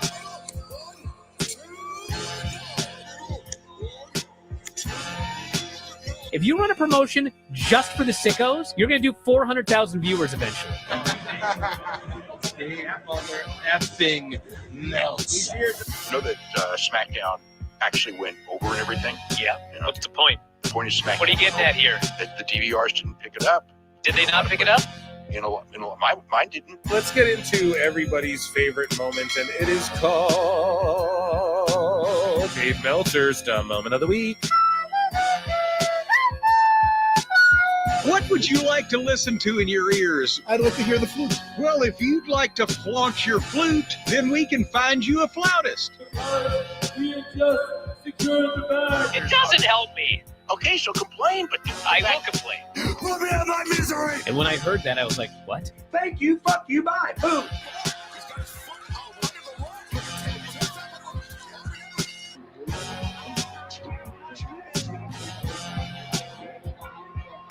You got to run a promotion for everybody. The sickos can be the ones that buy tickets first and spend the most money on the merchandise. because we have just secured the bag. But like, you got to promote for everybody. Then you'll have a lot of viewers. I think we proved a lot of so-called experts. We made them look like idiots. We're not going anywhere. Tony Khan's not going anywhere. You'll also be there on TNT. You'll be in 2 places at once. It'll be a lot like my favorite movie. Time God.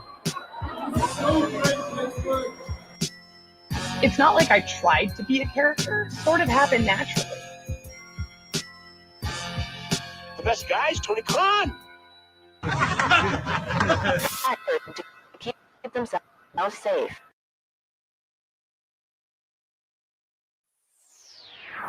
I look and see it's not just me. Jack, why do you insist on doing this dumb internet shit on TV?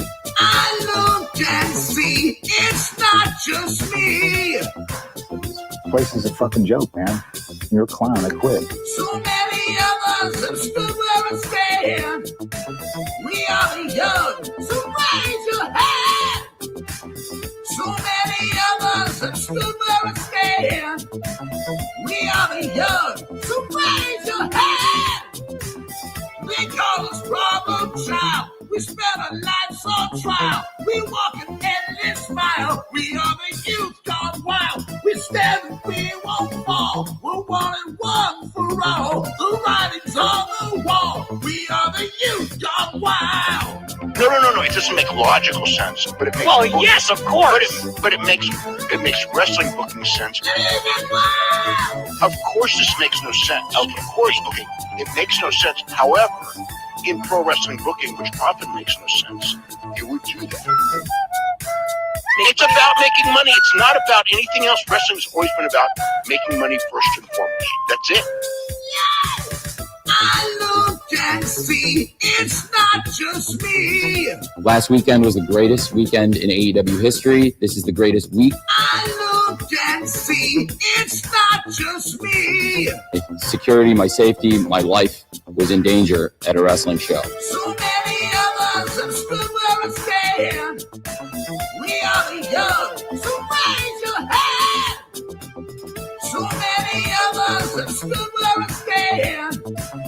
We are the young, so raise your hand.